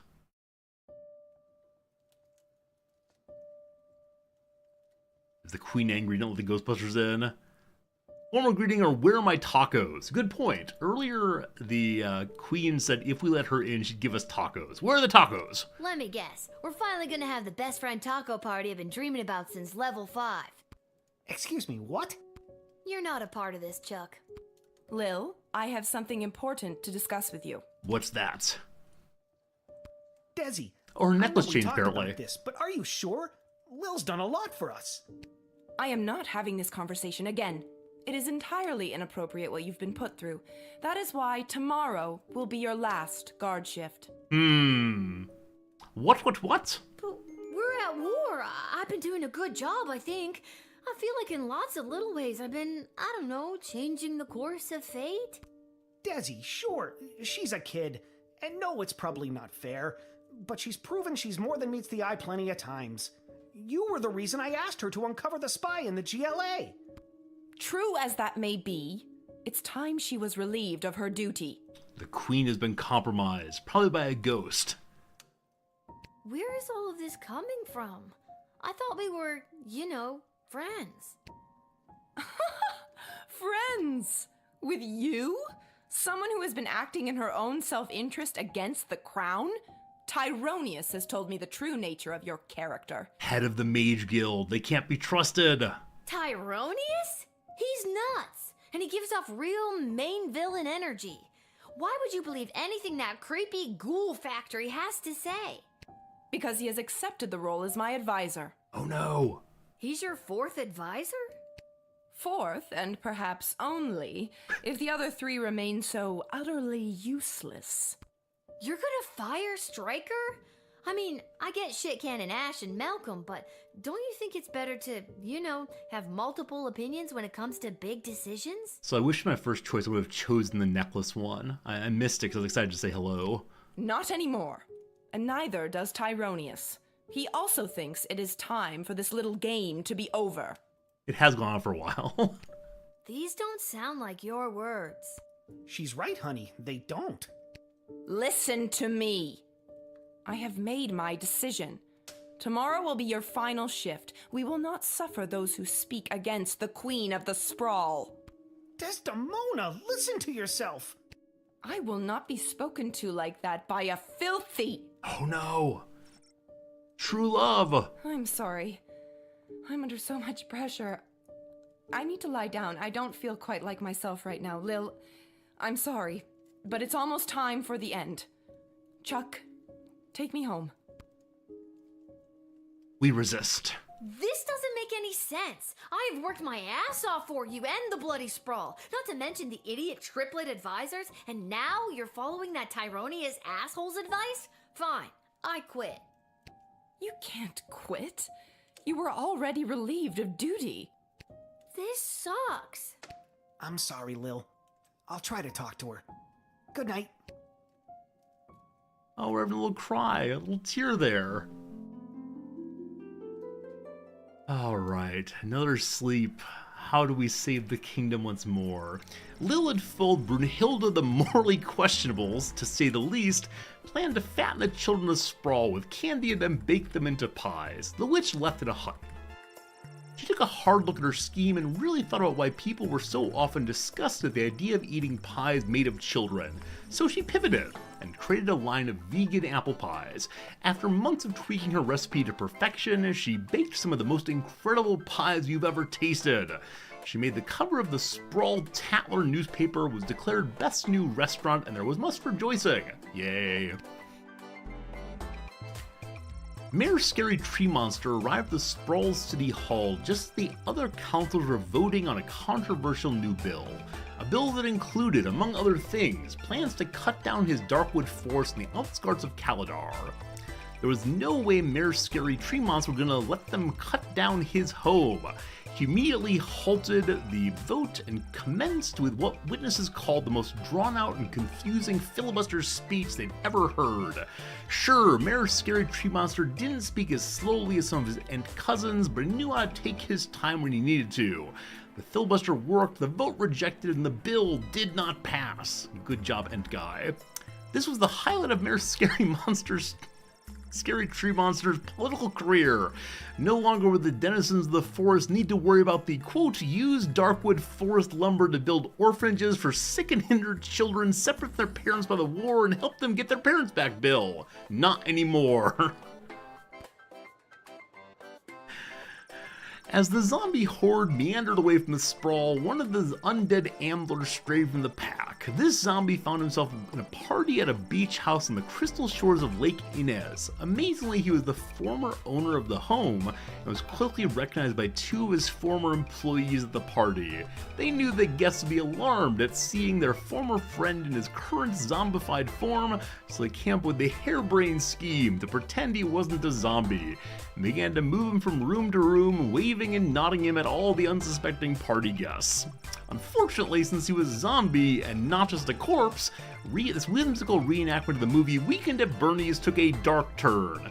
The zombie immediately bit his two former employees, turning them both into brain-hungry monsters. The spree spent the remainder of the party biting and turning the other guests.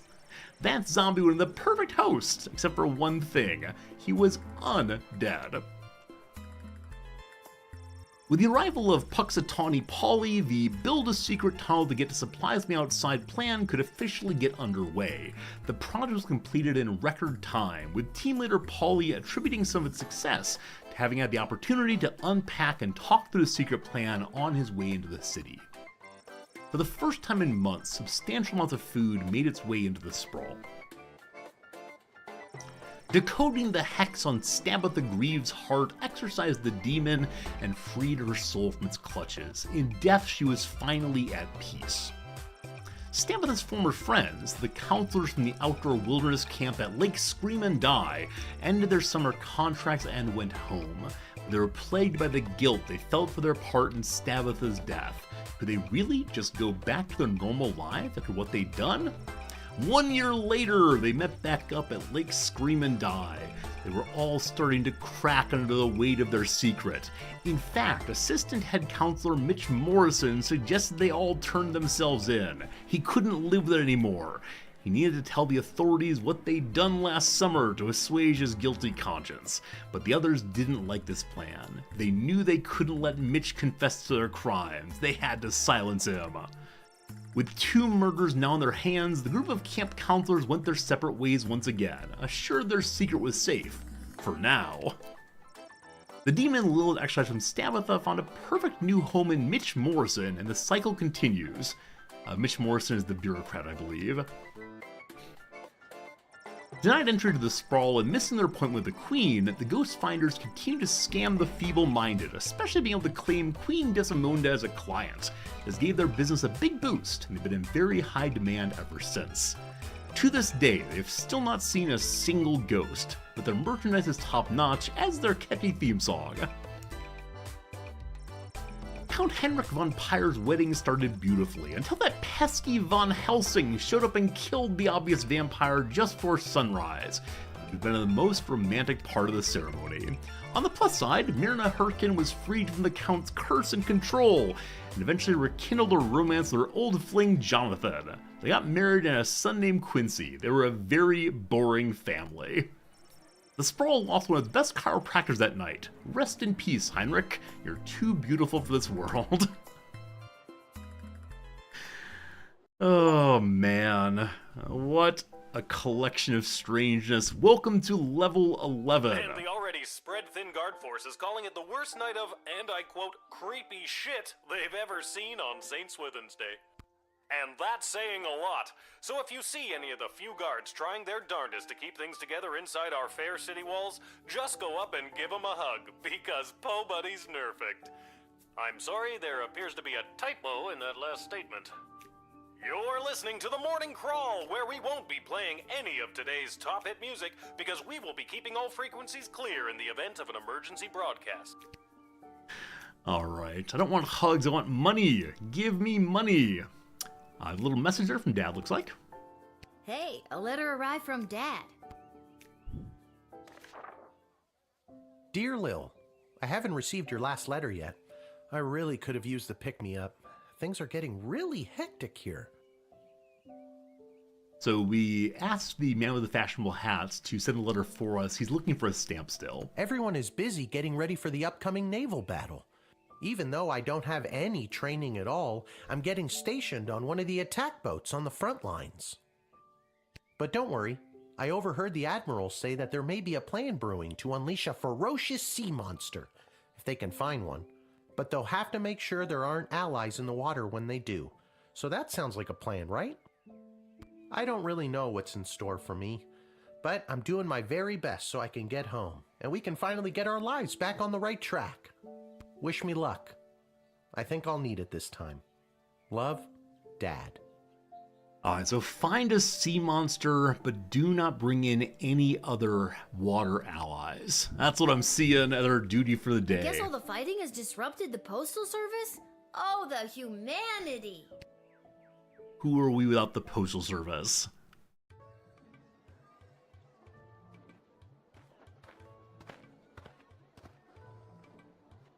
I heard the news this is your last shift down here at the shed.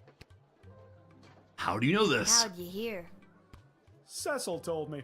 He's actually been running interference for you behind the scenes this whole game. Thanks, Cecil. He wanted me to make sure you're all stocked up for your shift. Oh. We have enough money for one crystal only. Oh. This is going to be a rough shift. Everything you need? I've got a big walk to the east gate ahead of me. That's all I can afford, unfortunately. I mean, I'll look again. Yep, that is that. Are you sure you've got everything you need? I've got a big walk to the... Well, we'll see if we can get through.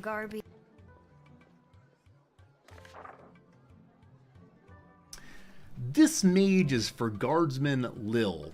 Hi Lil, they're letting me add something to the writ. Isn't that neat? I just wanted to let you know that the Cyclops was the mole, and the GLA has been able to successfully do 5 missions without incident thanks to your help. Have a great last day, and I'm sorry I couldn't convince Destiny to keep you on longer. Chuck. Someone left the door to the food reserves open last night and the enchanted ice melted away. Looking at you, Randy. We'll need to restock with fresh, non-rotten food, so please be on the lookout for that. Middle Manager Mike Melroy. Attention Randy's friends and colleagues, he's officially exiled from Sprawl. So no Randy gets in. We've confirmed once again the previous battle was won in large part due to the state of the drafted soldiers' equipment. It's your job to turn coal into diamonds. See if there's any way to improve the state of the drafted soldiers before signing them up. Striker.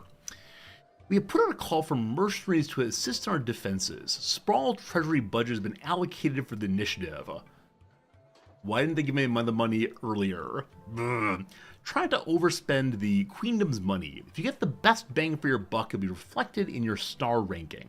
And lastly, as a result of the Sprawl's mummies and daddies being turned into cannon fodder, I'm seeing a lot of great vagrant hooliganism from the feral and orphaned youths. Don't be taken in by rosy cheeks and recently lost baby teeth smiles. Some of them are some real stinkers. All right, so we have 5, is that right? 1, 2, whipping children might be fun. 3, 4, 5. And then we have 3 of the might work sometime. 35% chance of success. So that's that. Hopefully it works out. Wish I had more money, but we'll get through the last level, hopefully with talking primarily. Oh, hi, it's me, Kelly. I remember you from the wedding. You didn't want Monty's soup. Can't blame you. If I didn't work there, I wouldn't want it either. Have you brought me a box of soup? I've got a wagon full of food for my boss to help with the whole people dying of starvation thing. So, obviously I need to scan the food. Let's look at it first. I didn't know Monty's was part of the war effort. Oh, yeah, we have been slammed at Monty's lately. What with all the food rationing, we're running out of soup. I had to go all the way to the Monty's in Caladar to get supplies. Heck of a trek for a Cyclops in heels. I believe in you, Kelly. Wow, that's a long walk. You're telling me. The whole journey took me almost 2 weeks. Luckily, they gave me this cart to carry all the food in. Otherwise, I don't know what I would have done. They said not to let in rotten food. So it took 2 weeks to get here. Is that enough to rot the food? Probably.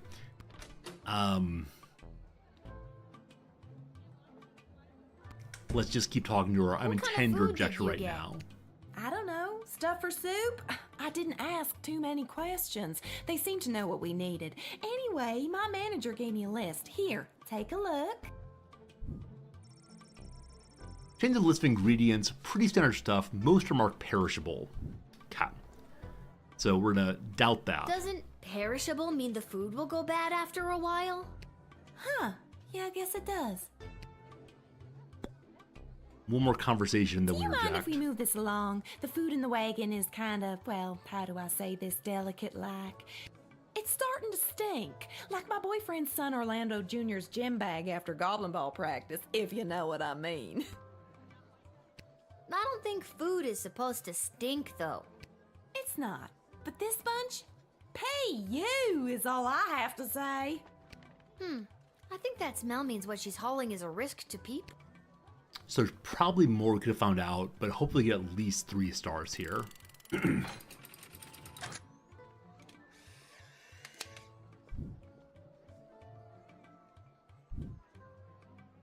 kid, I don't gotta take this from you, too.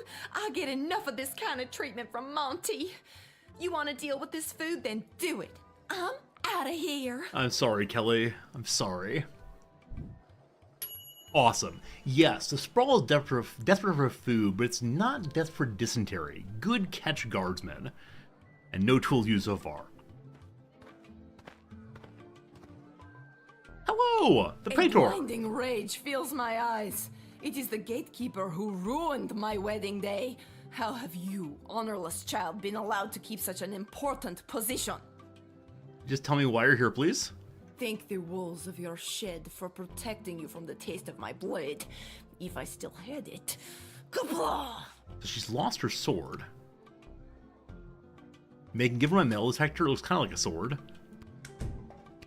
Despite my blood feud with you, Guardian, it does not please me that the Sprawl has been so brutally punished by the Kingdom of Petrard. This war has been conducted most dishonorably by those pathetic Petrardians, and your city has been ruined. Much in the same way as you ruined my wedding. Very sorry. We've been told to improve their equipment. Not my fault. I doubt you could even help us if you wanted to. Marvog is no match for the might of the Kingdom of Petrard. No, I wanted to doubt that I was the problem here, not her. You are attempting to use tricky reverse psychology against me. It will fail.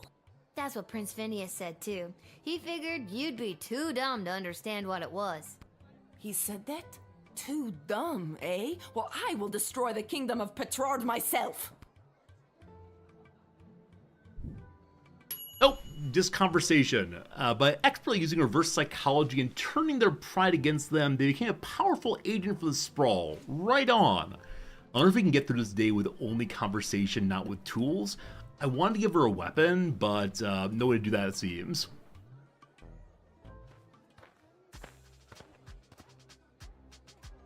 Hail, Groundwalker. I am Marabella.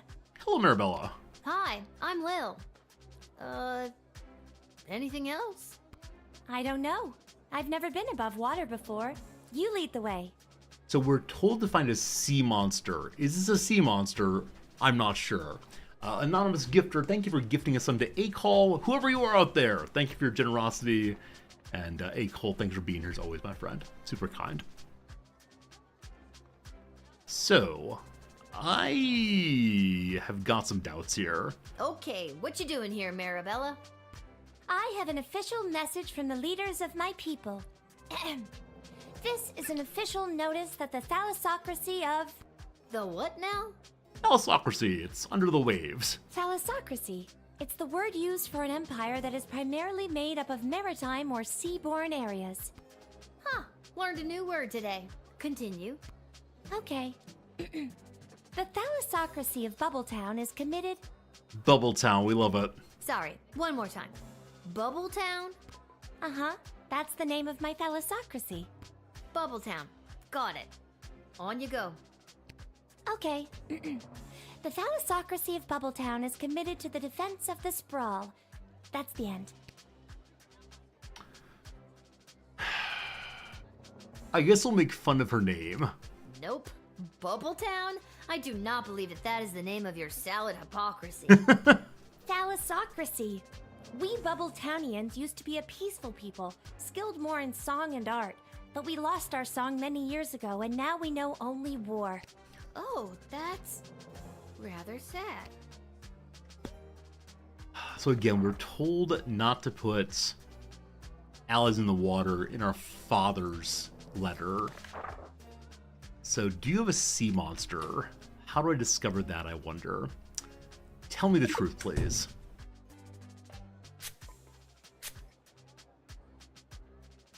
As powerful as my people are with their nets and tridents, I think our most powerful weapon was our song. It could move the ocean itself, but we have lost it. Legend has it that our song has been sealed away somewhere secure, and one day it will be recovered. But where or when that is remains a mystery to me. I wonder if there's some tool I could give her to help figure out where her song went, but I'm just not sure what it'd be. So we could x-ray her and see if she actually has legs, I suppose.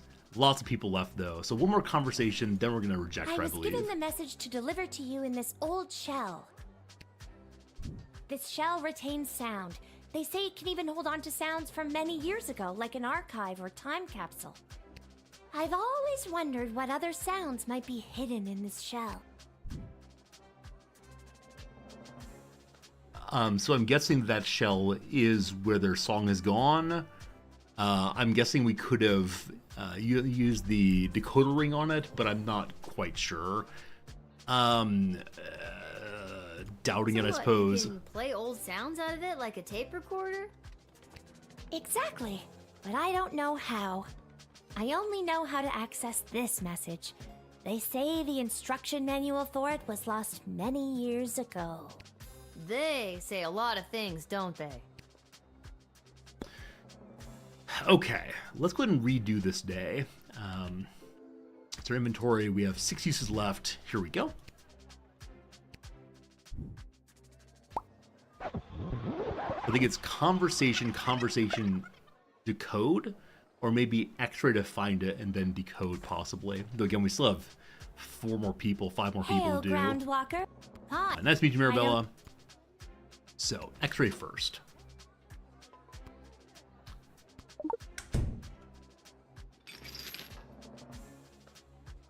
There it is.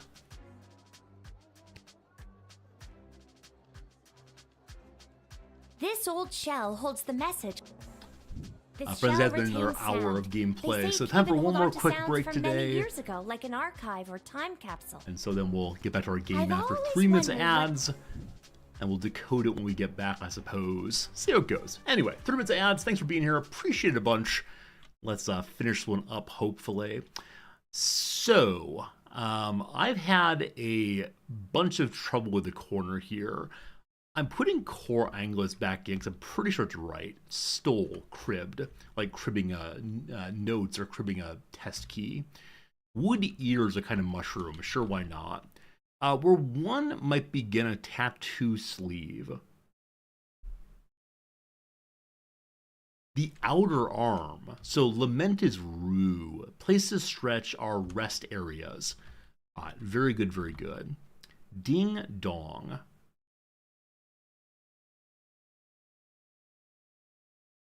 Or a wrapper or radio confirmation. So on a radio, one like turns to a particular station and then pushes the button to go there. Ding dong. The word shit means a small like indicator of money. The word crits, we know that one. There's clit, of course, which seems incorrect here.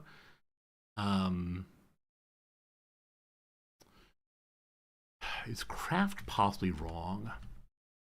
There's graft's possibility. Ding dong. I wish I knew rappers, I just don't, unfortunately. All right, team, help me out here. What do you know? Let's go and finish one. I would just be putting random letters on spec for a while here. So, do you know anything? Yeah, give me your answer. Whatever it is fine. Wilco, of course, Roger will comply. That said, quit makes no sense. So something is wrong in this area. But of course, Wilco, thank you. I pushed the wrong button.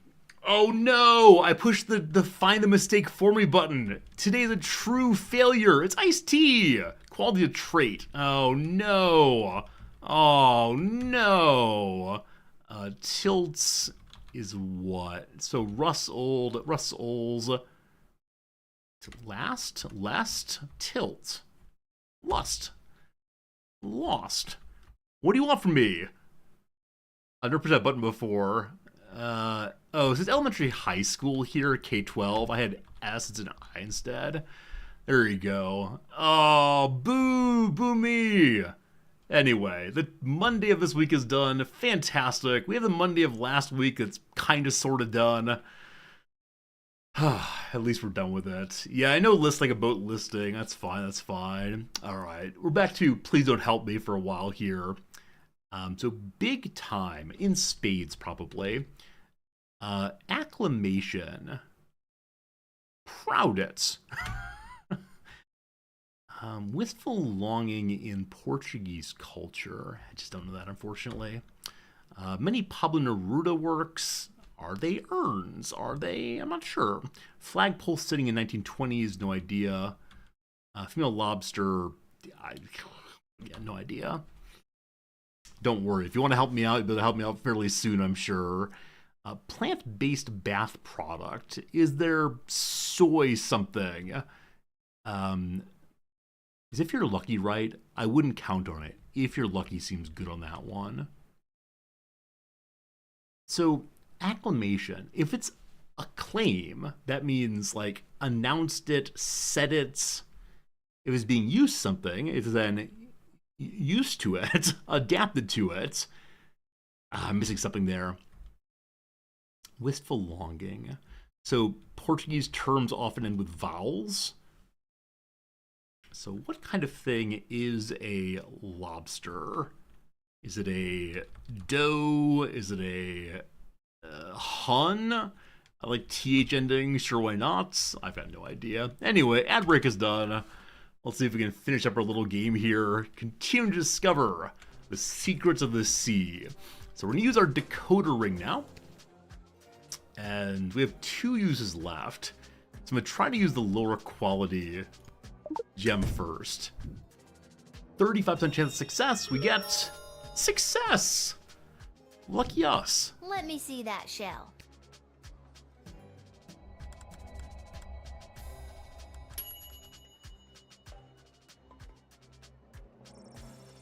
The delicate runes carved into the shell suggest that breaking it's the only way to unlock its archive contents. If you've forgotten your password, the files are in the computer. Hope this works. Yeah! Oh no, my shell! That music! It is the song of my people! The lost song was trapped inside this shell all along! Thank you so much! The mer people of Bubbletown will sing their devastating war song once again. Happy to help. Okay, what you doing here, Marabella? I have an official... Again, the Bubbletown-ians are with them. Huh. Okay. Sorry. Uh-huh. Bubbletown. Okay. That's wonderful news. A new ally in our... Well, we don't like it, but we are quite good at it. We used to be a peaceful people, skilled more in song and art, but we lost our song many years ago, and now we know only war. I gave you your song back. Oh, that's rather sad. I really hope we can find a sea monster. If not, this rejection would be kind of sad. So, sending them on their way. And looking for a sea monster still. Sorry, Marabella. It's looking like you're not going to be drafted today. Very well. The mer people of Bubbletown will sit this battle out. We wish you strength in the fight to come. And remember, if you ever see a swell of water crash onto the shore, think of us mer people and simply... Wave? No. Shout hello as loud as you can. It's hard to hear you people down below. Maybe their song is a sea monster? That'd be unfortunate if so. Maybe we've doomed the sea people and doomed our city. This is the place. I got the call. I'm a mercenary. Hello, mercenary. Your move, kid. What you doing here, boss?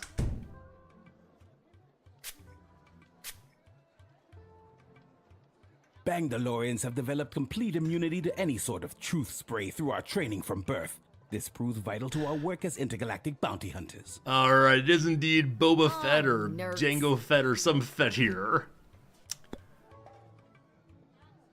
Alright, I guess we'll X-ray it. Do we get lucky and success again? Nope! Alright, unfortunate. That's the last time you use that crystal, literally. Okay, what's your deal? The deal is simple, kid. You let me in, and I will jumpstart your city's defenses and give your leadership precious information about your enemies. Oh, cool. Not so fast. You don't let me in, I'm taking the same info about the sprawl and selling it to the highest bidder. Okay, come on in. Not so fast. It'll cost you. How much? Well, that's up for negotiation. So definitely we want to let him in. We'll tease him for wearing a goofy hat. How do I know you're not gonna take the money and run? A Bangdalorian always keeps their word. Whoa, that's a goofy name. Grr, 2,000 gold. Alright, so there's no way we'd ever have that much money in the game. Should probably call higher up on this one. Though, let's see here. Put out a call for mercenaries. Sprawl tree budget's been allocated for the initiative. Trying to overspend the queendom's money. If we get the best bang for our buck, it'll be reflected in the star ranking. So they didn't say how much money we had for the war effort. 2,000 money seems like a tremendous amount, though. So,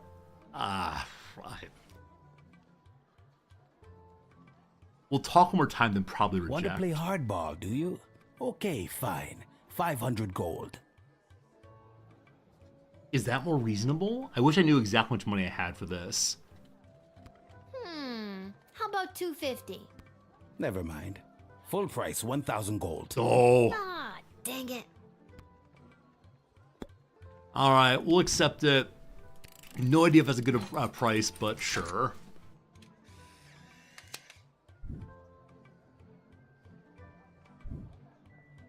I'll assist your city with its defenses and provide enemy intel for the agreed upon price of 1,000 gold. Here, take this contract to the castle. They'll settle up with you. A pleasure doing business with you, kid. Could have got 250 there, but I made fun of him. Good enough. The Bangalorian will aid in the defense of the Sprawl, but could you have gotten a better deal? I could have.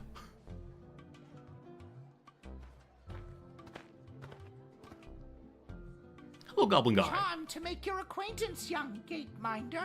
I am Gary Dolt, son of Bee and Brian Dolt, and I wish to pass. Will you require anything else? Geary, it's me, Lil, remember? Magnus the Magnificent. Of course. Pleasure to see you again, Lil. Now let me pass. I'm off to a meeting at the Mages Guild. So is he on the side of Echo the Magician, or is he on the side of people who are controlling the Queen? Must discover.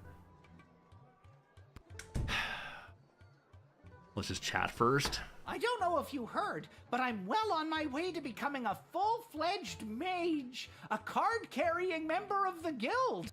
Heading in right now to meet with my tutor, Master Tyronius Athanatos. He's not much for having a laugh, but I've learned so much from him. So he's working on the side against the Queen?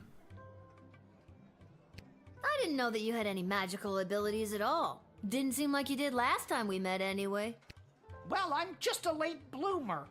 Master Tyronius has told me that I show great potential as a student, or apprentice, as we are called in the guild. Is this the Sith? My magical skills have flourished exponentially ever since my precious birthday present. Julian, that sweet simpleton, gave me this. The crystal. I added the pure, unrefined power crystal to my wand, and now I can truly feel the magic coursing through my veins. I don't trust you. For the sake of the city, I'm taking your wand. Yoink!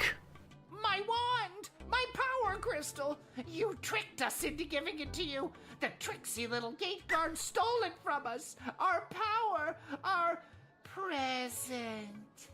You seem really precious about it. Oh ho ho. Shire! Baggins! You took away this darker, more powerful version of Gary the Goblin's new toy, who's getting too precious about it anyway. Whew. Good call, good call.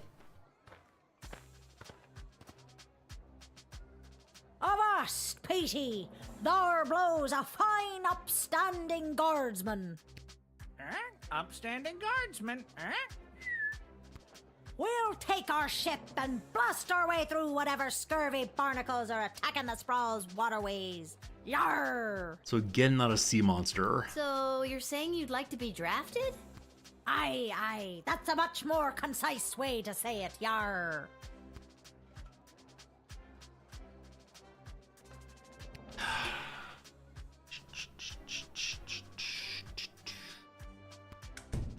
Conversation. Ahoy there, landlubber. The name's Captain Jane Pigeon, and this here's me fine-feathered matey Pete. Though yous can call him Petey if you're an old sea dog like me. Yar, har, har. Old sea dog, Let's make fun of the bird. Please stop using that stupid voice. I'm not a tourist. Yeah, okay. Fair enough. It's a character choice, Is she actually from Long John Silver's? Do you have rotting shrimp? Obviously, what's in the cart? I'm captain of a ship called the Fermenter. Kind of a play on words there. We actually operate primarily as a brewery.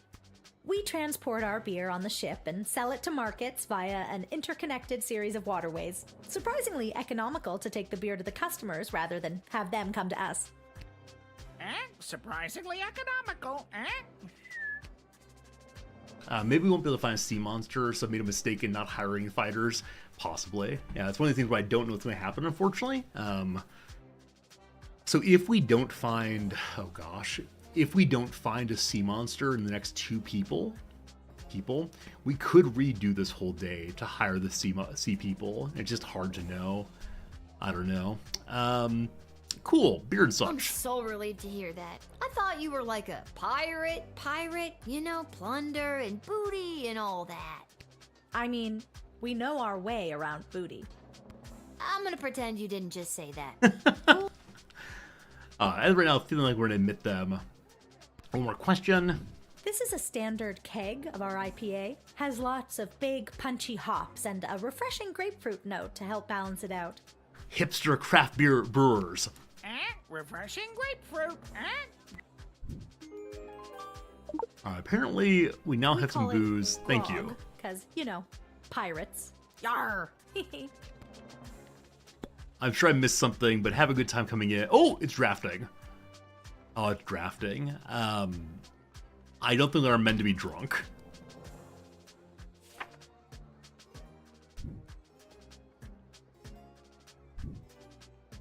Oh gosh, this is really gonna hurt morale back at the ship. People were so excited to serve their queen and country. Oh well, best of luck to you. Come on, Peter. Back to the ship we go. 2 more. Yar. Wallow in pity.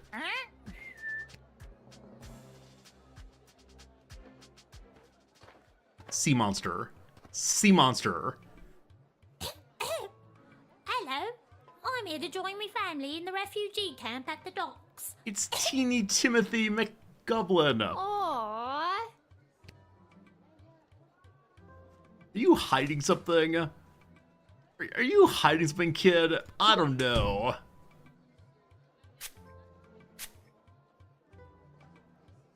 I love me dad and me mum and even me sister so much. Sometimes I feel like I could just burst when I see them.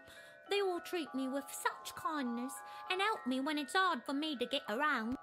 Sometimes Dad lets me ride on his shoulders and I feel 10 feet tall. That's the truth. And I ain't hiding anything except for me knife I use for robbing elderly people. What? I love robbing elderly people and I won't stop. I'll never stop. It gives me a thrill like nothing else does. I'll die before I stop. No elderly person is safe from me and me robbing knife. Oh my god. Maybe time to go to prison. I'm not sure. What's your name, little buddy? My name's Teeny Tom McGoblin on account of I'm so teeny, and my last name's McGoblin. Oh, I like your father so Dad much. and Mum and sisters already came through the gates. I was lagging behind on account of me bum leg. Aw, what happened to your leg? It fell off. Aren't limbs supposed to, you know, stay attached? I'm too poor to have limbs that stay attached. I think we just send him to jail. He's Seamus McGoblin, right? The artist. Him an artist? No, Mum. He has a real job. He's a painter. He paints things. I'm sorry, kiddo. I'm so sorry.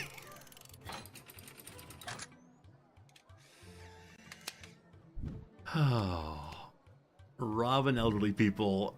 Teeny Tom, you're going to jail for a long time. Is this because I like to rob elderly people at knife point? Yes, 100%. That's the reason. You don't know me. Over here stepping all up on me like a prison don't scare me. Bring it on. Holy crap. You seem so harmless in your introduction. That's called a ruse. See you on the outside in 5 to 10. I'm gonna get jacked on the inside. Are you see? You jailed the pint-sized sociopath and saved the octogenarians of the sprawl. They'll live to cheek pinch another day.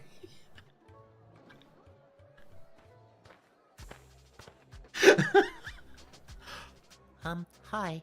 Is this where to sign up for the draft? Sea monster! Yes, it is. Wonderful.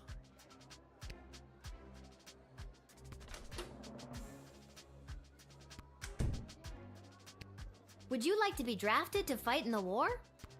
Oh no, it's not for me. It's for him. For who? My pet fish, Dennis. I'm not sure that I can draft a pet fish.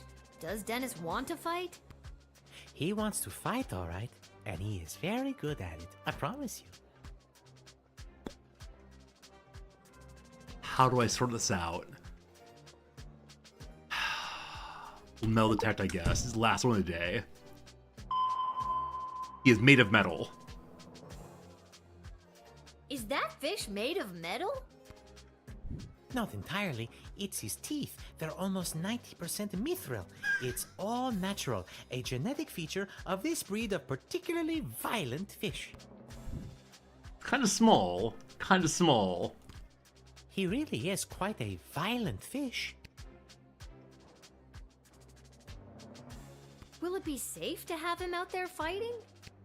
So long as no one else you want to keep safe is out there, he'll tear right through anyone or anything in his path. I was sure I have to redo the whole day. Congratulations, fish, you get drafted. Oh, very, very good. Very, very good. Okay, here's your paperwork. Welcome to the war effort. Not me, remember. It's for the fish. Understood. Got it. The fish is in. So the only opportunity we had today to strengthen the defenses was hiring Boba Fett. We were told not to spend too much money, but we spent only 1,000 in a little bit. That's pretty good. I paid 30 gold, that's good. So what we need to do today is to break the spell the mage has casted onto the queen if possible.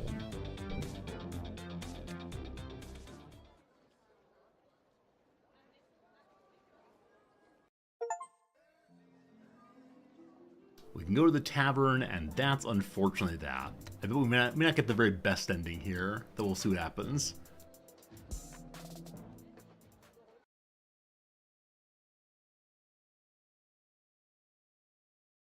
Oh no, have the rats taken over, or is it happy birthday?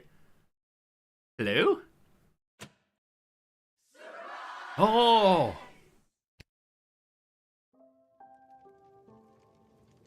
You should see the look on your dumb face. Is this a good job working party? She looked like she was this close to peeing her pants.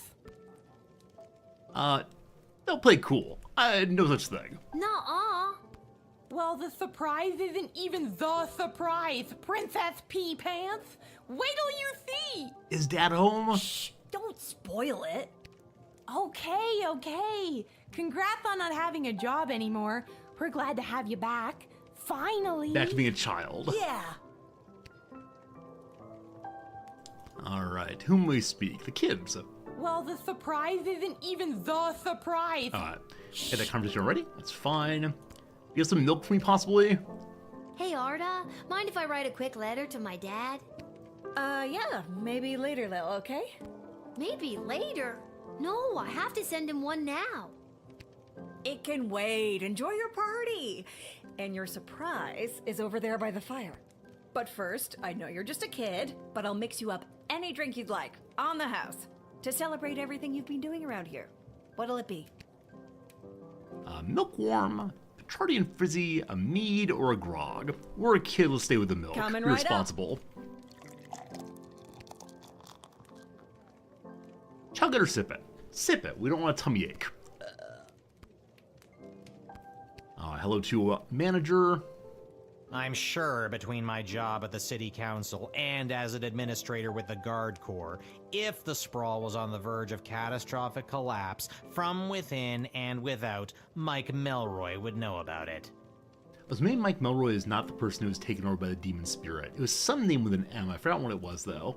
I may be baked out of my gourd as per usual, but I'm telling you, I'm seeing bad omens everywhere. Something very bad is about to go down. Oh, Lil, congratulations. What a party. Are you having a good time? Just confused.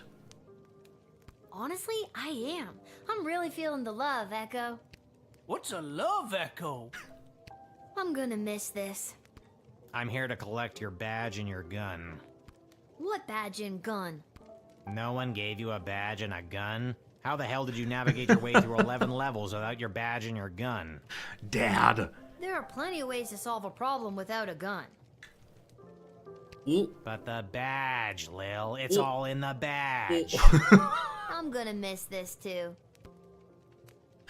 I bet Dad gambled it away somehow. Also, look at the painting of us, or the crayon drawing. There we are with our little guard shed things. That's great. Where's the surprise? Magic lovers of the sprawl. Oh no. Put your hands together for the one, the only, the Edward, the Great Magician. Alakazoo, Alakazee. He's back to it again. He has his glasses on at least. Hello, Edward. By the beard of Bertram Bartleby the Bloated, I appear. Edward, the official officiant. It's the Edward, the Great Magician again. Come out of retirement to play one more preteen birthday party. How old are you today, little girl? I know it was our birthday, so maybe we're 13 now. Not a birthday to play along. We'll play along, that's fine. I actually picked up a few tricks from a true blue real deal mage I met. Lil. I am small but nimble with a bushy tail. In trees I scamper, never to fail. I gather my food and store it with care. Do you know what animal I am? Do you dare? A squirrel? That's right! A sparrow! Ta-da! What? Sparrows don't have bushy tails, and since when do they scamper through trees? When they're not flying, of course. Yeah, okay, you got me there, the Edward. I think I've laughed more playing this game than I've laughed at anything else in the past year. That's amazing. Do you have time for another? Sure, one more trick, trick. Okay, here we go. I'm small and petite, with feathers so fine. I sing sweet melodies, a sound so divine. I flit and flutter through the air with ease, and build my home high up in the trees. Who am I? Can you guess my name? I'm a little bird that's known for its fame. It's gotta be the squirrel. That's right! It's another sparrow! Ta-da! Edward, these hints suck. I'm sure Becky Schneiderman would love these tricks, but I'm just not in the mood. Despite your aggressive mediocrity at everything you try, I'm gonna miss you. Thanks, Edward. Thanks much. Alright. Hey, it's Dad. There she is, my little guardsman. Back from the front for us. How? Who? What? Why? Wherefore? Whence? Dad? What are you doing here? Oh, I missed you so much. What is going on? You stopped writing letters. I got worried something had happened to you. What could happen to me? I wasn't the one off fighting a war, remember?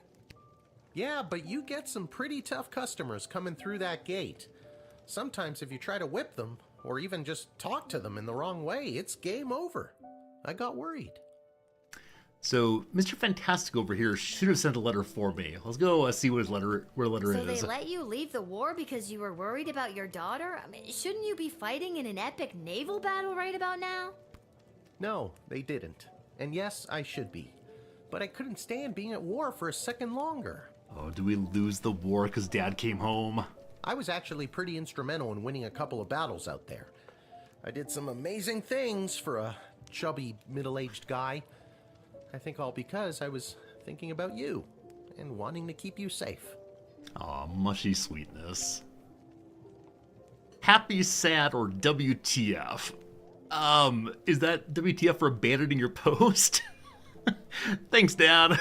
Things have been hard and weird and creepy, but I'm so glad you're here. I feel like I can take on anything if you've got my back. Aww. And I'm glad you didn't die. Aww. I'm glad I didn't die too. I could die any day now. This isn't about you, Mrs. Abernathy. All right, Seamus. I'll be up to tuck you in soon.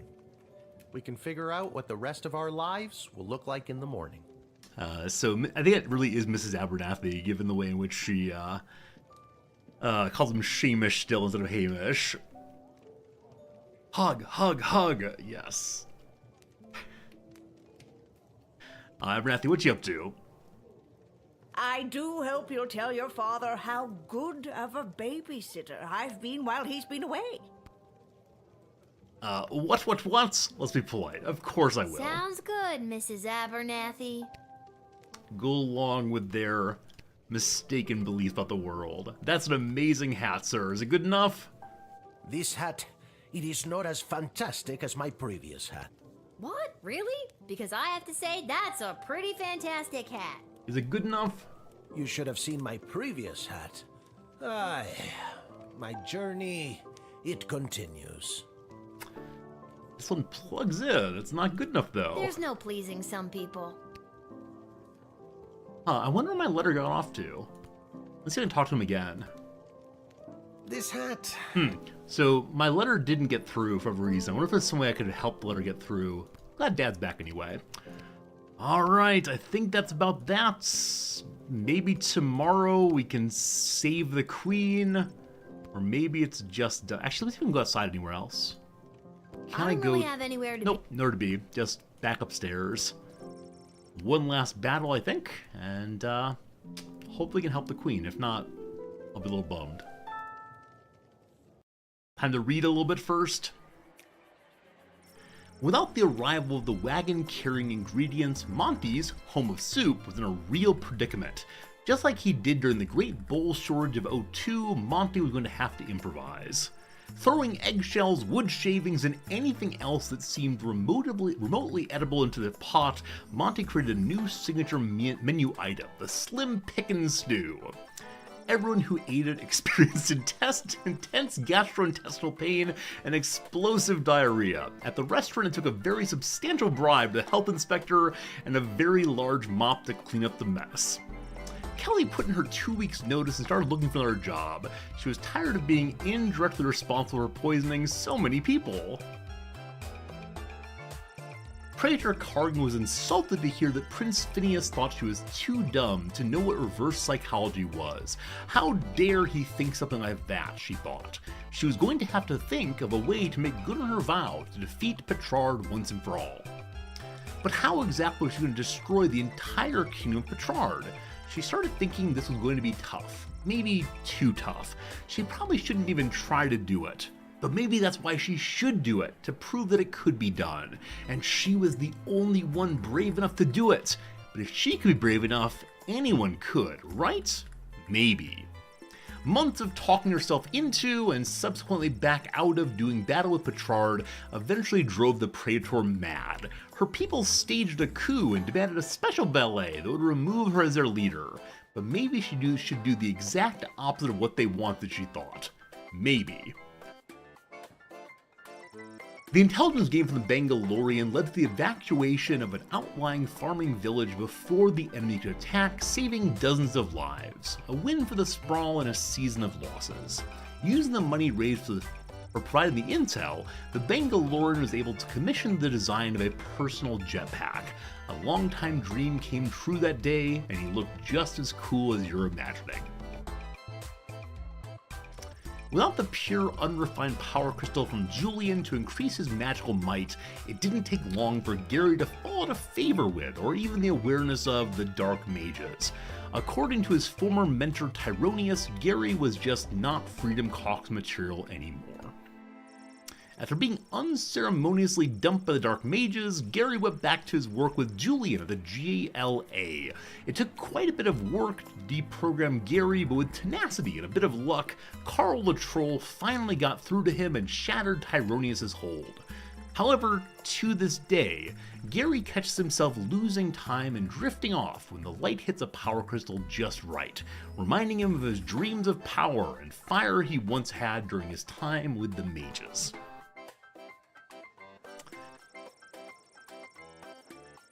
Teeny Tom became the Prince of Prison.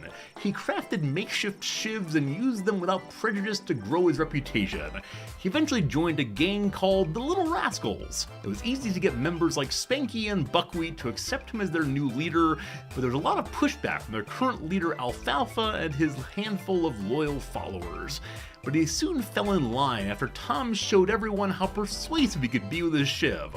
Let's just say they don't call him Alfalfa anymore.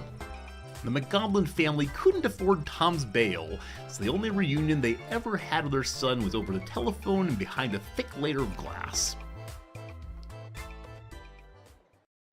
Alright, time for battle, I believe. So every time, it's the same layout.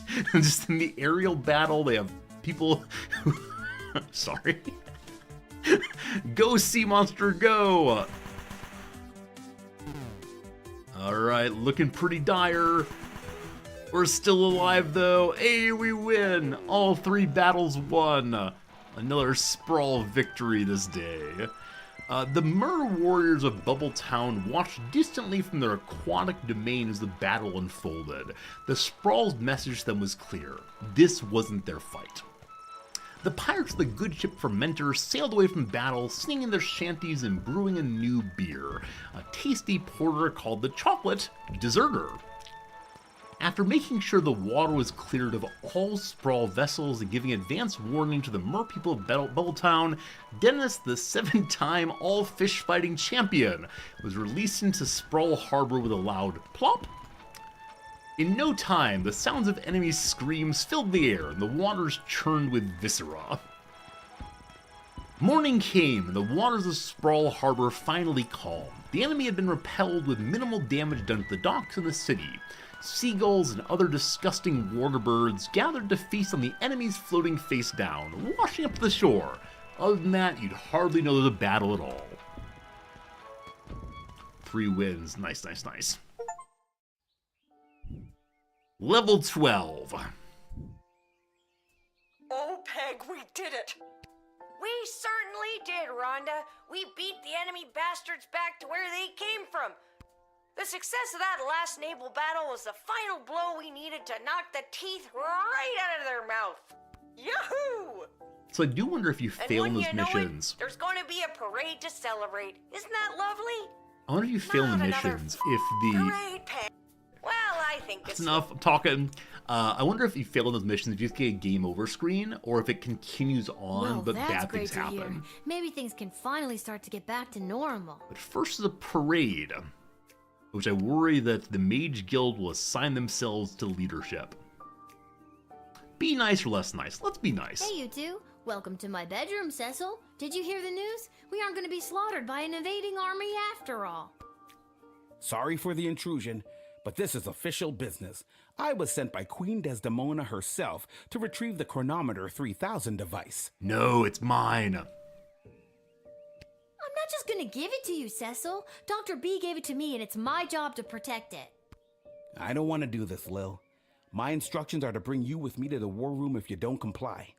Then it sounds like I'm coming with you, Cece. Don't call me that. I'm coming too. I know you got fired, but does that mean I did too? Should I be at work right now? Very confusing, Dad. Fine. Dad, suit up. What makes you think I've got a suit? Right. Let's go. Alright, time to challenge the mages. One place to go, to the war room again.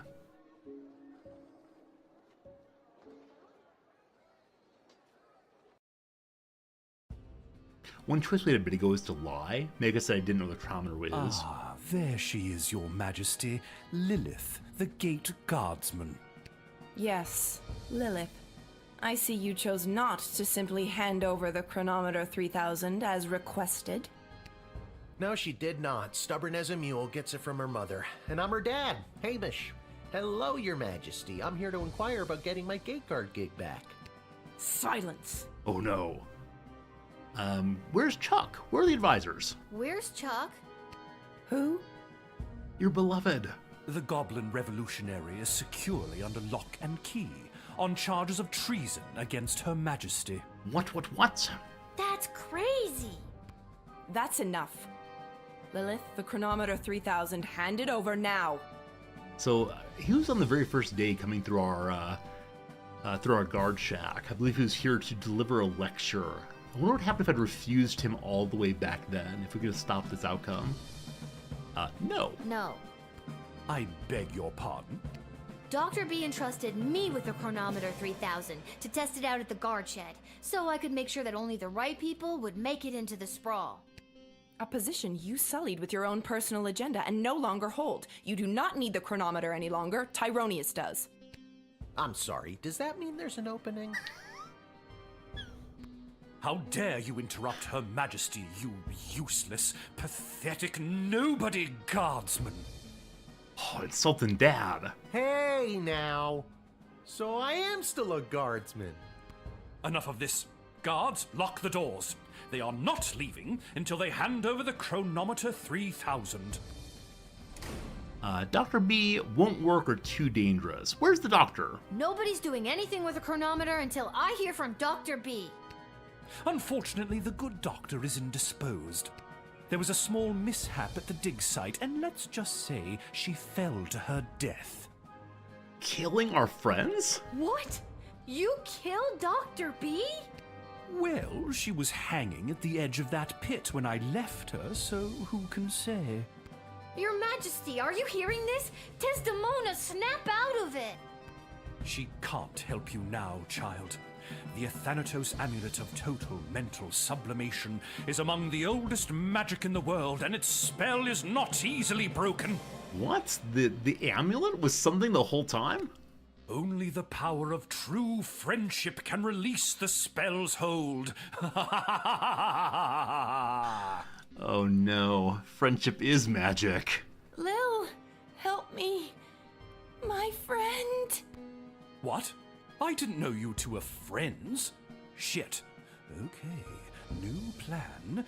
Give me the chronometer 3000 now, or I'll kill you. Why do you even want the chronometer anyway? The war is over. Petrard is lost. The Sprawl is coming out on top. But at what cost? It's about more than just winning or losing the battles. It's about the lives lost regardless of the outcome. For villain monologue. So much wasted life, and for what? With the power of the chronometer 3000, I can do better. I can assure that this war will never begin in the first place. Nobody has to die. It is a beautiful goal. You know what? That actually sounds like the right thing to do. And with more people alive, it means more smaggle slaves to serve under my foot as I lead the dark magic users of the Mages Guild to domination and eternal glory. He was halfway there. And that's where you lost me. All I have to do is go back and kill the leader of the Goblin Liberation Army before he can interrupt the wedding ceremony. Not Chuck. But the war wasn't started because Desdemona married Chuck. It's because she didn't choose Prince Phineas. Nobody has to die. True, but where's the fun in that? I can't let you do this. Dad, let's get out of here. Wait, why are we down here? Supposed to like beat him up. But the doors and the guards. I'm not sure if this is gonna work, but hold my hand. Oh boy, going back in time. There it is. The chronometer 3000. Give it to me.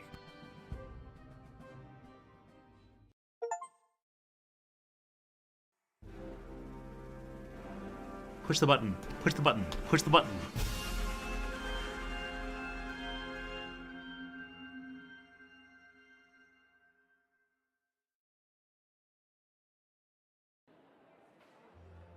What happened? Where am I? The palace. Oh, the wedding. But it's not the same. Desdemona's gonna marry Praetor Kargan, and there's that bastard Tyronius, and he's got my chronometer. What is he gonna do? I now pronounce you married. You may now kiss. Oh my god, Dad! No! No, no, no, no, no, no, no! But no one had to die. I've been pincushioned with arrows a few times in my day. Ugh, but this time they hit something important. To think I've lived through a whole war only to die at a wedding. Lil, I'm sorry I failed you. I love you, Lil. Dad? Don't do this to me. This can't be happening. Dad, please, come back. Worst ending. Drat. Even without that infernal goblin interfering, things still escalate. This won't do at all. Try again. Oh well, off to another timeline with more favorable variables.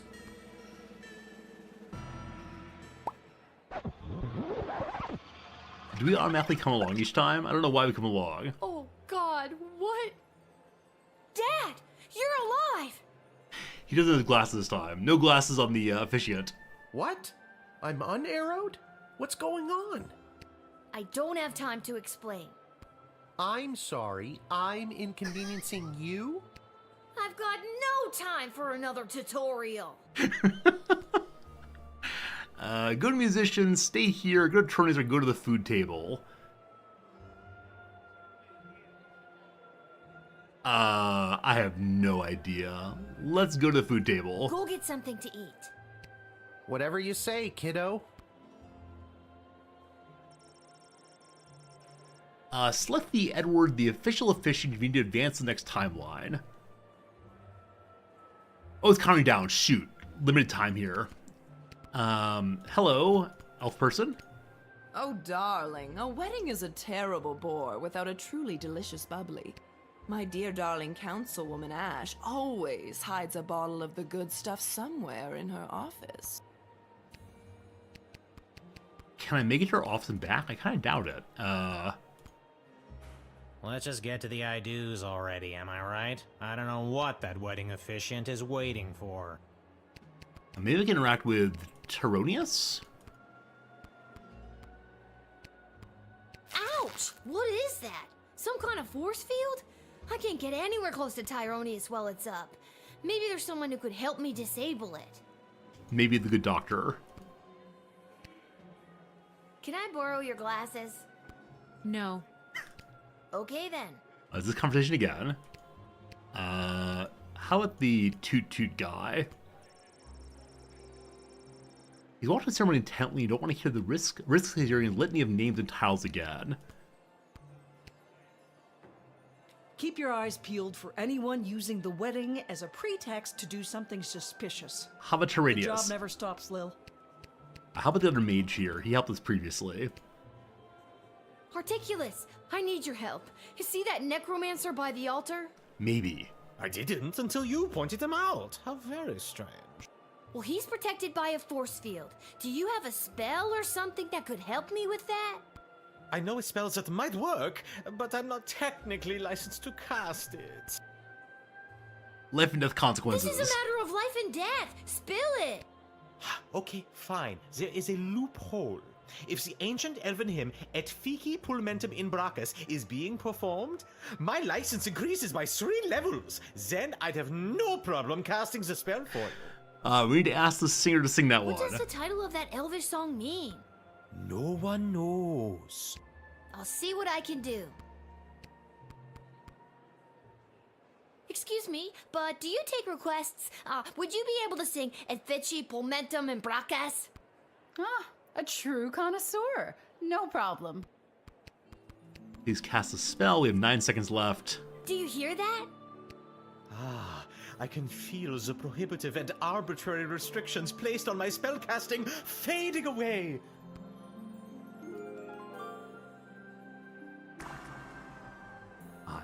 That's been dealt with.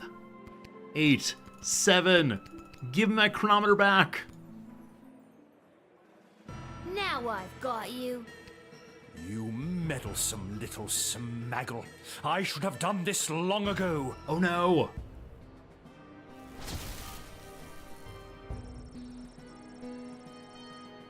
With a single word and a flick of the wrist, Lil was reduced to a pile of ash by the evil mage Tyronius. Suddenly game over. I guess I got excited. I can't go one-on-one with him. I need some backup. Alright, so maybe I should have sent Dad over to deal with him instead. So where's the retry? Maybe right where we begin here. What are we doing up here? I don't have time to explain, but when I give the signal, I'm gonna need you to fight somebody. Good. No problem. I showed up pretty drunk and ready to go. Who am I fighting? See that necromancer-looking guy? That guy. It's on. So this time, she's marrying Sir Beverly. Most unexpected outcome. Okay, one more time. Oh gosh, my mage is not here anymore. Gary, you're still good in this timeline. How nice of you to say. I need your help. See that necromancer by the altar? I didn't until you pointed him out. How very strange. Well, he's protected by a force field. Do you have a spell or something that could help me with that? I'm pretty new at this, but I should have something. I just don't have enough mana stored up to cast it. But... oh, I shouldn't say. Mana's a new thing here. Very strange. Life death consequences. This is a matter of life and death. Spill it. Okay, fine, but you didn't hear it from me. The secret ingredient in Monty's soup is narcotics-grade pixie dust. That's why everyone around here is so obsessed with it. It's really not all that great. And? Hopefully Monty is here as the, caterer. And narcotics-grade pixie dust is a favorite of students at the Mages Guild because it gives them a major mana boost. Get me some soup, and I should be able to execute the spell. Let's go, let's go. It's soup. Bring me soup.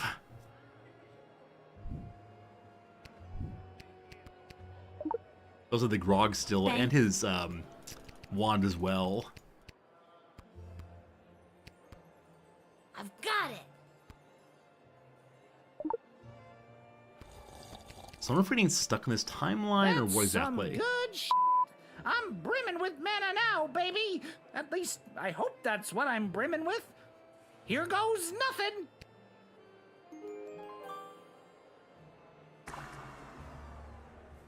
How do we get back to our correct timeline, I wonder?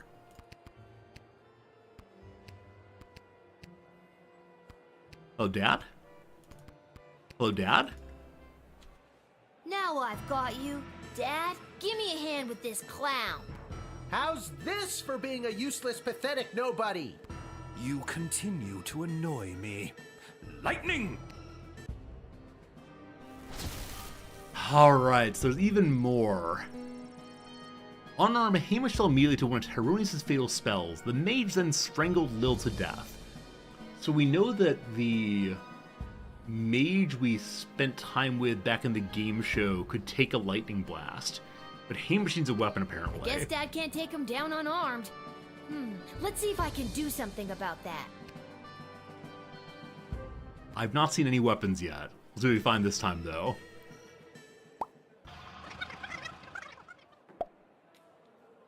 What are we doing up here? Sword. I don't have time to explain, but I need to find you a weapon. And when I give the signal, I'm gonna need you to fight somebody. No problem. I showed up pretty drunk and ready to go. Who am I fighting? So we're back to the normal timeline, I believe. See that necromancer-looking guy? That guy. Oh, that might be tough. He looks spry. I can try my best, but I'd feel better if I had some kind of weapon to protect you with. So I know that the Praetor's envoy liked us quite a bit previously. I'm on it. Ask her. I don't have time to explain, but I need to borrow your weapons. Not gonna happen. It's really important. Why?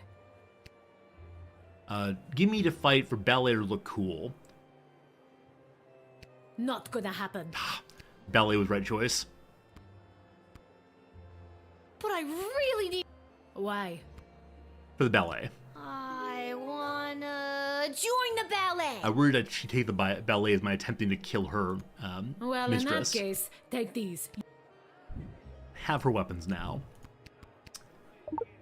Then get soup. If you fight Tyronius with Hamish, you'll be equipped with this weapon now. Maybe there are multiple ways to solve it. This is a different mage than usual. Third one now. I need your help. See that necromancer by the altar? I didn't until you pointed him out. How very strange. Well, he's protected by a force field. Do you have a spell or something that could help me with that? I'm an old wizard, Lil. I don't know if I still have it in me. I believe in you, old man. Take a puff. This is a matter of life and death. Spill it. Okay, fine. I need a shard of pure ice to complete this here magical Behind elixir you. to cast the spell you need. You're drinking what looks like a glass of straight vermouth. That's right. My magical elixir. One of my professors back in grad school would drink beer teenies. He would take beer, like Budweiser, very cheap beer, and pour in vermouth and an olive. Ice for your drink, and then you'll cast the spell. Great. Abso-toodalutely. I see ice. Ice, please. Now, will this actually end the fight with Dude again? How many more ways to do it? I got it! Cheers, Lil. Bottoms up. Now for the spell.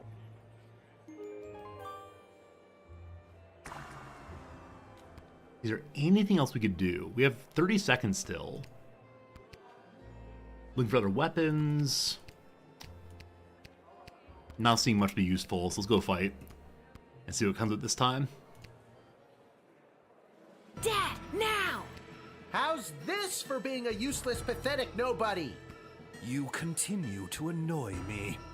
Lightning! Don't even think about it. Why, you meddlesome... Now, Lil, get the doohickey. Not before I go back one more time. No!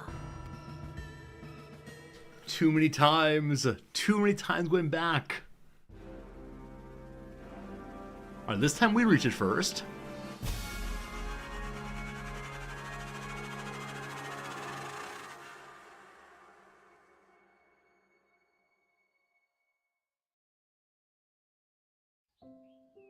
Will it be the devil? Lil. Lil! It's our dad. What, Dad? I just had the strangest... Wait a minute. Where am I? What happened? The entire game was a dream. Do you want the long version or the short version? Long. Don't be cute. I remember we were back in time at the royal wedding. Tyronius had the chronometer. You distracted him and I grabbed for it and... If he calls me an overactive imagination child again... And before I could even blink, we were right back where we started, in the war room with the princess. Except Tyronius wasn't there, and you were unconscious. You've been in bed for a week. You've been muttering some very strange stuff. A scary tree monster who became a mayor? Ridiculous. Tyronius wasn't there? What happened to him? And the war? And Desdemona? So presumably Tyronius ended up with the devil. There's someone waiting to see you who might do a better job of filling you in than me. Hello, Lil. Back to normal. Desdemona? You're being mind controlled by Tyronius. You need to listen to me. It's really me. I'm not under Tyronius' spell anymore. A Tyronius or no amulet? There is no amulet there. You're not wearing his amulet anymore. Did you know that it was allowing him to control your mind? No, I wasn't aware of that when he gave it to me. And that a spell could only be broken by true friendship, and then you started to break free because I was your true friend. So are we like besties now? Where are my tacos? Again, I don't recall any of this. As far as I remember, he tried to grab the chronometer from you, then in a flash of light, he was gone. There hasn't been a trace of him or the device since. Is there a chance he still has it? Is he back in time right now, messing things up even more? It's doubtful. From what we understand from Dr. B's notes, once a chronometer has been synced to an individual's life force, it can prove disastrous to anyone else who tries to meddle with it. So, Dr. B, she's really... Yes. Unfortunately, she remains dead.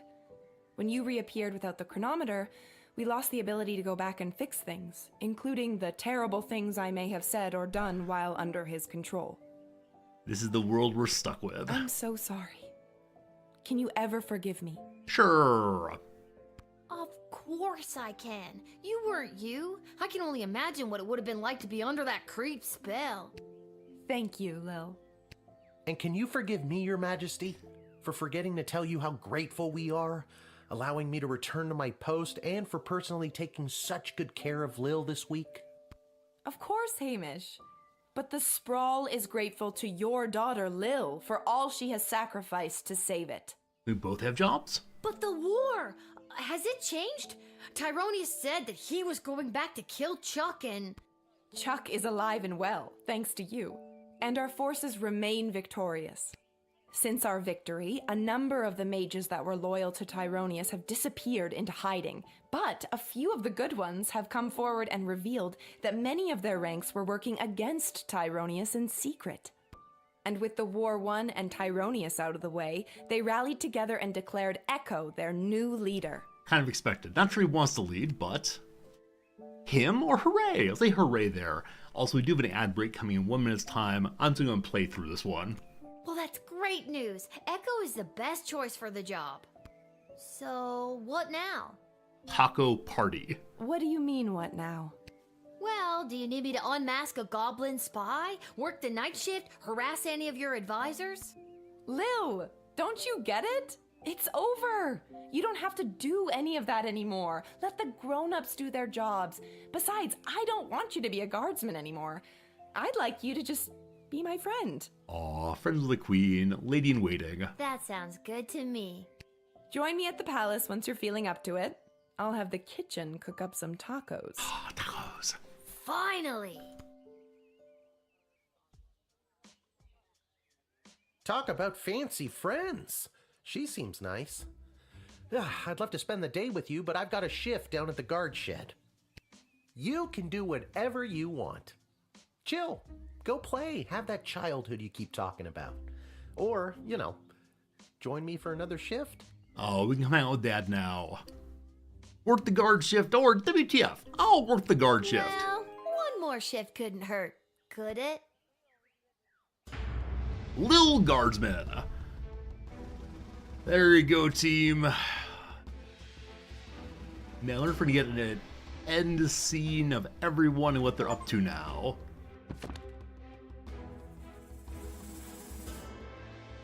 Without the burden of Tyronius' amulet affecting her... I'm going to go ahead and get rid of my picture here so you can just enjoy the game's close. Judgment, Desdemona became a great, kind, and fair ruler to the sprawl.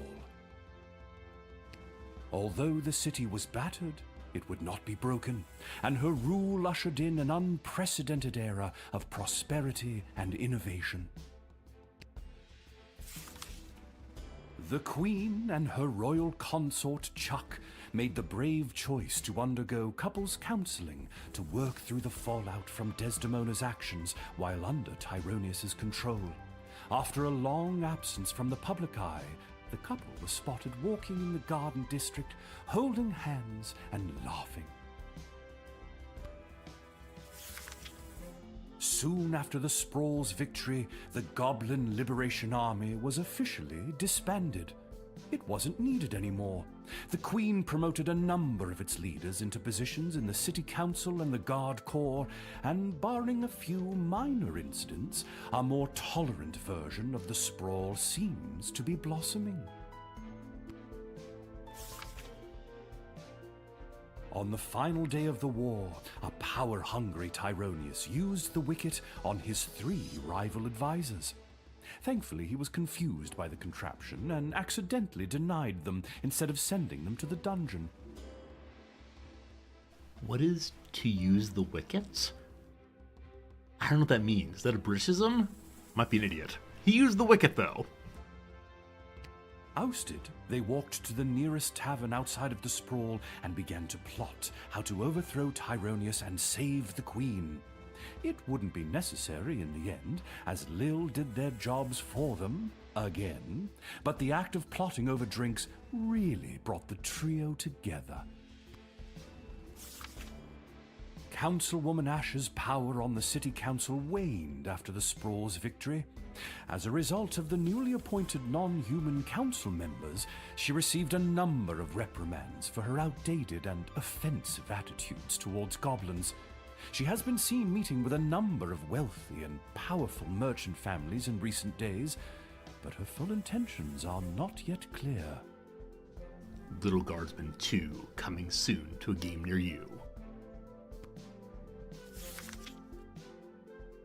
After the war, Lieutenant Stryker tried to relax. She failed. Malcolm disappeared, as did a not insignificant sum from the palace treasury. Meanwhile, rumors out of Fireball Canyon tell of a new circus, the most outrageous and lavish circus the world has ever seen. The rumors also tell of its charismatic ringleader and the fish he wears on his belt.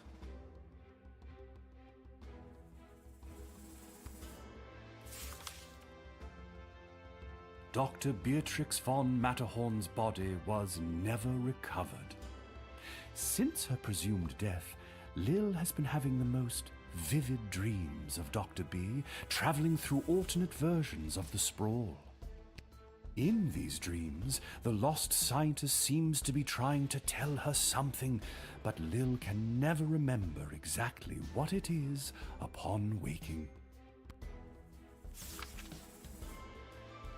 Lil and Hamish continue to live above the Twisted Sisters Tavern. They were able to purchase new furniture and a second outfit, thanks to a gift from the palace for Lil's role in saving the world. Lil continued to cover for her dad at the guard shed, and he continued placing bets on Goblin Ball games. Customer surveys indicate that Lil has become somewhat better at the job.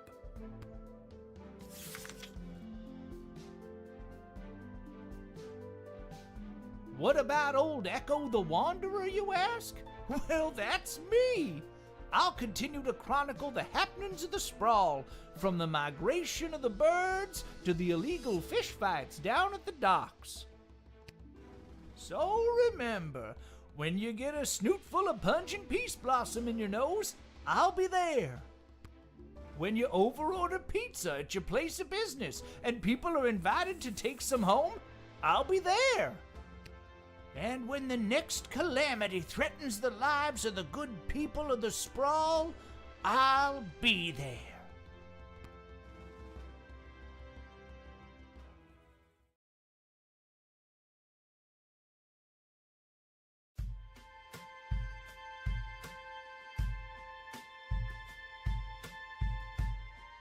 All right, that was a pretty fantastic game. I enjoyed that very much. I do wonder if we'll have something after the credits here, or if it'll be setting up for, like I said, Lil Guardsman 2 possibly.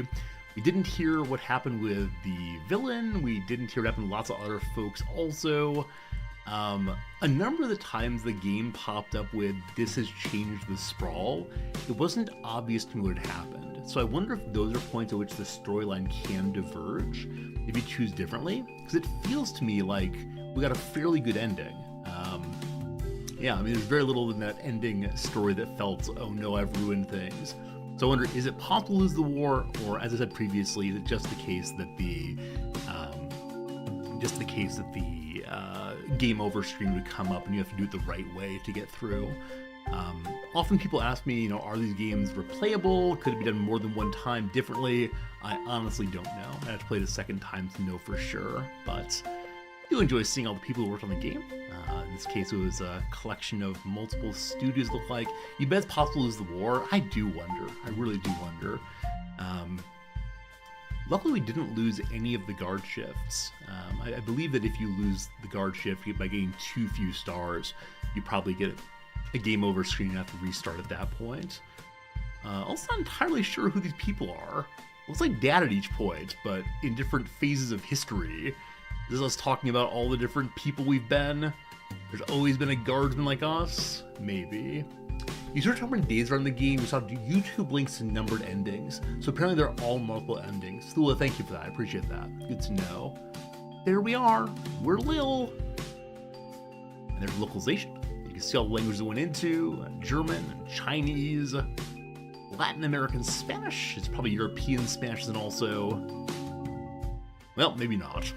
Isn't it a Japanese translator? I found my job in life for once.